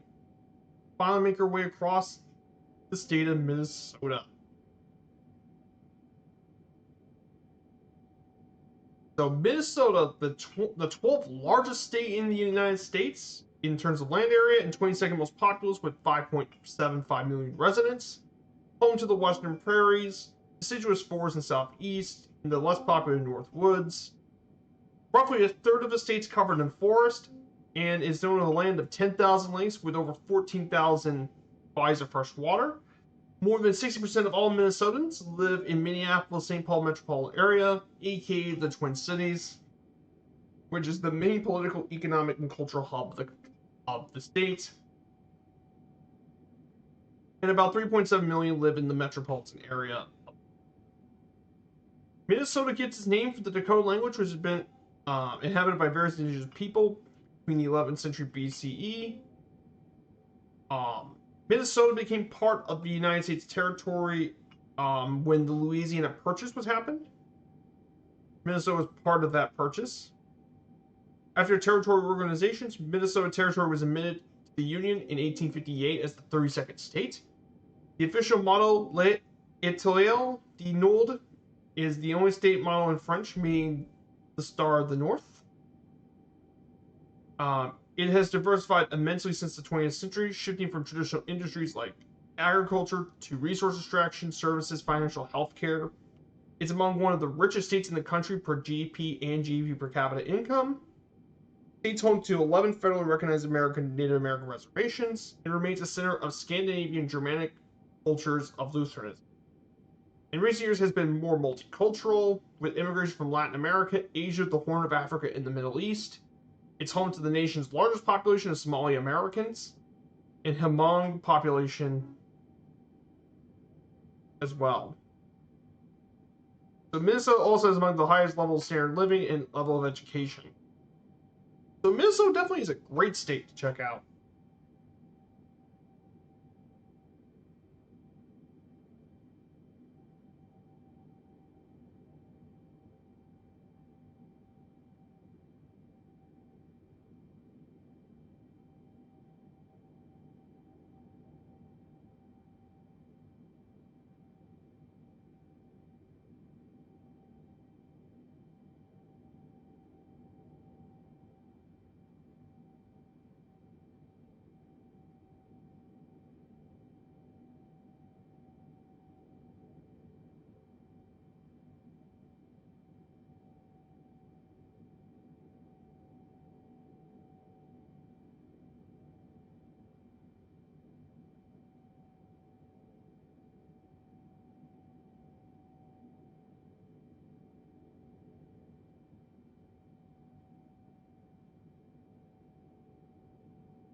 But yeah, also, in terms of other things about Minnesota, one of the really cool things about Minnesota is Minnesota is actually the second northernmost state in the U.S. after Alaska, and the northernmost state of the contiguous 48, which is pretty crazy to think about. But yeah, this is actually the northernmost state, funnily enough.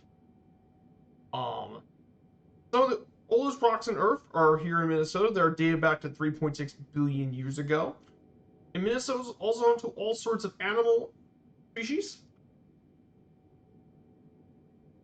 like pine marten, elk, caribou, bison, white-tailed deer, bobcat.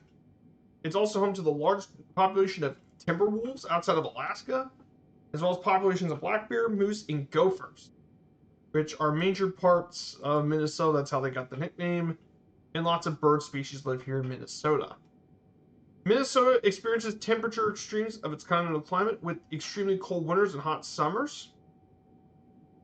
The lowest temperature in Minnesota was at Tower, Minnesota, at negative 60 degrees Fahrenheit. Yeesh, and the highest was at Moorhead in 1936 with 114 degrees. Eesh. Hot.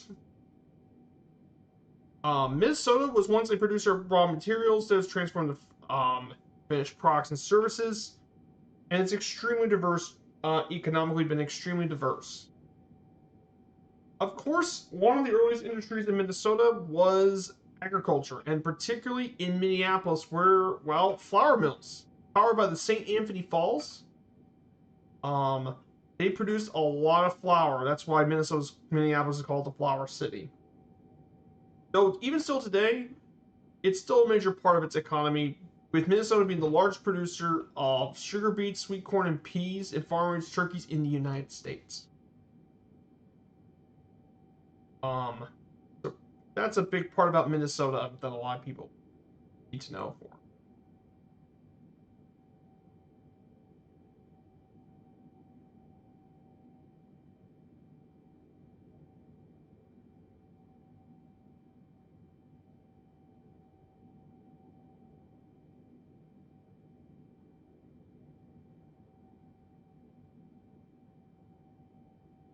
Let's go back to.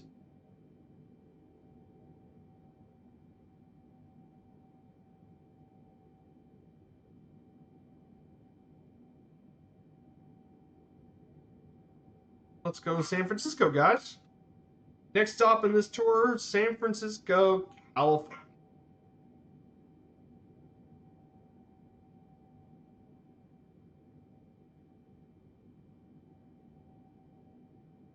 Nineteen 1937 is when the Golden Gate Bridge opened. Sea lions, lots of sea lions.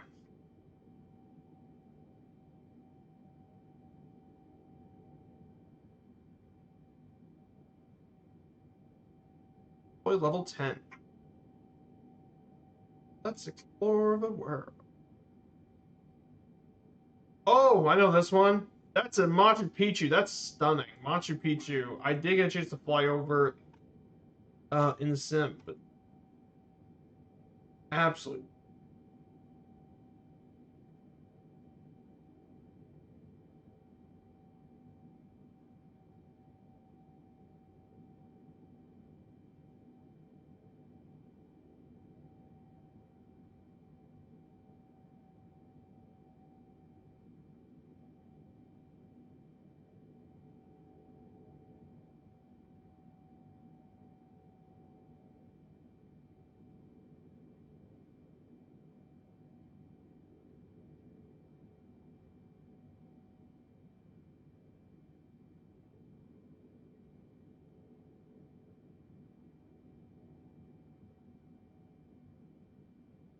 Oh, a little far away. Not a big deal.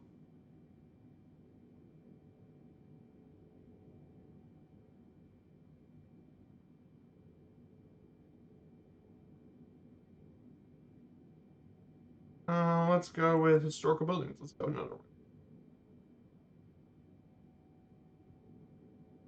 Oh, that's an easy one. That's the Empire State Building. That's in the Big Apple. Everyone should know about the Empire.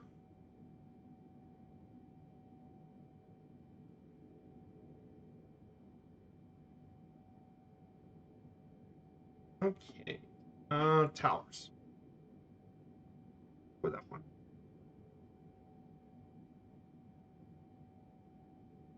That is in Las Vegas, Nevada. That's the Stratosphere Tower. Las Vegas.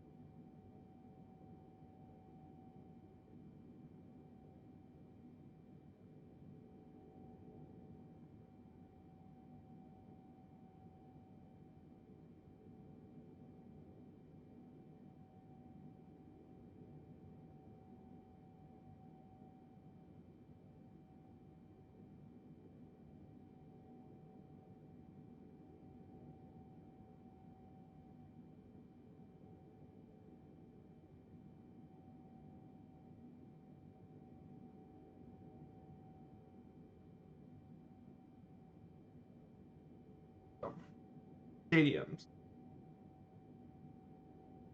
This stadium here is in.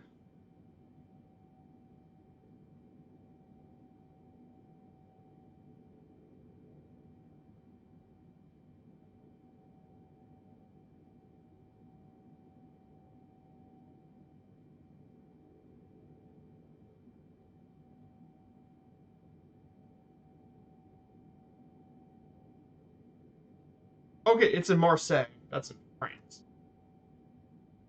Olympic Marseille.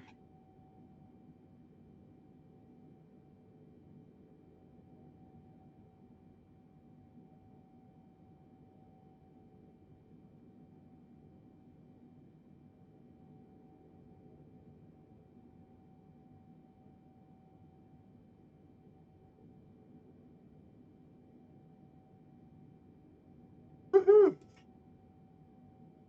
Okay, it is. And that is McHannon Stadium in Calgary, home of the Calgary Stampeders, the Canadian Football League.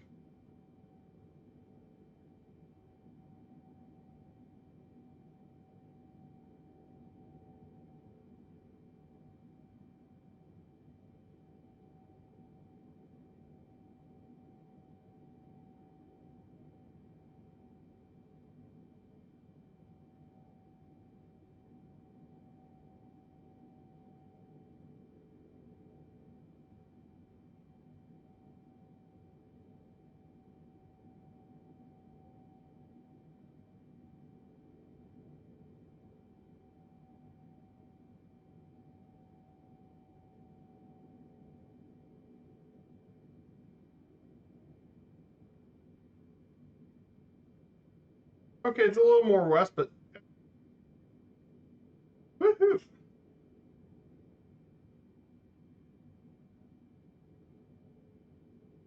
Mm,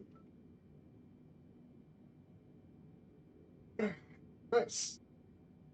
Nice, got that done.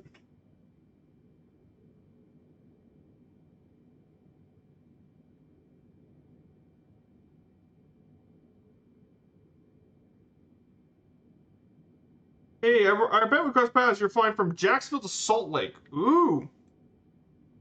Oh yeah, Jacksonville to Salt Lake should definitely be a nice longer flight. That would be a nice medium haul flight, for sure. Salt Lake is a beautiful city.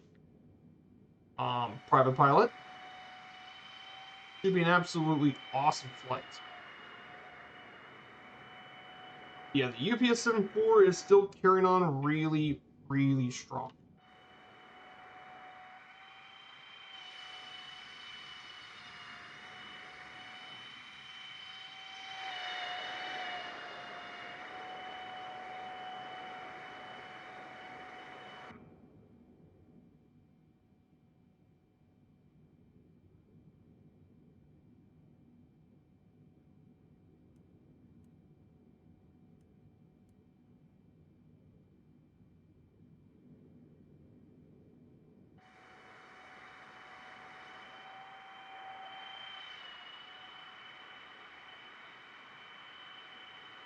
Yep, in United Parcel Service, built boys. UPS.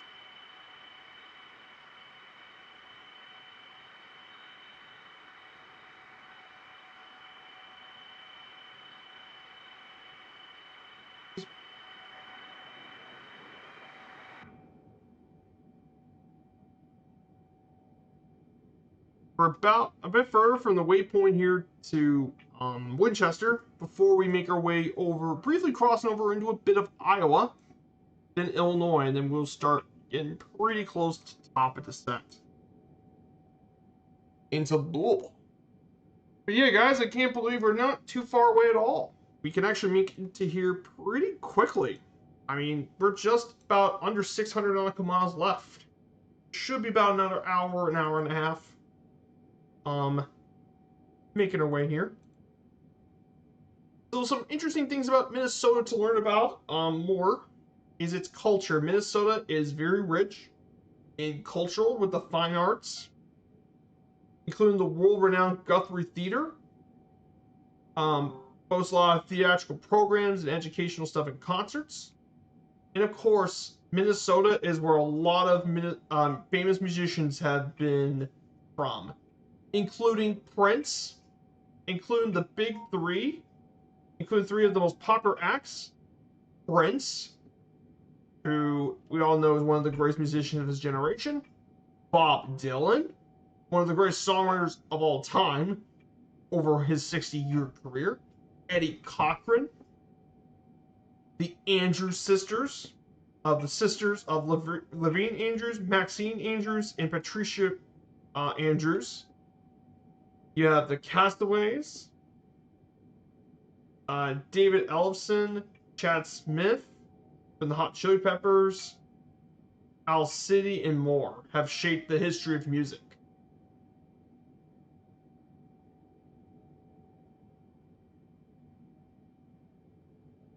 Um, Minnesotans have also played a big role in comedy, theater, media, and film. The Peanuts, for example, if you guys never heard of the Peanuts comic strips, yeah, that was created by St. Paul native Charles M. Schultz. He created the famous comic strip.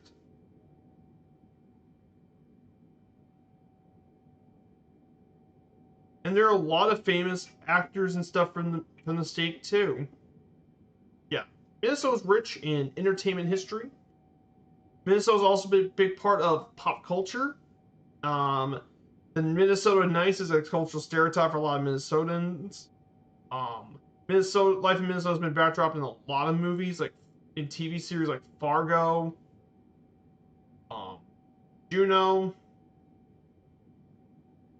in the Mighty Duck films, as well as TV series like Little House on the Prairie, The Golden Girls, The Rocky Bullwinkle Show, and Fargo.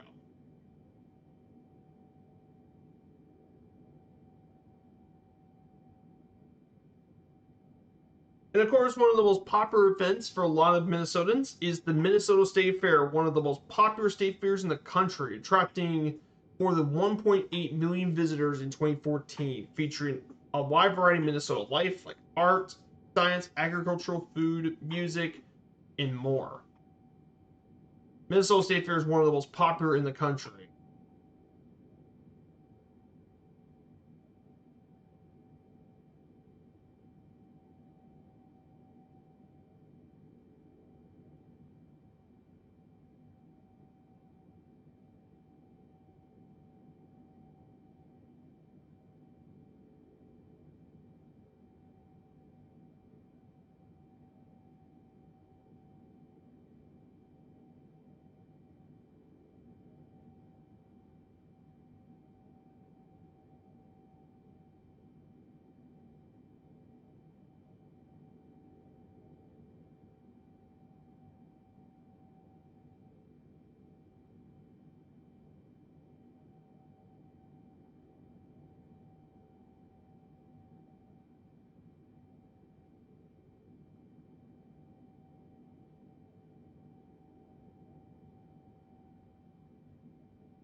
Yeah.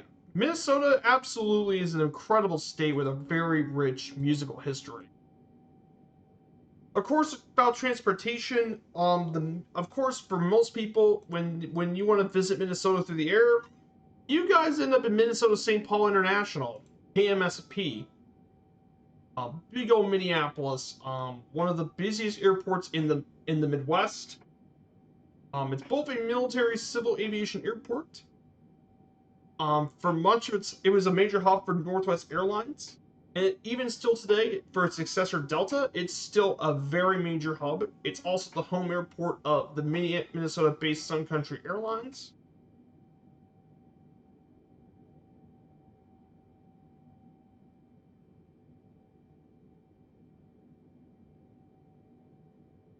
And of course, Minneapolis serves a ton of destinations globally.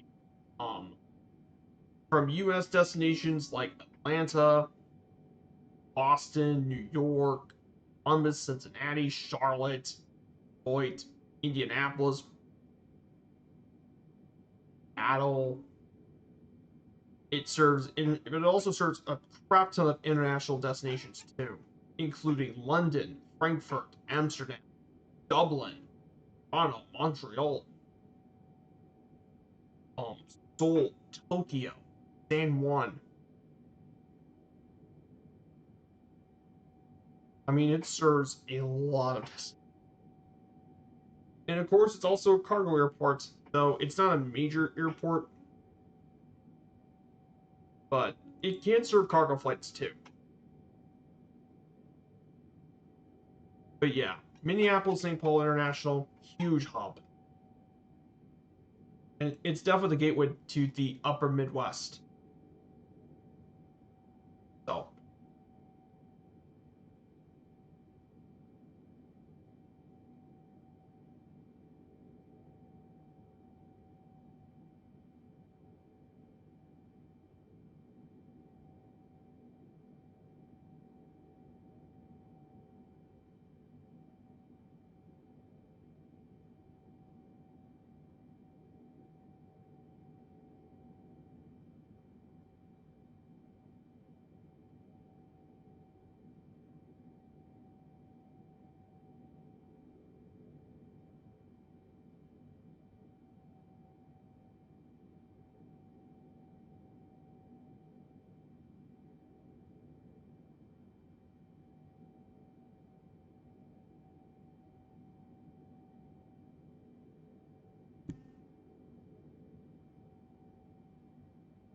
pretty amazing stuff, man. 4 hours and 53 minutes. So, we only got a little bit longer left to go. Just 530 nautical miles left to go. We got an hour long.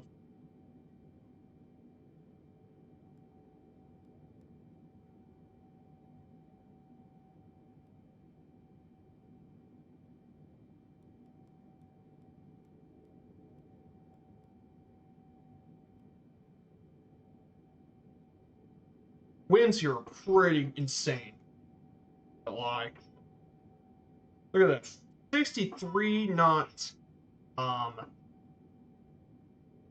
Looks like a crosswind. It's like a mix between a tail and crosswind. Absolutely insane.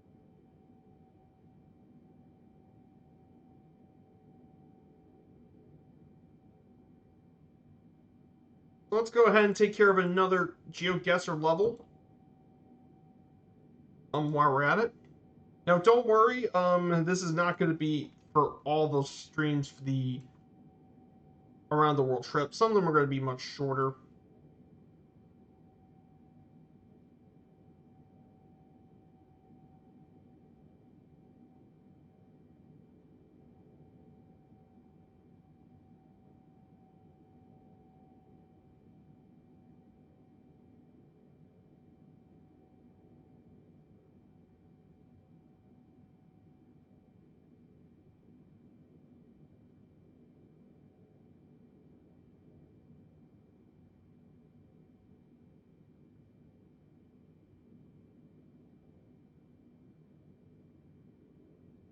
Oh, it's in Dubai. Oh, I didn't know it was Dubai. Castles?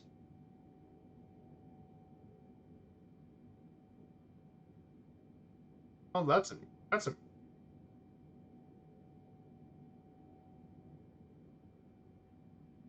Okay, that's in Wales.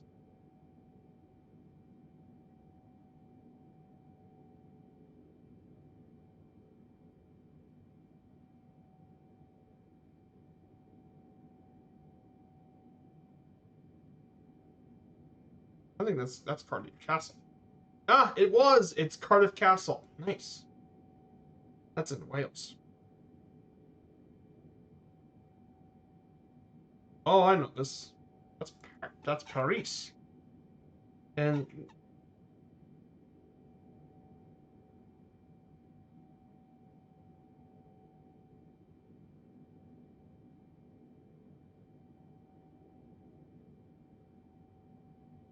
perfect. Bridges.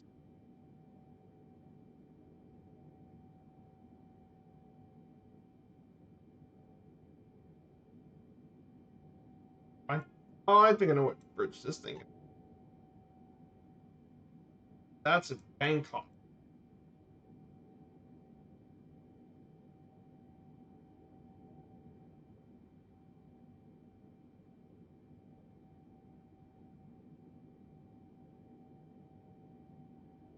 Oh, it was so close. 1.9 miles.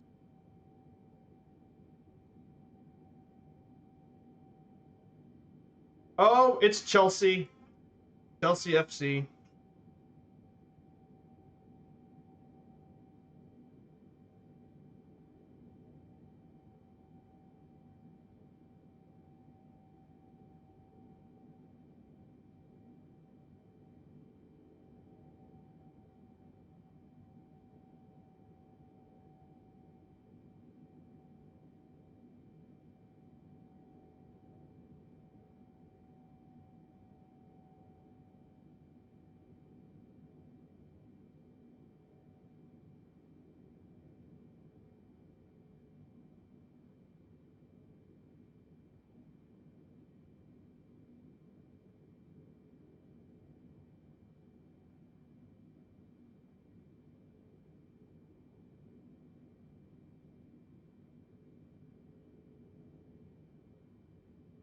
Stamford Bridge, but that's close enough. Stamford Bridge, that's close. Nice.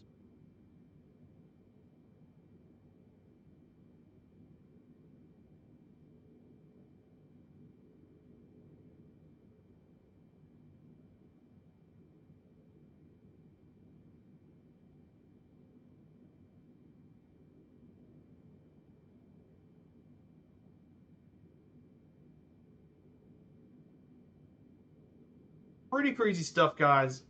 This has been a great flight. So, and I think we're about to now briefly cross over, and we're not far from the border with Iowa.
So, guys, if you're interested in liking the stream and you haven't followed yet, smash that follow button.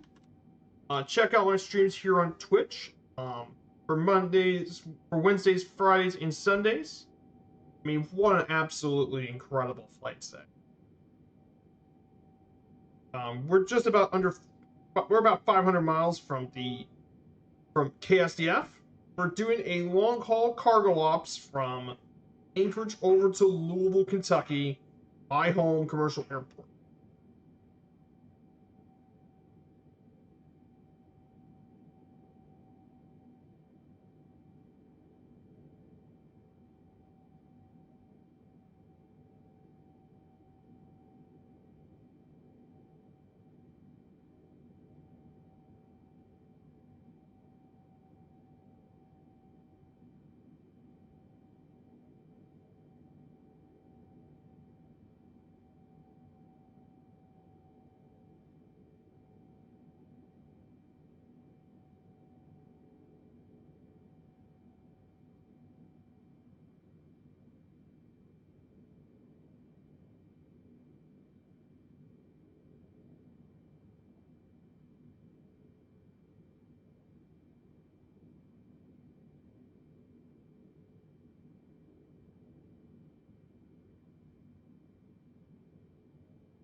now we officially cross over to Iowa, the land of Splasher 6, apparently. This is the land of Splasher.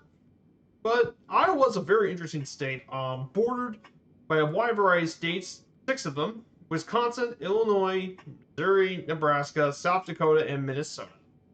During the early 18th and 19th century, it was part of French and Spanish Louisiana. The pattern of Iowa is actually based off the flag of France. After the Louisiana Purchase, people laid the foundation for the agricultural base in the heart of the Corn Belt. In the later half of the 20th century, Iowa's agricultural economy transitioned into a diversified economy of manufacturing, processing, financial services, and much more. Iowa is about actually middle of the pack in total area at 26, and the 31st most populous state with 3.19 million people. The state's capital, most populous city, is in Des Moines. Though, unfortunately, the larger metropolitan area extends into Iowa, and Iowa is among the safest states in the country to live in. So it's actually a pretty safe state to make a home. Iowa itself definitely has some. Of course, Iowa is mainly flat. Geology and stuff. But it does have some hills and stuff to the southeast of Iowa. It has some elevation stuff, like forest, but it's mostly been flat. And that's because Iowa's part of agriculture.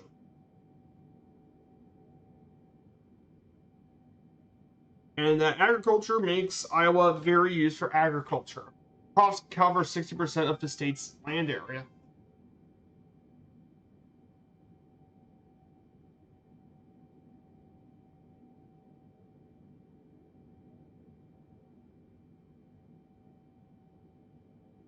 And then in terms of Iowa, outside of Des Moines, the largest cities in Iowa include Cedar Rapids, Davenport, Sioux City, and Iowa City. Are some of the largest settlements in Iowa. But there are a few really cool places to visit in the states. Iowa is in Des Moines. It's home to quite a few major areas, including the Iowa State Capitol, Drake University, the Des Moines Arts Center, Iowa State Fair, and the World Food Prize. There's also an amusement park known as Adventureland.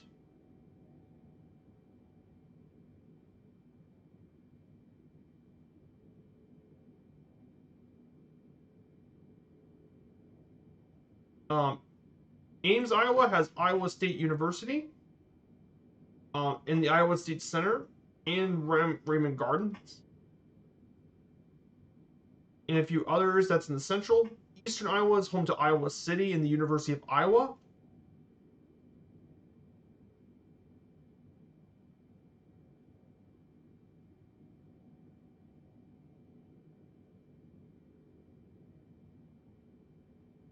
Davenport has its own art museum, river music experience, its own sky bridge as well. And of course, Western Iowa is where you can find the most unique scenery in the state, with the lowest hills along the western border.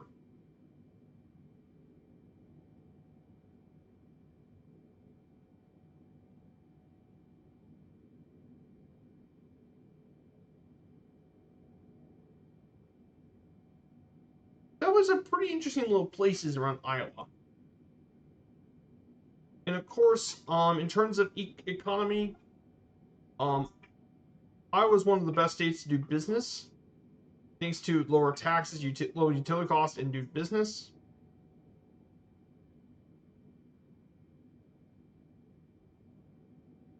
In terms of manufacturing, it's actually now the largest sector of Iowa's economy. Like food processing, heavy machinery, and agricultural chemicals are a big part of it. And a lot of food processing companies make their homes here in Iowa, like Conagra Foods, Heinz, General Mills, and Quaker Oats. Whereas other manufactured non-food forms include 3M, Emerson Electric, John Deere, and Procter & Gamble.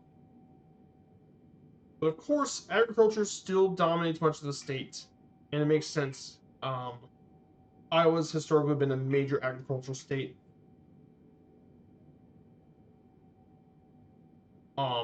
Its traditional commodities of agriculture include hogs, corn, soybean, oats, cattle, eggs, and dairy products. It's the nation's largest producer of ethanol and corn. So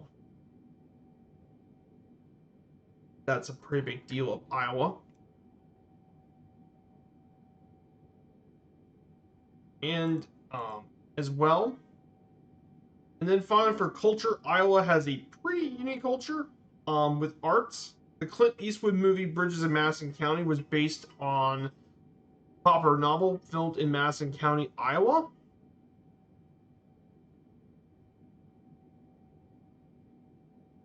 Iowa is also where is home to the members of the heavy metal band Slipknot.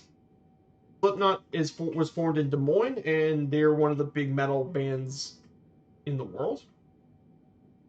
Apparently, also Riverside, Iowa is home to the future birthplace of Captain James Kirk from Riverside, Iowa.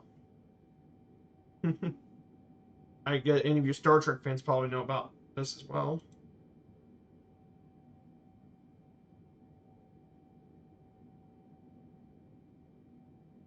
In terms of sports, there's no major league sports teams, though instead college sports dominate the state. The big one being the University of Iowa and Iowa State are the two big universities in the state. The University of Iowa football program is the most famous and well-known program um, in the state. But surprisingly, the most successful teams in Iowa are actually the wrestling program.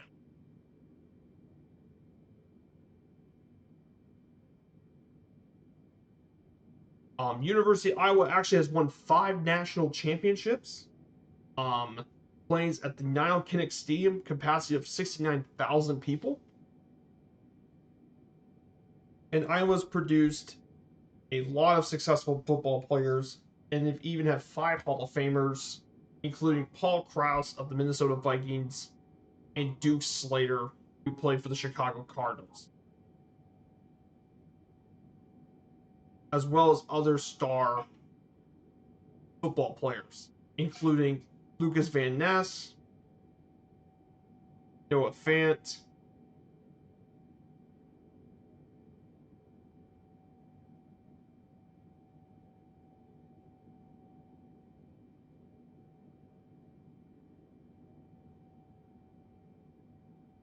and Brandon Scherf, to name a few. But yeah,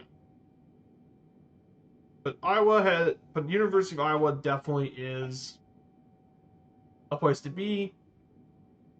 Though Iowa's wrestling has been very successful. Wrestling.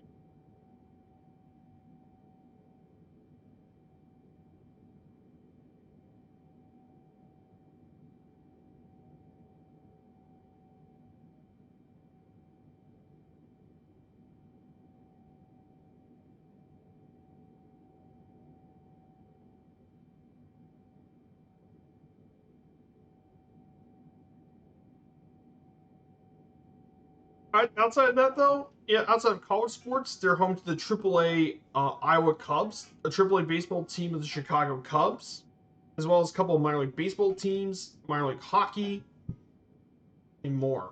So Iowa's a small state, but it's got a big character to it. So definitely don't overlook Iowa just because it may be flat. Also, fun fact: Iowa was actually where Field of Dreams was filmed.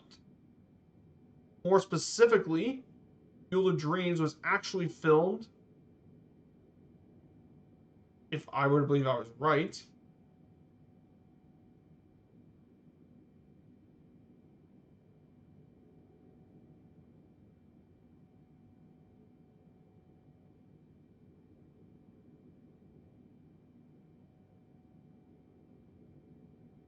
it was filmed in Iowa, but let me remember where it was.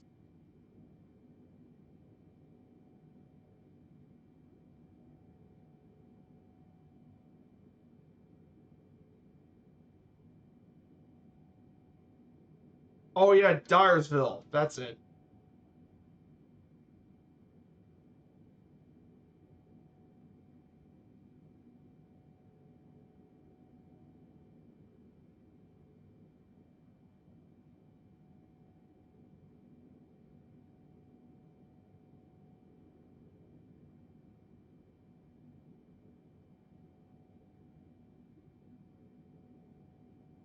That's right. It was in Dyersville where they filmed it. And that's where the famous baseball movie Field of Dreams was filmed. In fact, not only did they do the Field of Dreams where they filmed it, they, in fact, right next to the movie site was they actually built a Major League Stadium there. Um, and Major League Baseball's actually been playing games around this site for the last couple of years. It's the special event every year, the MLB Field of Dreams. It's been there since 2021. So they did it for 2021 and 2022.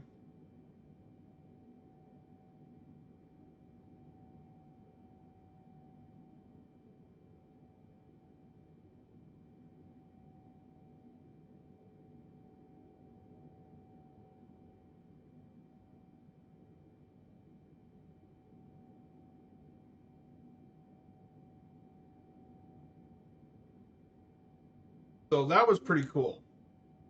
And they're gonna do something similar next year in 2024 at Rookwood Field in Birmingham. And it'll be the first major league game in Alabama.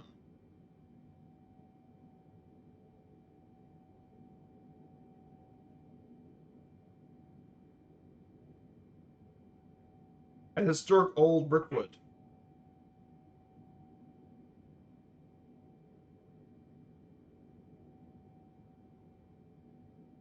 Which would definitely be really cool to see. How much flight time left? How much flight time? About an hour left, actually, my dude. I think we're about an hour. We're just 354 nautical miles from Louisville. Oh yeah, that's really cool though. Yeah, Rookwood Field. Yeah, they do let kids play in those fields as well. Very cool. But Rookwood Field, a very historic baseball facility, opened all the way back in 1910. Yeah, I'm happy that they managed to bring baseball back to the city. Um, and they're gonna help with restoring and renovating the place, which is going to be really, really restored. I think it'd be great to see baseball back at the field once again.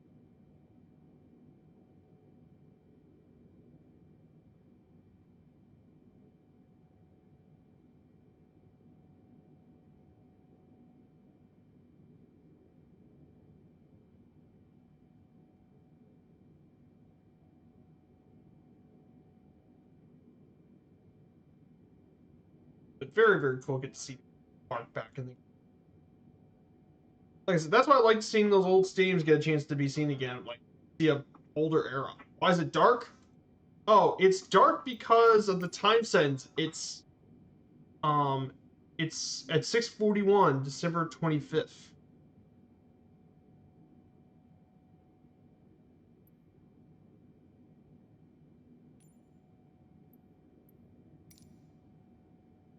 Yeah, it's dark because it's 6 p.m.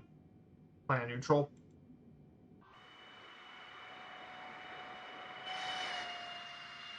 Yeah, we're in that mighty 747.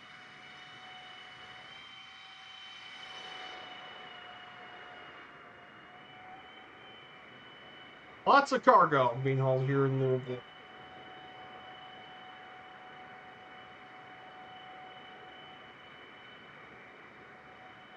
Like most people would have difficulty trying to find a parking place for the 7-4, but I mean, at Louisville International, I don't think we really have to worry about parking it. Have to worry about parking. Thankfully, there's more enough cargo passenger space for SDF. Yeah, we do not have much farther left to go. Where's top of descent? Top of descent. Okay, not too far. We don't need to play top of descent now, but we can. I'll probably wait till we get a little closer.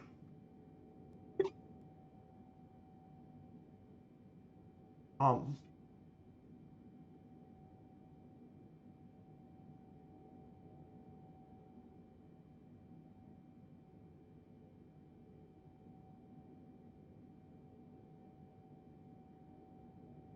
Pretty crazy stuff.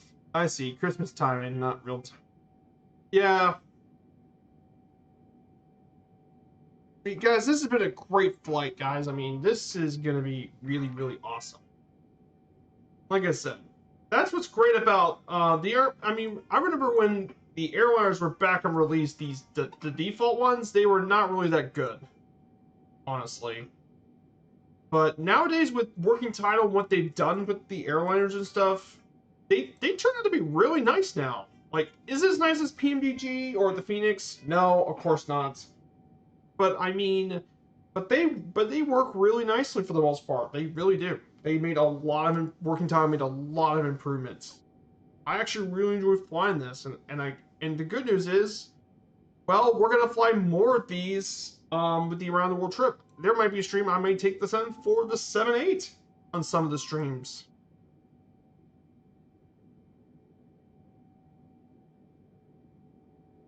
I mean, I'll definitely take more of those as well.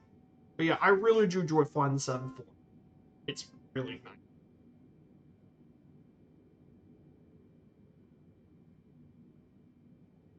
And then we're finally cross over to a little bit of Illinois now. We finally make our way over to Illinois. You guys probably know about Illinois, right? One of the most populous states in the union, actually. With a population of around, get this, 12 million people, which is the sixth most populous state. You could think Chicago for much of the population. But it's a highly diverse economy. Chicago is a global city with major industrial and agricultural hubs in the north and center, and rich coal, timber, and petroleum in the south. Its capital is not Chicago, like most people think. It's in Springfield, actually. But there are other areas like Peoria and Rockford, and Champaign as well. It's also got the fifth largest GDP and 25th largest in land area. I mean, Illinois has been a big part of being a transport hub for well over a century, since the 1860s, being with railroads, airports, seaways. I mean, Chicago has been a global hub for. There's also two UNESCO World Heritage Sites: the ancient Chicoka Mountains, um, and the part of the Wright Architecture Site are all UNESCO World Heritage Sites. There are major learning centers in the state, like the University of Chicago, which is a private research university, University of Illinois in Urbana-Champaign, and Northwestern University. 3 U.S. presidents were elected while residents of Illinois: Abraham Lincoln, Ulysses S. Grant, and Barack Obama. And additionally, Ronald Reagan was actually born and raised in the state.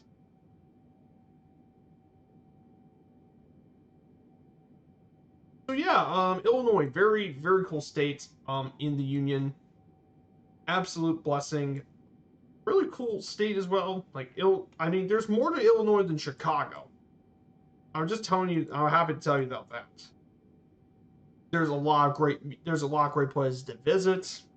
Tons of excellent museums around Chicago. The John G. Shedd Aquarium, Field Museum of Natural History, the Art Institute, Alder Planetarium. In Springfield is the Abraham Lincoln Presidential Library, the largest and most attended presidential library in the country. The Illinois State Museum, which tells about Illinois life, people, and art.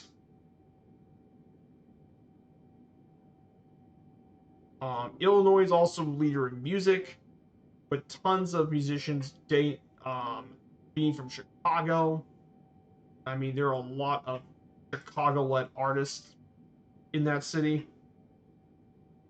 Kanye West, which has been the most successful rapper. Buddy Guy, very famous guitarist.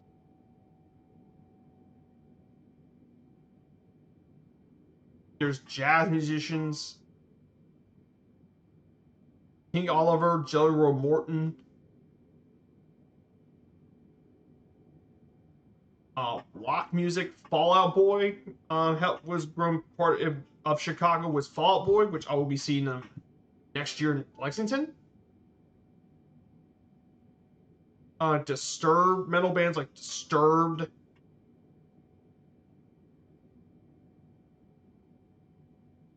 there's all sorts of bands that are there. Rise Against,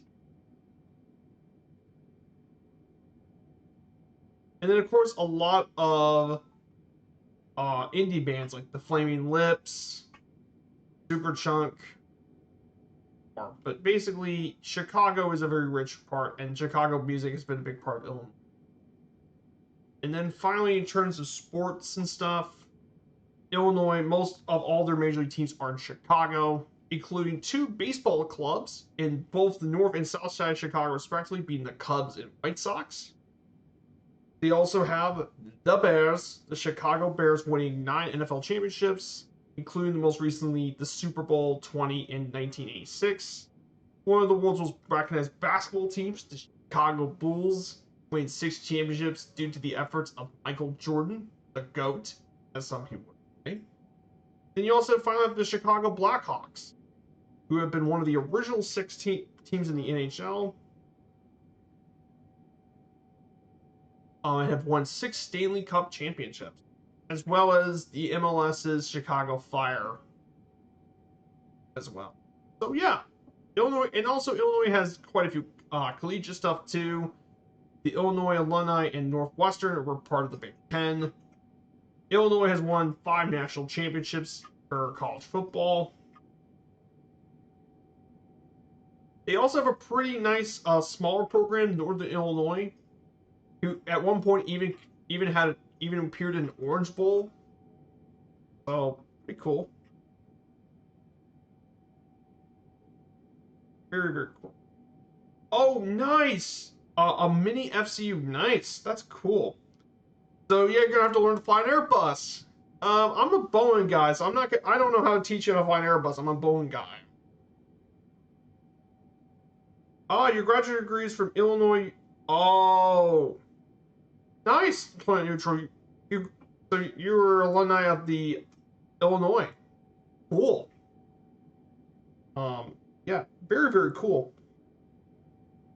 University of Illinois is definitely pretty high up their academic institution, for sure. That and Northwestern are pretty big.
Very cool.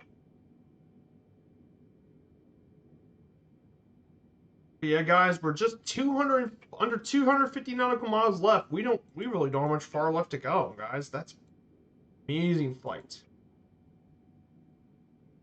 Let's check the. Guess maybe I should plan for Top of the Sit now. By the way, don't need to rush. I'm not gonna rush it, but I'm gonna go ahead and plan for it. Just because we'll get to 80 nautical miles soon. So our ILS is going to be at 2,500 feet. And select the altitude to 2,500.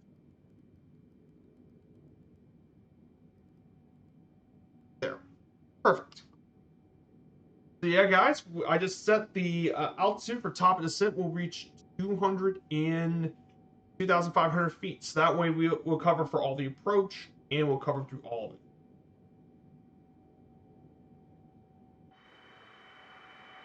Guys, this has been an amazing flight. Like I said, I don't do much flying at night, so this is actually kind of refreshing to do some nighttime airline flying, which is new for the channel. But guys, I'm very impressed with the turnout today. 5.5 hours of me in an airline. But yeah, you guys are amazing. All of you guys are. This has been an exceptional flight right now in the mighty 7 Force.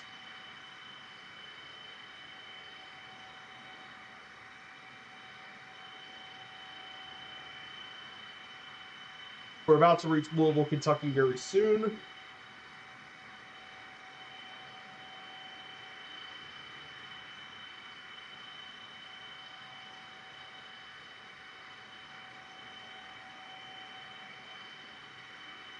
Like I said, I'm hoping that Fireflyer eventually comes out with a livery for this. Because if it comes out with a livery for both the 7.8 and the 7.4, I would definitely fly these planes a lot more. Because like I said, these planes deserve to be flying more often. The 7.4 and the 7.8 should definitely be flown more often. They've definitely become very nice since the update. Are they going to be as good as the big ones? No, but I think they could be really, really nice. I'm really enjoying this episode. You know, I'm still very excited for when PNUG brings out their 7.4 400, though. I would be very happy to fly that when it comes out.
So, very, very important.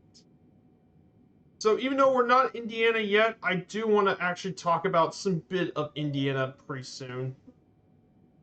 Guys, we are very, very close to top of descent.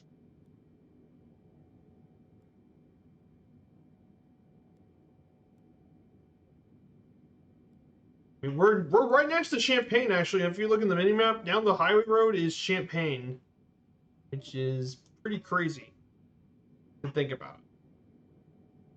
Yeah, some pretty interesting University of Illinois facts for their football program. They've won 5 national championships, claimed 5 national titles in 1914, 1919, 1923, 1927, and their most recent in 1951. Illinois has won 15 conference titles, most recently in 2001. Though they still haven't done much since 2001, the closest they've ever gotten to success was in 2007 when they made it to the Rose Bowl, but got crushed by USC.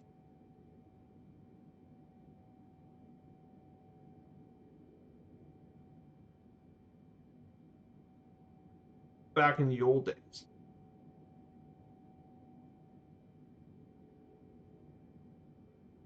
But Illinois still, despite not being nearly successful historically, um, Illinois has actually been a very successful program in producing star talent. In fact, they produced 6 Pro Football Hall of Famers, including the legendary, the Galloping Ghost, the legendary Red Grange, of course, Papa Bear, and the founder of the NFL himself, as well as the owner of not only the Chicago Bears, he founded the National Football League, George Halas. Then you have Ray Nitschke, linebacker Ray Nitschke of the Green Bay Packers. One of the most feared men in NFL history, Dick Butkus. Everyone should probably know how fearful he was. And most recent, Bobby Mitchell, running back for the Cleveland Browns and the Washington Redskins / Commanders. But yeah, Illinois historically has had some success, though. Illinois has just, it's not been the same program as it was back in the old days. It just hasn't.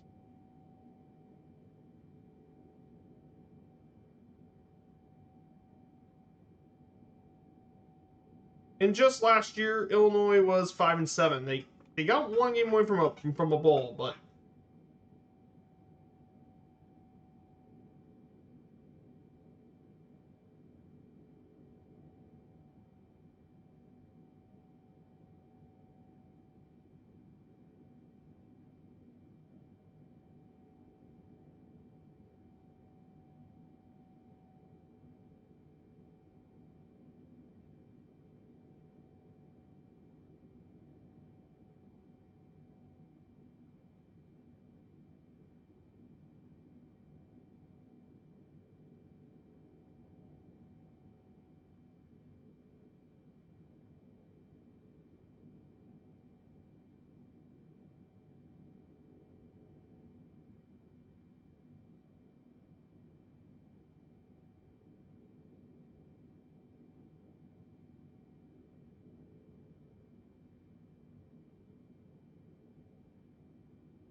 so I do want to talk about the state of Indiana briefly.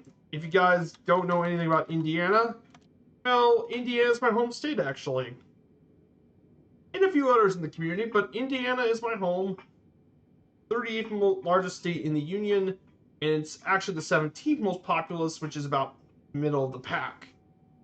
Indiana was the 19th state in the Union on December 11th, 1816, bordered by Lake Michigan to the northwest, Michigan to the north-northeast, Ohio to the east, Ohio River and Kentucky to the south and southeast, and the Wabash River in Illinois to the west.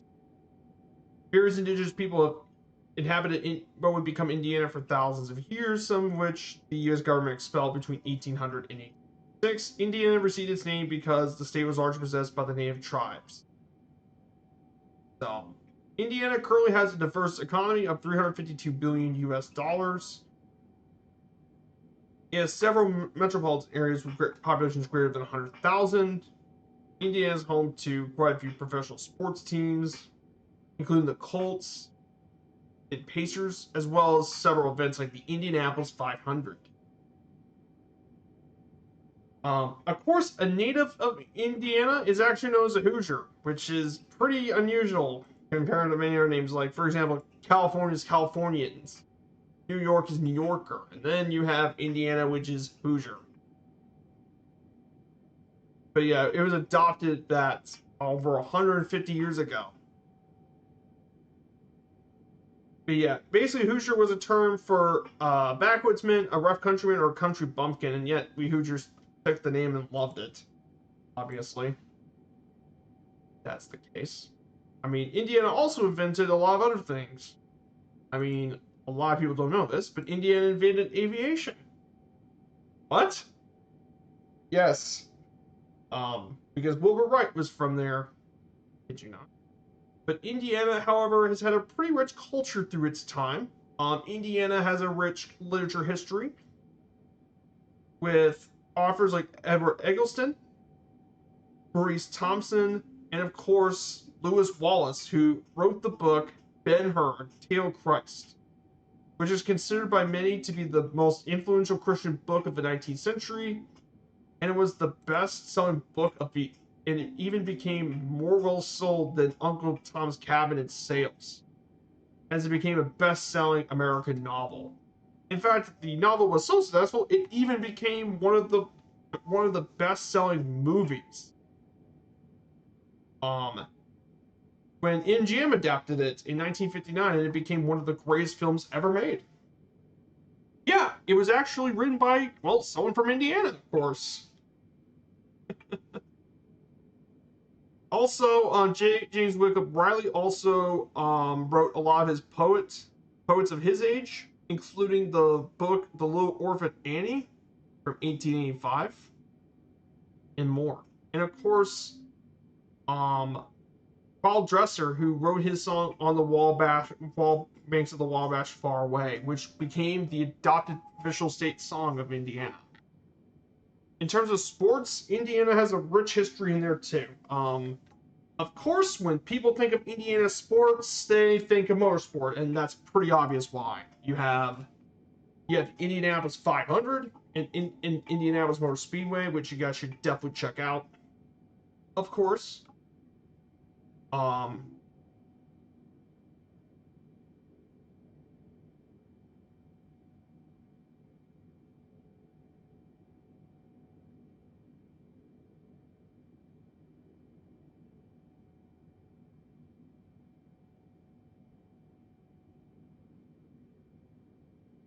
as well. And of course, in terms of professional sports, Indiana is home to quite a few teams. The most popular team in the state is definitely the Indianapolis Colts. Of the National Football League, they play at Lucas Oil, which is a very nice football stadium. Still one of the nicest since 2008. And of course, the Indiana Pacers play there at Gainbridge Fieldhouse. I really want to check to see the Pacers, but I did watch the Colts play. Of course, Indiana's greatest claim to fame for professional sports has been basketball. Indiana's produced more NBA players per capita than any other state in the country. Basketball is a major deal here in the state.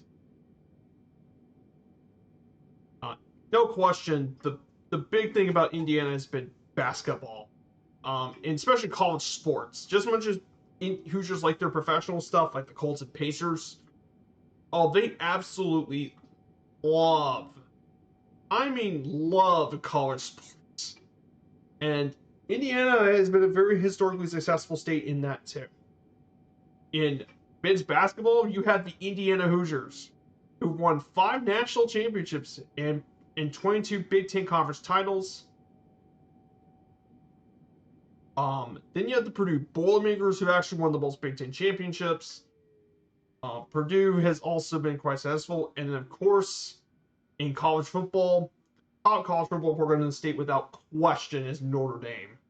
Notre Dame has won 11 national championships and produced some of the most legendary players in the some of the most legendary football players all time played in Notre Dame. I mean, no, seriously. I mean, 12 Notre Dame players made the Pro Football Hall of Fame, which is second, including guys like Curly Lambeau, um, Paul Hornung, Joe Montana, Alan Page, Lee Carter, and Tim Brown, just to say the least. And there are a ton of star players that played at Notre who ended up being stars of the National Football League. Quentin Nelson of the Colts. Quentin Nelson, by the way, absolute beast of an offensive lineman. Sheldon Day. Zach Martin, who could be a future Hall of Famer. Zach Martin. I mean, there are so many stars from here as well. I mean, what I'm trying to say is that Indiana has been very successful in college sports. And of course, their love of basketball, and of course, the love of basketball extends just beyond just college stuff. No, that extends even to the high school days. Because Hoosier Hysteria is really a thing. I kid you not, Indiana with high school basketball is actually legit things. Um, with lots of homegrown talent, and there have been many stars in basketball. Um, I mean, there are so many Indiana basketball stars. I kid you not. And some of these have been very successful in college and been very successful um in here as well. And there's a lot of famous Indiana natives who've been very good basketball players, including the legendary Larry Bird. You guys probably know about Larry Bird, but there are a lot of Indiana natives. Steve Alford, definitely one of the more iconic players. Mike Conley. You obviously have Sean Kemp. Sean Kemp is another very iconic player who achieved success. Greg Popovich, one of the greatest coaches of all time. Greg Popovich, Hoosier native. And of course, you can't forget about probably the greatest college basketball coach of all time, John Wooden. I mean, there are so many legendary players from the U.S. state. And then there's also non-natives who didn't arrive in Indiana before college who gained basketball tradition. Reggie Miller is the most famous. Is Reggie Miller. Everyone knows about him. He's a legendary figure. And of course, in terms of sports, there's the 1986 film Hoosiers. Yeah, that's about sports. Of course, Indiana, in terms of economy, is still very much an agricultural state. But as it's one of the largest corn producing states. And of course, in terms of airports, Indiana's largest airport is in Indianapolis, which I've been to. It's actually really nice. I almost did get to try to put this over Louisville as a hub.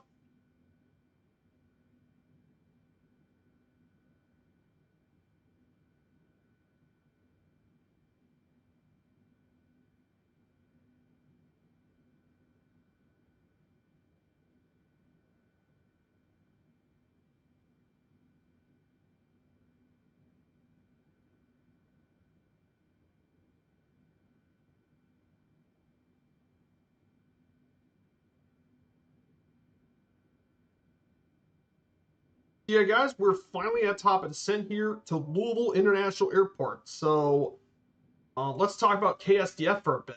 Um, Obviously, you guys know Louisville International is my home commercial airport. You guys know this. But the airport covers 1,500 acres, 3 runways. Its IATA code is SDF, and that's because, well, it was based off its former name, Stanford Field. It's now obviously it's called an international airport, though it has no regularly scheduled passenger flights. However, it is still a major point of entry because guess what? UPS operates there to worldwide destinations.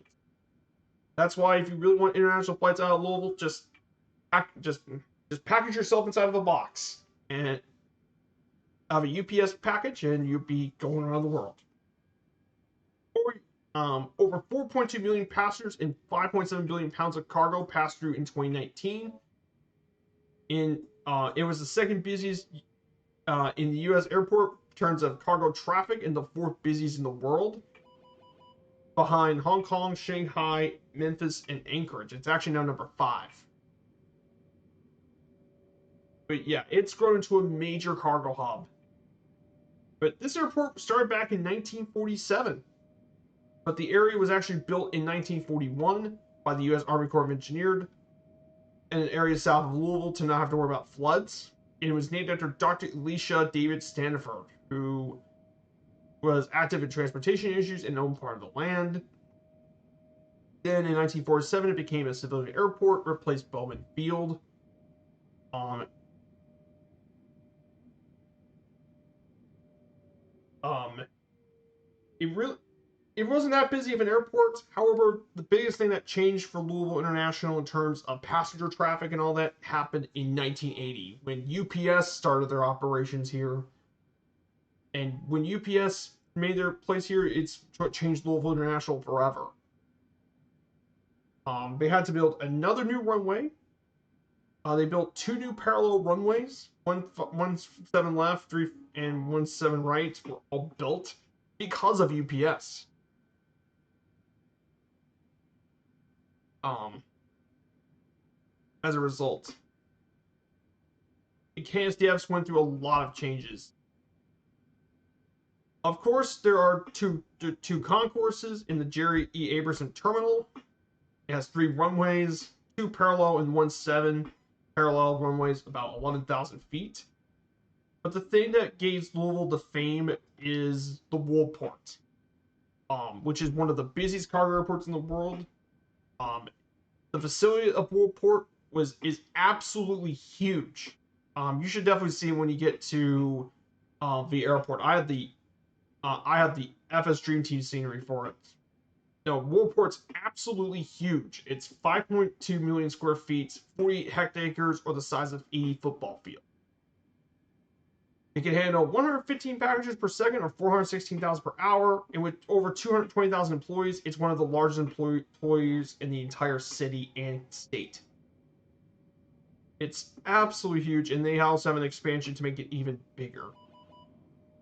It's an absolutely insane place. But yeah, that's why if you guys want to know why, that's why I put SDF as I put SDF as one of the hubs for firefighter, and the reason I added that was because it's a cargo hub. None of the other airports are really cargo hubs. That's why I added SDF, just because it's something a little different. So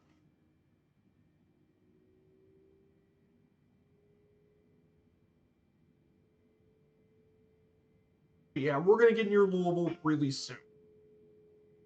Um, hey, good to see ya. Is my FPS low or is it kind of choppy?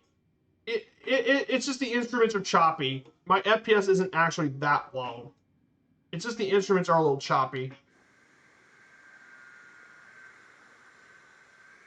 My frames are fine. Good to see you. No, my frames are just fine, my dude. My frames are just fine.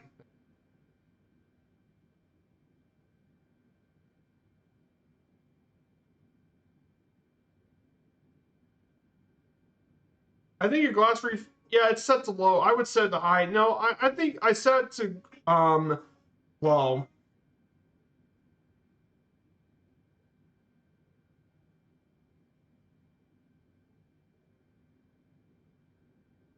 So for the approach, we're going into the Prison 5 approach via Rams, Waypoint Rams. And we're going to take the ILS approach to 1-7 left. So we're going to get some really beautiful views of the city of Louisville.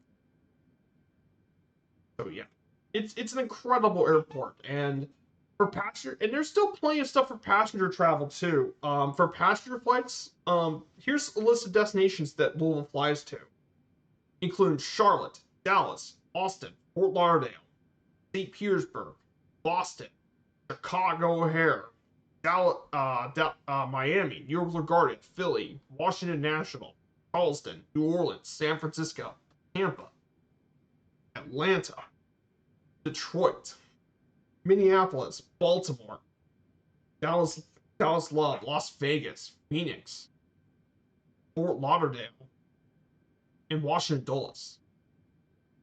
But that's not even the craziest part. It's it's when you get the cargo involved, because UPS literally just flies everywhere you can think of. UPS can fly to anywhere. Here's some of the most unique destinations UPS flies to. Of course, they fly to Anchorage. That's what we're literally doing today. But Bogota, Casablanca, Dublin, Honolulu, Creole, Tokyo, Seoul, Shanghai, Hong Kong. And you know the most insane flight they've done for UPS? Dubai.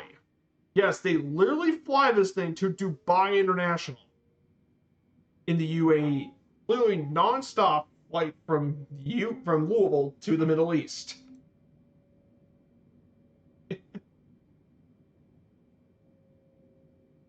Yeah, Louisville's insane. It's an insane hub.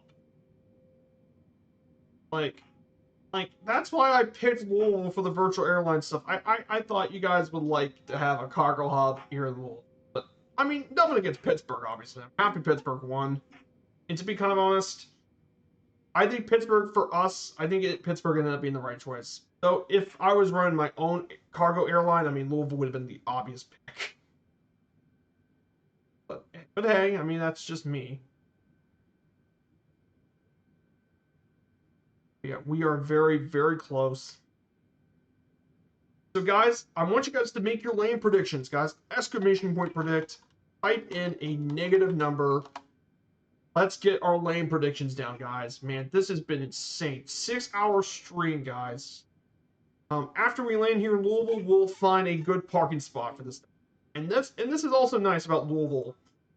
There's going to be no shortage of parking spots for the 7-4. We're gonna have to try and find some parking spots. So we're gonna go ahead and turn on our lane lights. Go ahead and turn these bad boys on.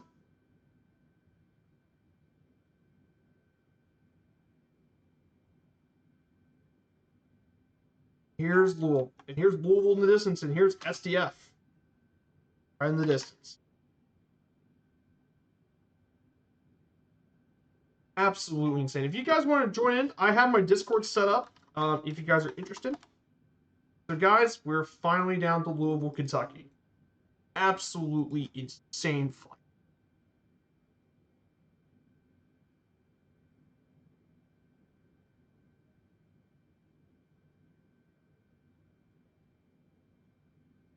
One insane flight.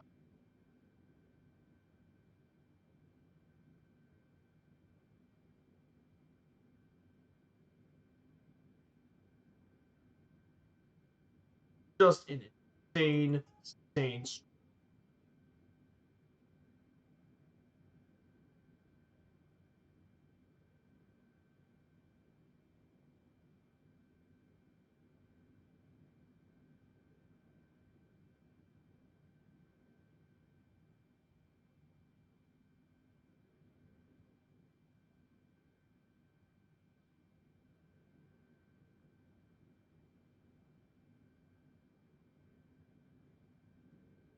To go ahead and start putting the first stage of flaps. So we can prepare. To our right, in front of us, is my home airport. This is Clark Regional. This is where we're going to be starting on Sunday. Next Sunday. Right here. Yep, we're going to do some business jet flying, guys. Can't wait to get started in this firefight, this new journey.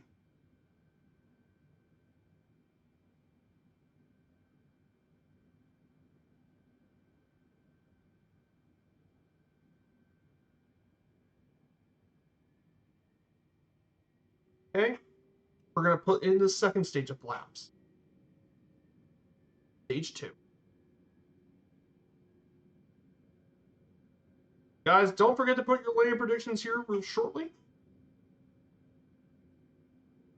Okay, we have a 17-knot headwind, which isn't bad at all. It should help us with the lane. I'm going to go ahead and turn on the auto brake for this. Auto brake's down here. We're going to turn to stage Um, 3 auto brake. Auto brake 3. We're gonna go auto brake 4.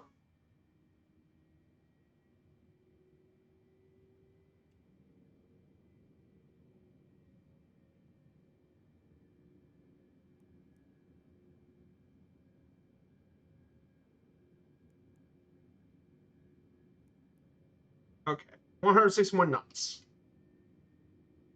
And finally, for the last of the brakes, go ahead and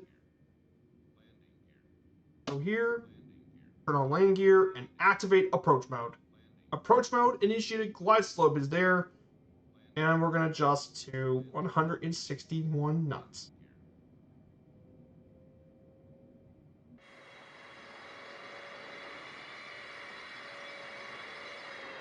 Holy moly, what a long haul that's been, guys. The beautiful UPS 747. Queen of the Skies. And it's sad they don't make them anymore, but man, what a great way to enjoy this flight. But yeah. But in the future, I'll be more than happy to fly out of Pittsburgh, though, for my next long haul stuff. So we got lots of really fun flying to go through. But man, I really do enjoy flying this 747. It's an absolute treat.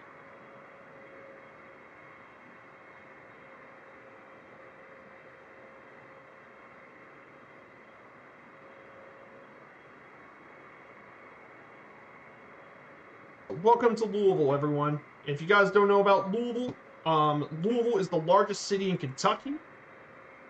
Very well known for being, it's one of the largest cities in the United States, 27th largest city. And after King Louis XVI, founded in 1778, one of the oldest cities west of Appalachia.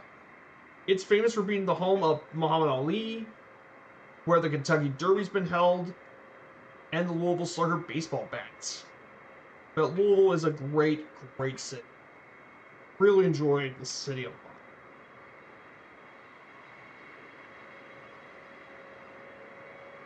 Very, very much good.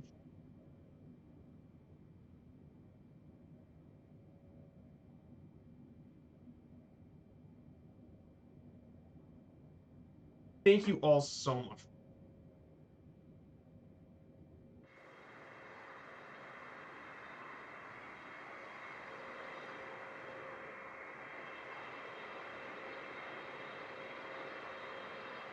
So yeah, here's downtown Louisville. Absolutely incredible.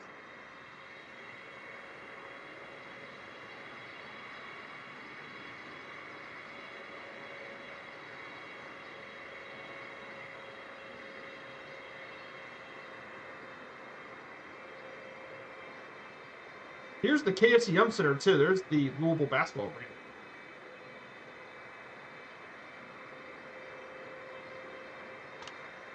Absolutely beautiful flight. Well, here it is, guys. Make sure don't forget your lane predictions. Google McTavish, negative 244. That's definitely a pretty realistic thing with the 7-4. Oh, this is gonna be fun.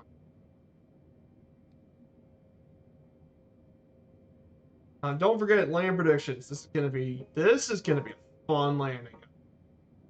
Here in the Louisville.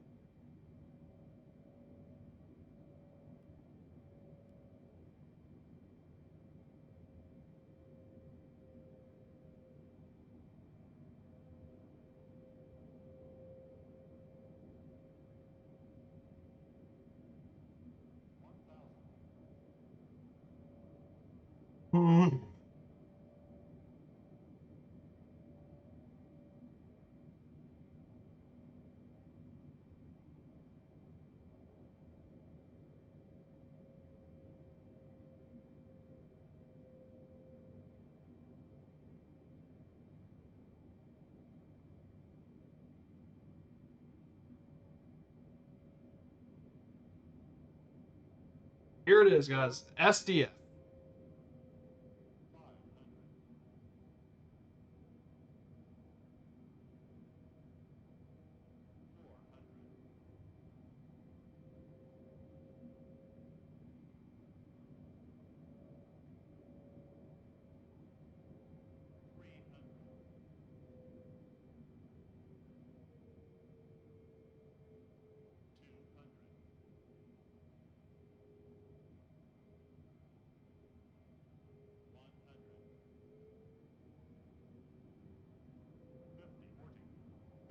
Hey, Martel.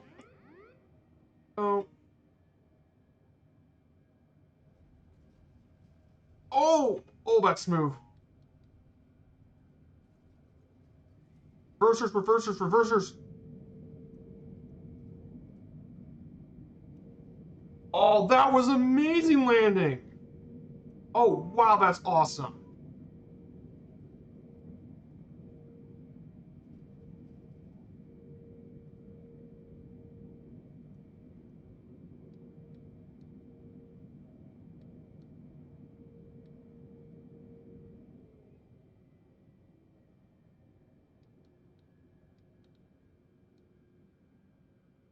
Holy moly, that was a... Oh my god, that was awesome.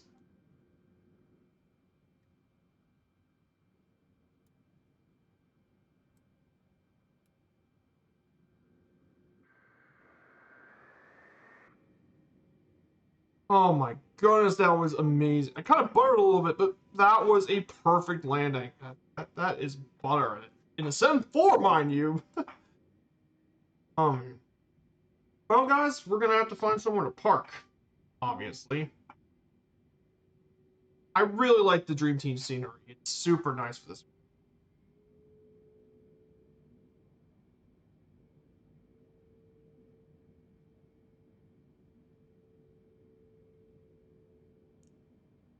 Turn off the flight directors.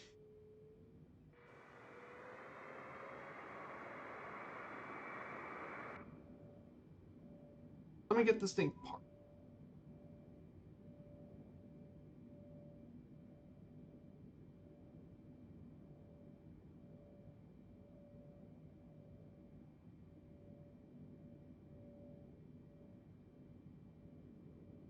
Ah, that was a fantastic landing.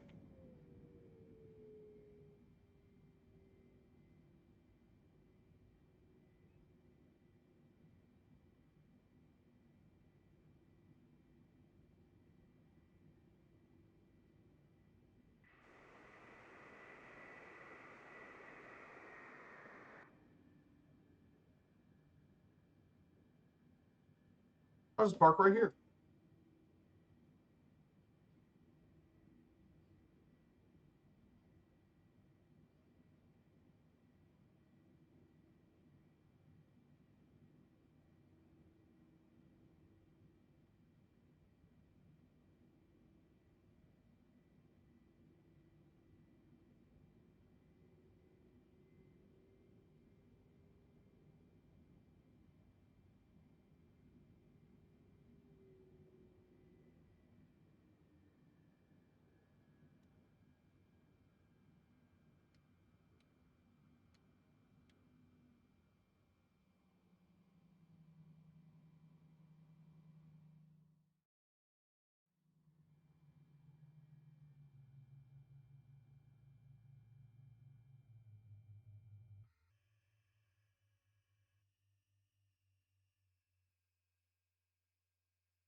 Holy moly, guys. Oh my goodness. What what a flight. Guys, this has been an absolutely amazing. So guys, we finally landed at Louisville International. According to FS Hub, let's see how long the flight took. 5 hours and 39 minutes. What a flight. Guys, I want to say seriously, thank you everyone for the new follows and the raids. What an absolutely amazing stream, guys. And you guys made my day today. Well, on behalf of me and my community, I wish you all have an incredible Merry Christmas. And guys, we'll find someone to raid here today. We'll find someone to raid. And guys, I hope to see you again soon. Take care, everyone, and have an amazing holiday season. And see you guys on Wednesday in Pittsburgh, everyone. Take care and have a great day. Bye.